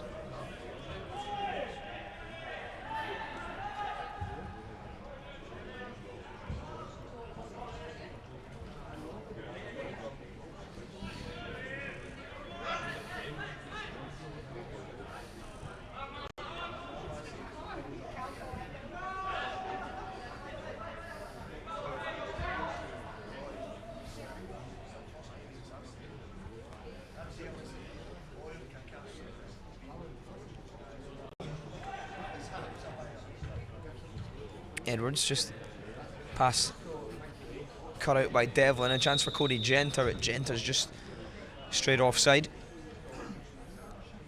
Genter's now moved to the number 9 position. Brad was telling us that's his more natural position as a 9 because he's so explosive, isn't he? Yeah, he's definitely got a bit of pace and dynamism about him. He looks like he would be a handful. Yeah, I wouldn't want to play against them. Always on the move. Here's Kabir driving out from the back again. Asante just offside. Yeah. Just got a little bit of stop-start now. Hopefully get some fluency back into the game. We're wanting goals, Scotty boy. More goals. Yes, absolutely. We've been spoiled today. Let's get some more. Here's Murray. From the edge of the area, good save. Okay, yeah. Push behind, and I'll go out for a corner. Decent effort from Mackenzie Murray. Yeah. Maybe just took a wee second too long. Thought he was maybe going to miss the chance, but yeah, he did well. It was a good effort and good save. Maybe could have played in his teammate for a closer effort, but he's a striker, so he's going to, of course, take the chance on himself.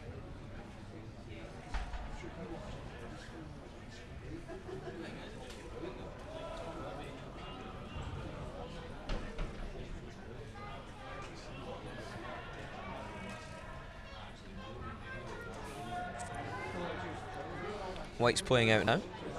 They'll take a throw in on the far side. Just comes off Asante. It'll be Callum Hay that goes over to take said throw in. Callum Hay inside for McIver.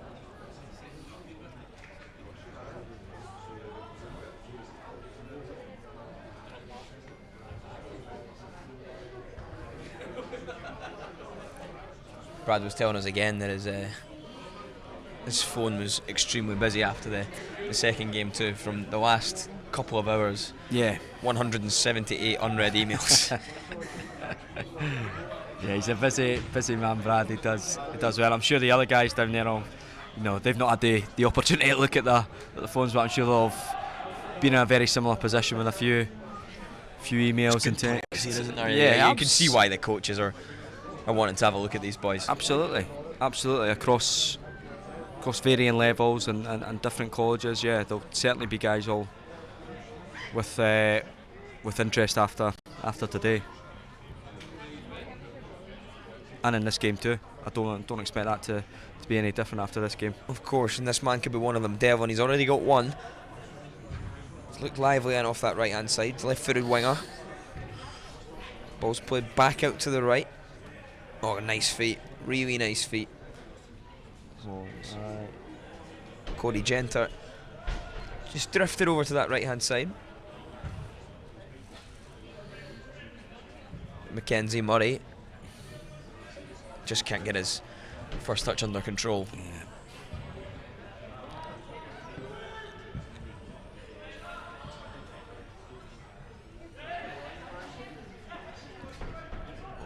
Look at this for a run. An opportunity perhaps for Blues to get back into it, just looking for the run of Mackenzie Murray. Yeah, really good run from Jamie Webster. Yeah, he did well there. He did well. I think he was trying to work the angle for the shot, and then I don't think it would quite fall for him, so he was just trying to slide through Mackenzie there to get on, but he just gone a wee bit early. But I think, yeah, game's looking a wee bit more stretched now, so I expect there probably will be a bit more goalmouth action in the next minutes. Absolutely. As we close out. Yeah, little change in the goalkeepers again. Christopher Russell back in goal. Lewis Jack going off. Christopher Russell back in goal. Jimmy Black, of course, in goal for the other side. Just noticed on the sheet there, Jimmy Black actually went to the same school as me. There you go. Sadly, our paths never crossed.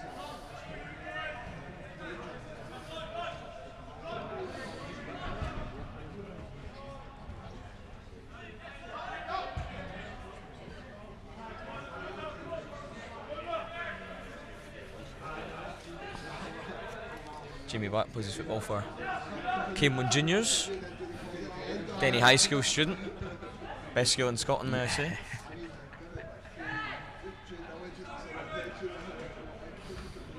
Oh, nice touch. Yeah. Webster. He's had a couple of nice touches, hasn't he? Yeah, he's just came in as a sub and he's looked pretty lively. Yeah, and he's just come into it a wee bit more just in the last few moments. So yeah, if they can continue to get the ball to him, Blues, they might have a chance of getting back in this.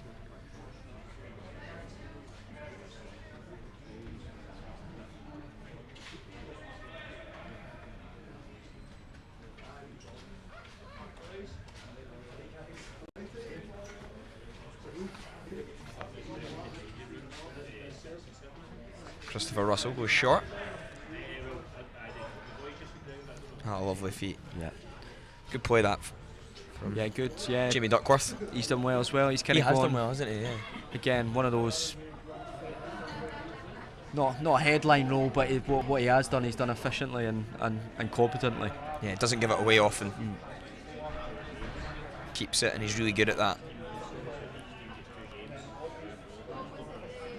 It's Devlin. Ben Devlin has picked it up again.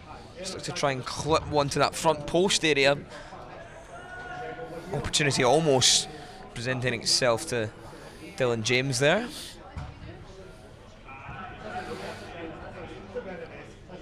Yeah. Probably going to have to do something a little bit different in terms of those build-ups. I don't think going long has been super successful for the Blues, so might have to be a wee bit more patient in their build-up. This could work. It's going to find its way to Dylan James. Chance for Dylan James to add a fifth for Arizona Whites. Opportunity still there to try and get a shot away, but Kasper Kloninski's forced backwards.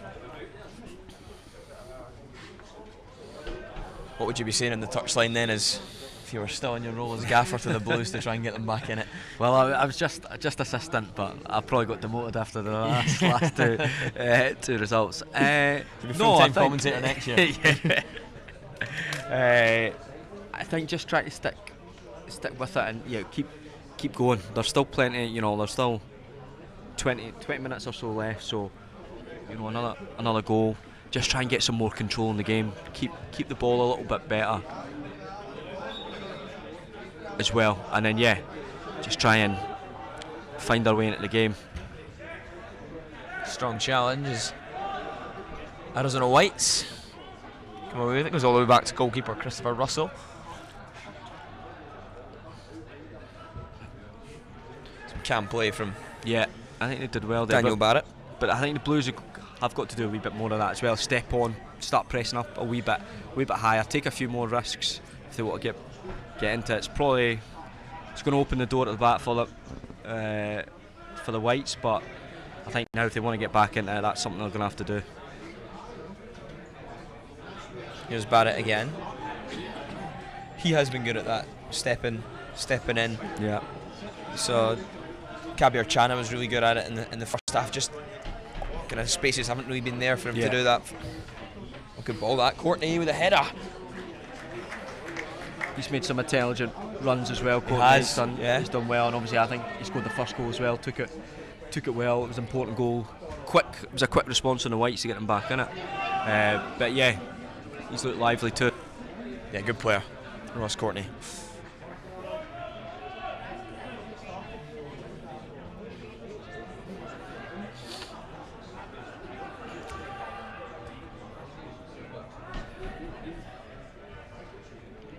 Position did you play when you were in America? Midfield. Water carrier. Midfield general now. No. Just give it to the guys with some ability. Tackle and 5-yard passes. You're being very modest. No, I was fortunate to be part of a very, very good team at the time, so I got lucky in that aspect. But yeah, really. What was the main difference you noticed when you went over there? I think certainly when I went first across as a kind of first year student, when I played probably at some. When would that have been? 2008. Wow, that wasn't yesterday. No. Yeah, it was. I think I'd played at similar level. Was a pretty thought of myself as a pretty decent player. I don't know other people might have, but yeah, I'd played at a reasonable level. Was doing well. But yeah, Kenzie. Sorry. Really struggled with. Not struggled, but it took a while to adapt to kind of like we were talking about earlier, the physicality, the pace of the college game. Not realising, I had a couple of appearances at senior football, but not, for a lot on many occasions. But yeah, it was just playing senior football as a 17, 18-year-old boy, and it takes a bit of time. Whether you like, some guys take it straight away. I wasn't in that position, but and I think that's in the US as well. They were a lot more. I think we're getting better at this here, but in terms of developing you athletically as well as from a football perspective, had a bit to go. But then I think once that started to once I started to make improvements in that, it really helped in terms of, for me, and my overall game as well. Best player you played with when you were there? Everyone's got one, or against. Everyone's got one, haven't they?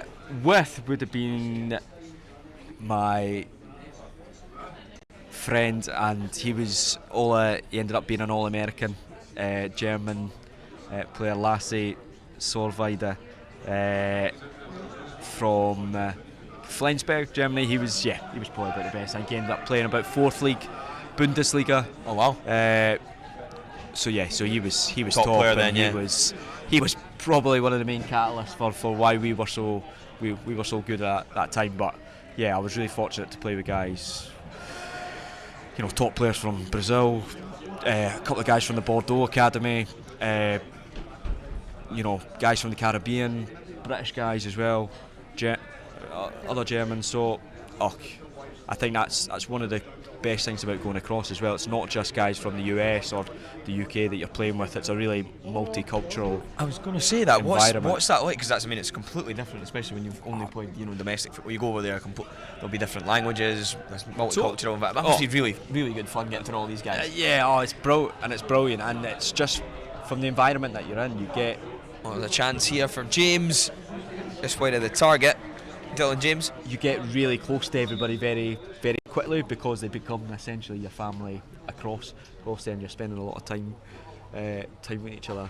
But obviously getting to know what everybody's experiences, everybody's past there, what it's like in their country. I mean, it's brilliant. It was one of the best things I loved about it as well. But again, it can take time to kind of gel people from all those different backgrounds. Absolutely, yeah.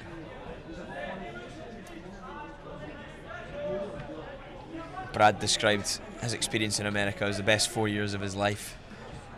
Yeah. Do you agree? Oh, 100%, of course. Just wish you were these lads. Yeah, oh, totally. And it is, you know, you wish you had your kind of time again to do it all over again. It was brilliant. You can see the smile on your face just speaking around it, Scotty. It's great, and really looking forward to getting to see these guys really flourish and develop as players over the next so, and year. that's, you know, the next best thing is try to help people do something similar that we enjoyed. So, you know, obviously we know we fortunately can't do it again. Our time's been and gone, but helping other guys and hopefully them being successful or just having such a great experience is what we're keen to do. Absolutely, and I'm sure a lot of the players that we're seeing today will go on and do really good things over in the States. Again, already some of the boys from last year already making their marks over there. Some really top players that we're so lucky to have. If you're just joining us, this is our final match of the day. Game 3 of 3. Well played. Really good work down that left-hand side. Arizona Whites, of course, leading New York Blues by 3-1. New York Blues took an early lead, but look at this.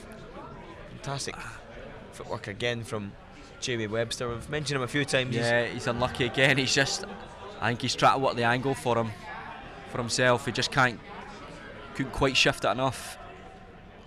But he did really well to get himself into that position to begin with. The idea was right with the pass there, but the execution not as much. Good ball straight through the middle. But keeper's out well there. Yeah, nice and he was quick. out, read it well. But yeah, I think it's now the Blues are trying to press on to get that kind of second goal, get themselves back in the game. But I think it's leaving big spaces for the Whites to exploit. So you would expect that to happen, wouldn't you? I think. But they're looking dangerous on the counter, the Whites. Here's Aaron Martin. Martin's done well to hold it. Goes back inside for Martin. Really good play from Martin and from Thomas Scott. Martin, little body feint, goes to the left, cross. And it is cleared.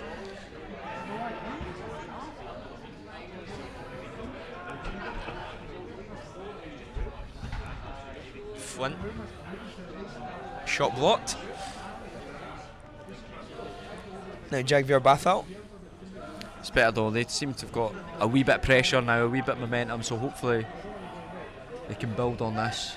It's been a good spell for the Blues the last 5 minutes or so, hasn't it? Just as we say that, they give it away, and it's going to be a second goal of the game for Ross Courtney. We know he's a man who can press that back line ever so well, and that's more evidence of it there again, Scotty, as he puts his side in a 4-1 lead. Yeah, he's done well. I think he's earned that. He's really been stretching that back line with his running, and he's worked hard off it, and he's got his rewards by pressing and being able to get the simple finish. But he only gets that through working hard. And yeah, kind of as we thought, Whites have punished the Blues when they're trying to push forward. Yeah, and Ross Courtney, a good number 9. He's quite an all-round striker, isn't he? You know, he can play off the shoulder, he can come short, you can clearly see he can finish. Seems to have all the attributes you'd like in your 9. Yeah, absolutely. I've been really impressed with his kind of turn of pace and his running in behind him in particular. But he's linked up at times as well. So sure he'll be happy with his performance today. 2 goals on the live stream as well. He'll be absolutely delighted. Of course. Straight in the show reel.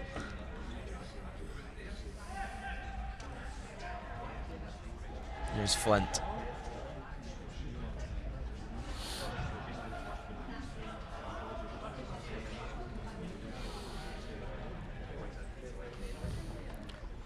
It's just important for the Blues now. They don't let the game drift. They keep applying themselves and try to give everything at the game. Good ball from James. Here's Devlin. Good challenge. tackle. Really good tackle. Good work that, going back the way Keane Wright. He's moved over to left back now. He is a right back, but there's some really good wingers in the whites. But Keane Wright's done well to handle them.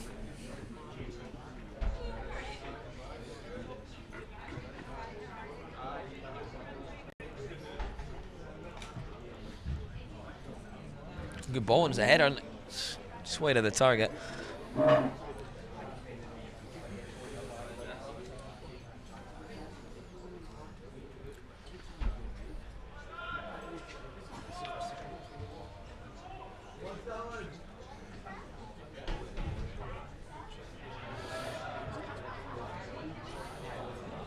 Here's Flint.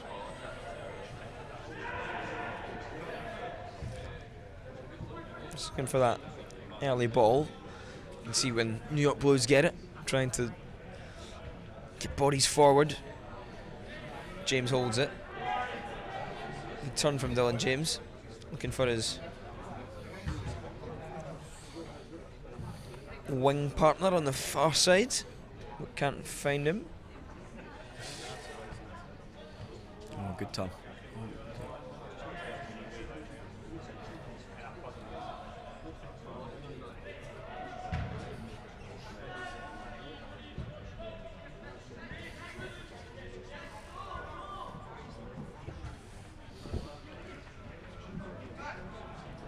Murray just unlucky with the flick there.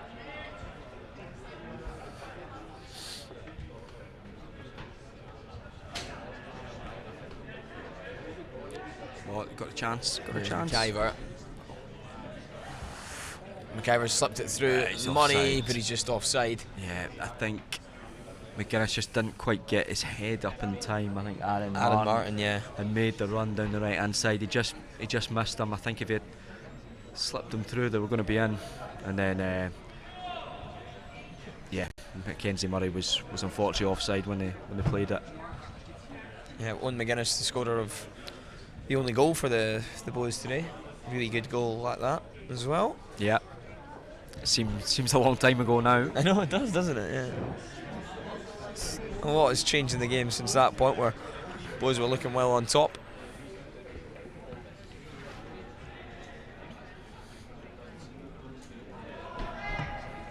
And here's Adam Martin, he's nicked in. Adam Martin's got a burst of pace, but just opts to go for the early shot. Could he have taken that in a little bit further? Yeah, I think so. I think he should have. I think he got his head up, and I thought, oh, excellent, he's going to be able to go and drive in further. But I think he got his head up and saw the goals and just thought to hit it early, which sometimes, can work in your favour. It takes a goalie off by surprise, and sometimes they're not set. So if your shot's on target, then it works. But yeah, unfortunately, he was off target. Here's Flint. Good feet again, Flint. He's got a bit of traffic in front of him, but he's done well to hold it. It's going to come back for Webster. Good save. Yeah. I think Webster's been probably the bright spot for the Blues in this. The second part, he's had a couple of good moments. That was a good strike as well.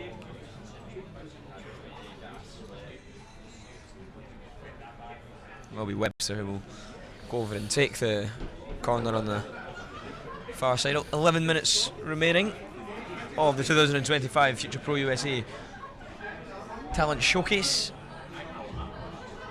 Good corner right on top of the goalkeeper, but well held from Christopher Russell. We'll come out to Flint again. Flint with a chance to run it as marker. Double step over, ball roll. Great feet, but yeah, did really well there.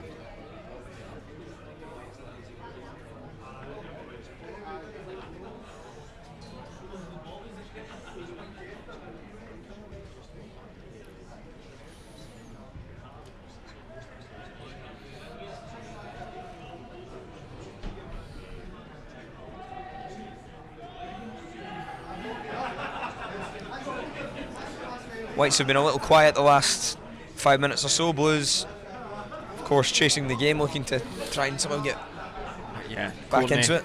Courtney just did well there. He did enough to make the centre half kind of not get a clear clearance, and then he won his team his a throw in.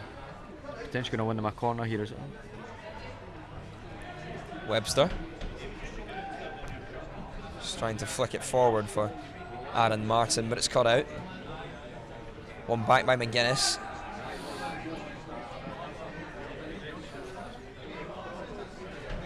Good play that. Really calm play. Tidy. Good midfield work from Alex Tayoka Riftum.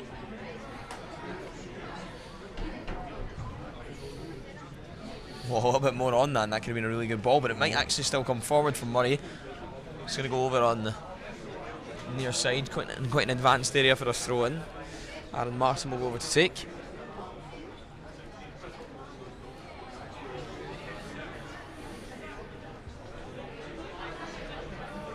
Webster for. It's Thomas Scott, but it's given away.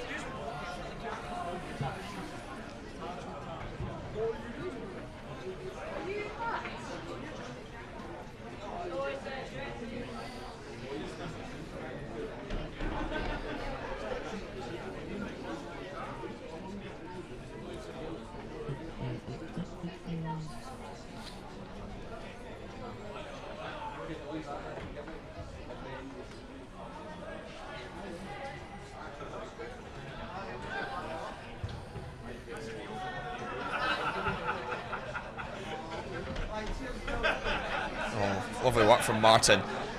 Can be direct and find himself out and in again. It's good defending actually. Yeah. From Callum Hay. Yeah, did really well. It just looked like Aaron was going to get the other side of him, but he's got his body in and defended really well there. I think Aaron Martin's looked lively for the Blues at points. He has, yeah. His first touch there was nice. It was just, it was good defending for Hay to get his body in front of him. But here's Flint. He's going to have an effort. Doesn't quite catch it.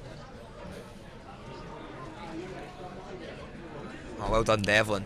Ben Devlin, ball, great challenge, great recovery. Spoke about Keane Wright a few times that he's moved over to that left back position. Yeah, it's been quite a good battle between those two since Keane's gone over to left back. They've had a few tussles. Yeah, two good players. Here's Devlin.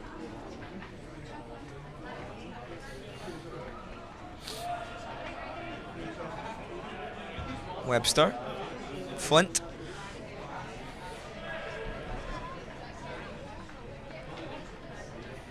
Unorthodox pass, but it's come off nonetheless. Flint again. It's nice feet, isn't he? Yeah.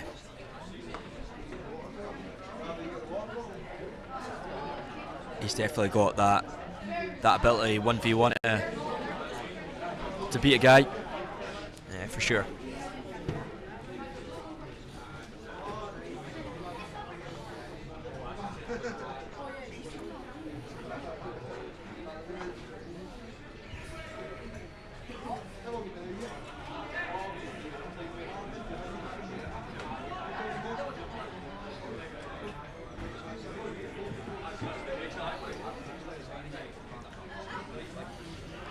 Good with his feet. Christopher Russell, we've seen that a few times. Yeah, I think he had a kind of a risky one right in the first minute, but actually since then he's recovered really well. And he made a good save straight after that. Yeah, and he's not let it affect his confidence at all. In terms of that, he's still been willing to get on the ball and try and make passes and build out. So, absolute credit to him. Yeah, you're spot on with that. Good work. And Casper gets it again. Going to come back, Ross Courtney, potential hat-trick. Push behind. He'll be wanting that, the big man, won't he? Ross Courtney will be desperate for his hat-trick. Absolutely. Be hoping he can just get it secured within the last 5 minutes here. Yeah, just over 5 minutes remaining now. Arizona White still leading by 4-1. Ben Devlin's gone over to take this corner. It'll be a left-footed in-swinging one. It's good shape on it. Dylan James can't get his head in. New York Blues can clear and come forward now with Flint, but that has come off his arm.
Now, unfortunately for the listeners, for the last 4 minutes we've been joined again by Director of Soccer at Future Pro USA. It's Brad Rodda. Brad, it's almost at the end of an amazing event. We'll just speak about this game in isolation first, because we're going to do a more full roundup after this game. But what have you made of the second half in this game since you last spoke to us, really?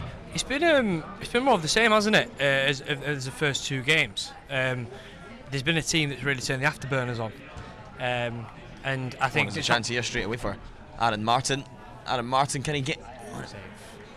Unlucky. Sorry? It's not like they've been without the chances, though, is it? No, not at all.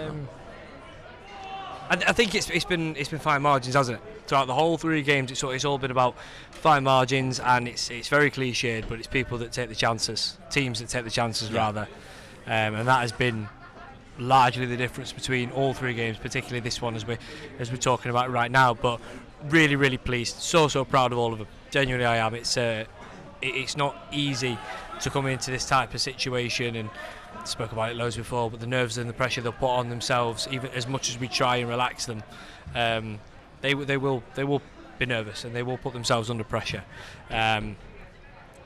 So I'm so proud of all their effort levels. Here's Aaron Martin coming forward for the Blues. Lovely step over. This would be a great finish if he can apply it.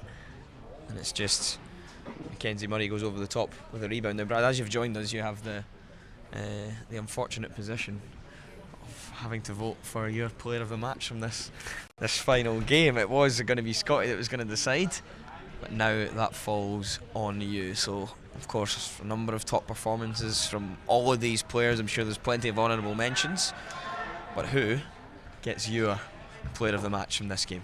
I hate it when you do this to me. You Right. did this last year. Right under the bus. Yeah, chuck me right under it. Yeah, I could pick a number of players. I could pick a number of players that have impacted the game, that have done well in their respective positions. The first half sticks out in my mind. Just the desire from Ross Courtney to get in behind. I think to make an impact on the game the way that he did, I think he's up there. A couple of goals, goal in each half, Ross Courtney. So exactly. It's hard to see past that. I'm going to go with Ross. I'm going to go with Ross. 2 goals. Of course, he'll still be looking for his hat trick.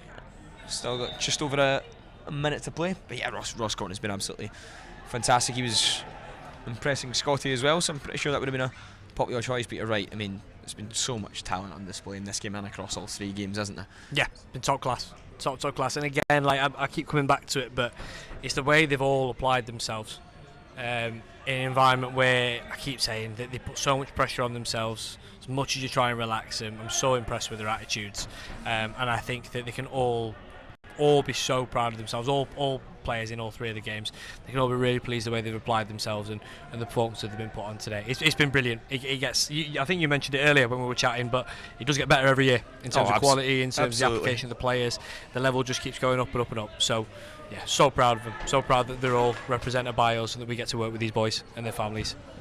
And I'm sure you'll have plenty more unread emails after this and plenty of messages after this one. I did just try and get somewhat on top of them because it's on my mind now. Yeah. Are you one of those people that can't have notifications on your phone? Like yeah, it does my head in. Yeah, it's the same thing. If I know that there's an email there, then I need to do something with it. Here's Flint. Martin.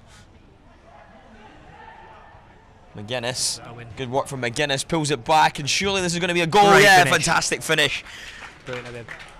Yeah, Habib applying finish at the back post, and he gets his goal right at the death.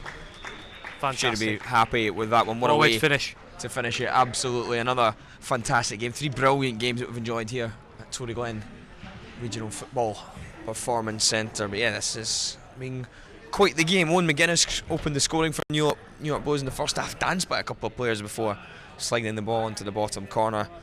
Ross Courtney then almost immediately equalised for Arizona Whites in that first half. They then got a quick second and the third. Danny McKeever scored from the edge of the area and off the crossbar and in. Really good finish, that one. Then Ben Devlin, who came off the bench, was one of the top performers, perhaps another one that was in for a shout for player of the match. He then made it 3-1. It was then 4-1 as Ross Courtney added his second. That was in the second period of the game, the first goal of the second half, when he capitalised on an error and poked the ball. And then right with the last kick of the game, Habib Biramayo got the final game, the final goal of the game, should I say, to make the final score.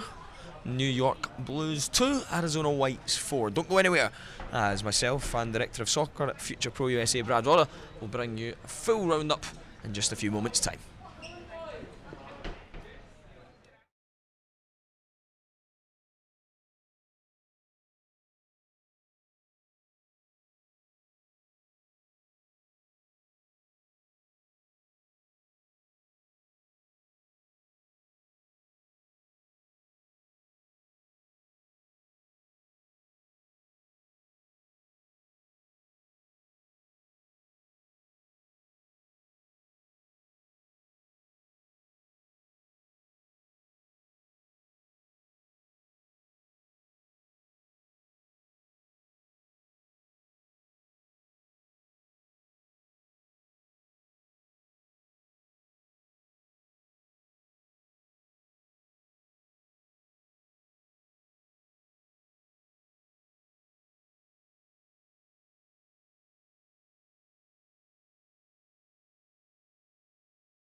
It's been here in Glasgow for the 2025 Future Pro USA Talent Showcase, and talent really is the best word to describe it. We've had so many amazing players from all across the UK really show what they're about today. 3 fantastic matches, first one finishing 6-1, second one 4-1, third one 4-1, 4-2 actually, because there was a goal at the end as well. So we've seen so many goals. We've had, you know, right across today, 17 goals from so many amazing players throughout the afternoon. So time to talk about it all and get some reflections from the main man, the man who's behind everything here at Future Pro USA. It's Director of Soccer at Future Pro USA is Brad Rodder. Brad, how would you reflect on today's event? We always talk about it getting bigger and better every year, but I imagine you're feeling quite proud right now.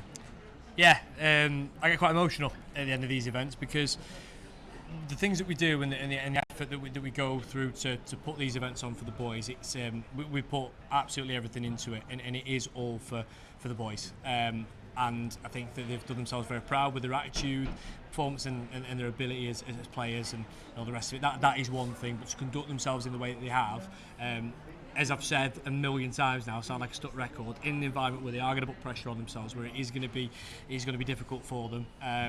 I couldn't be prouder, really couldn't. So to sit here again after another year where it's all been wrapped up, yeah, really proud captain of the ship, I suppose. What do you hope the players take away from today, other than the obvious that that you've been getting lots of messages about, guys and coaches that are interested, and what do you hope they actually take away from this experience today? I think it is that it's the experience, it's the ability to have a little bit of challenge, to play under a little bit of stress, I suppose. We spoke a little bit about it before, but we do everything we can to take the players, take stress away from the players and try and unburden them and free them up to be the best self.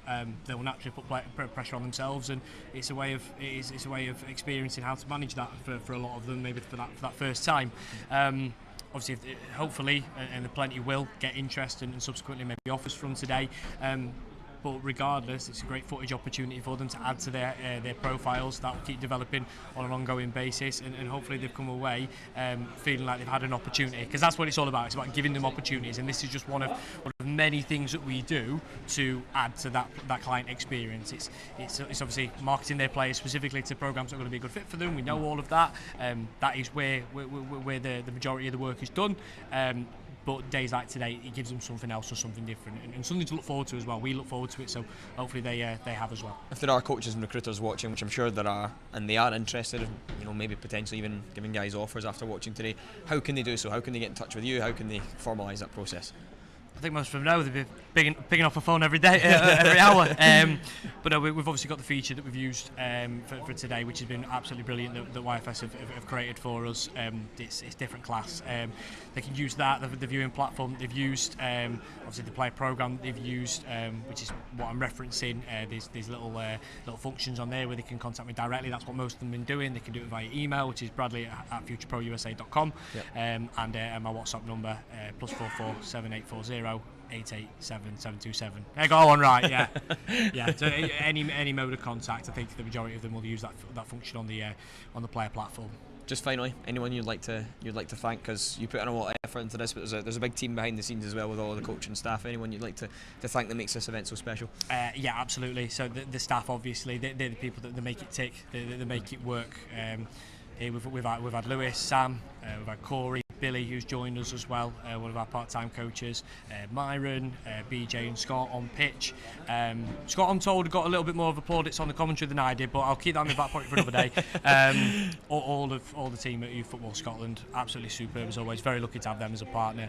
To yourself as well for coming down. I'm sure that you've had better things to do on a Sunday, but coming and giving us your top-class commentary has been fantastic as always. And biggest thing is the players. Biggest thing is the players and their parents for bringing them here, giving them the opportunity, and of course coaches all across America for tuning in. So many people to thank, and hopefully we've put an event on that's been something that people have been impressed by. Yeah, certainly impressed me, and something to be proud of. Brad, thank you so much for your time, and all the best for the rest of the year. Well, that was Director of Soccer at Future Pro USA, Brad Rodder, reflecting on what has been another incredible event. The 2025 Future Pro USA Talent Showcase is now at an end. We hope you enjoyed it, and we cannot wait to see you all again this time next year.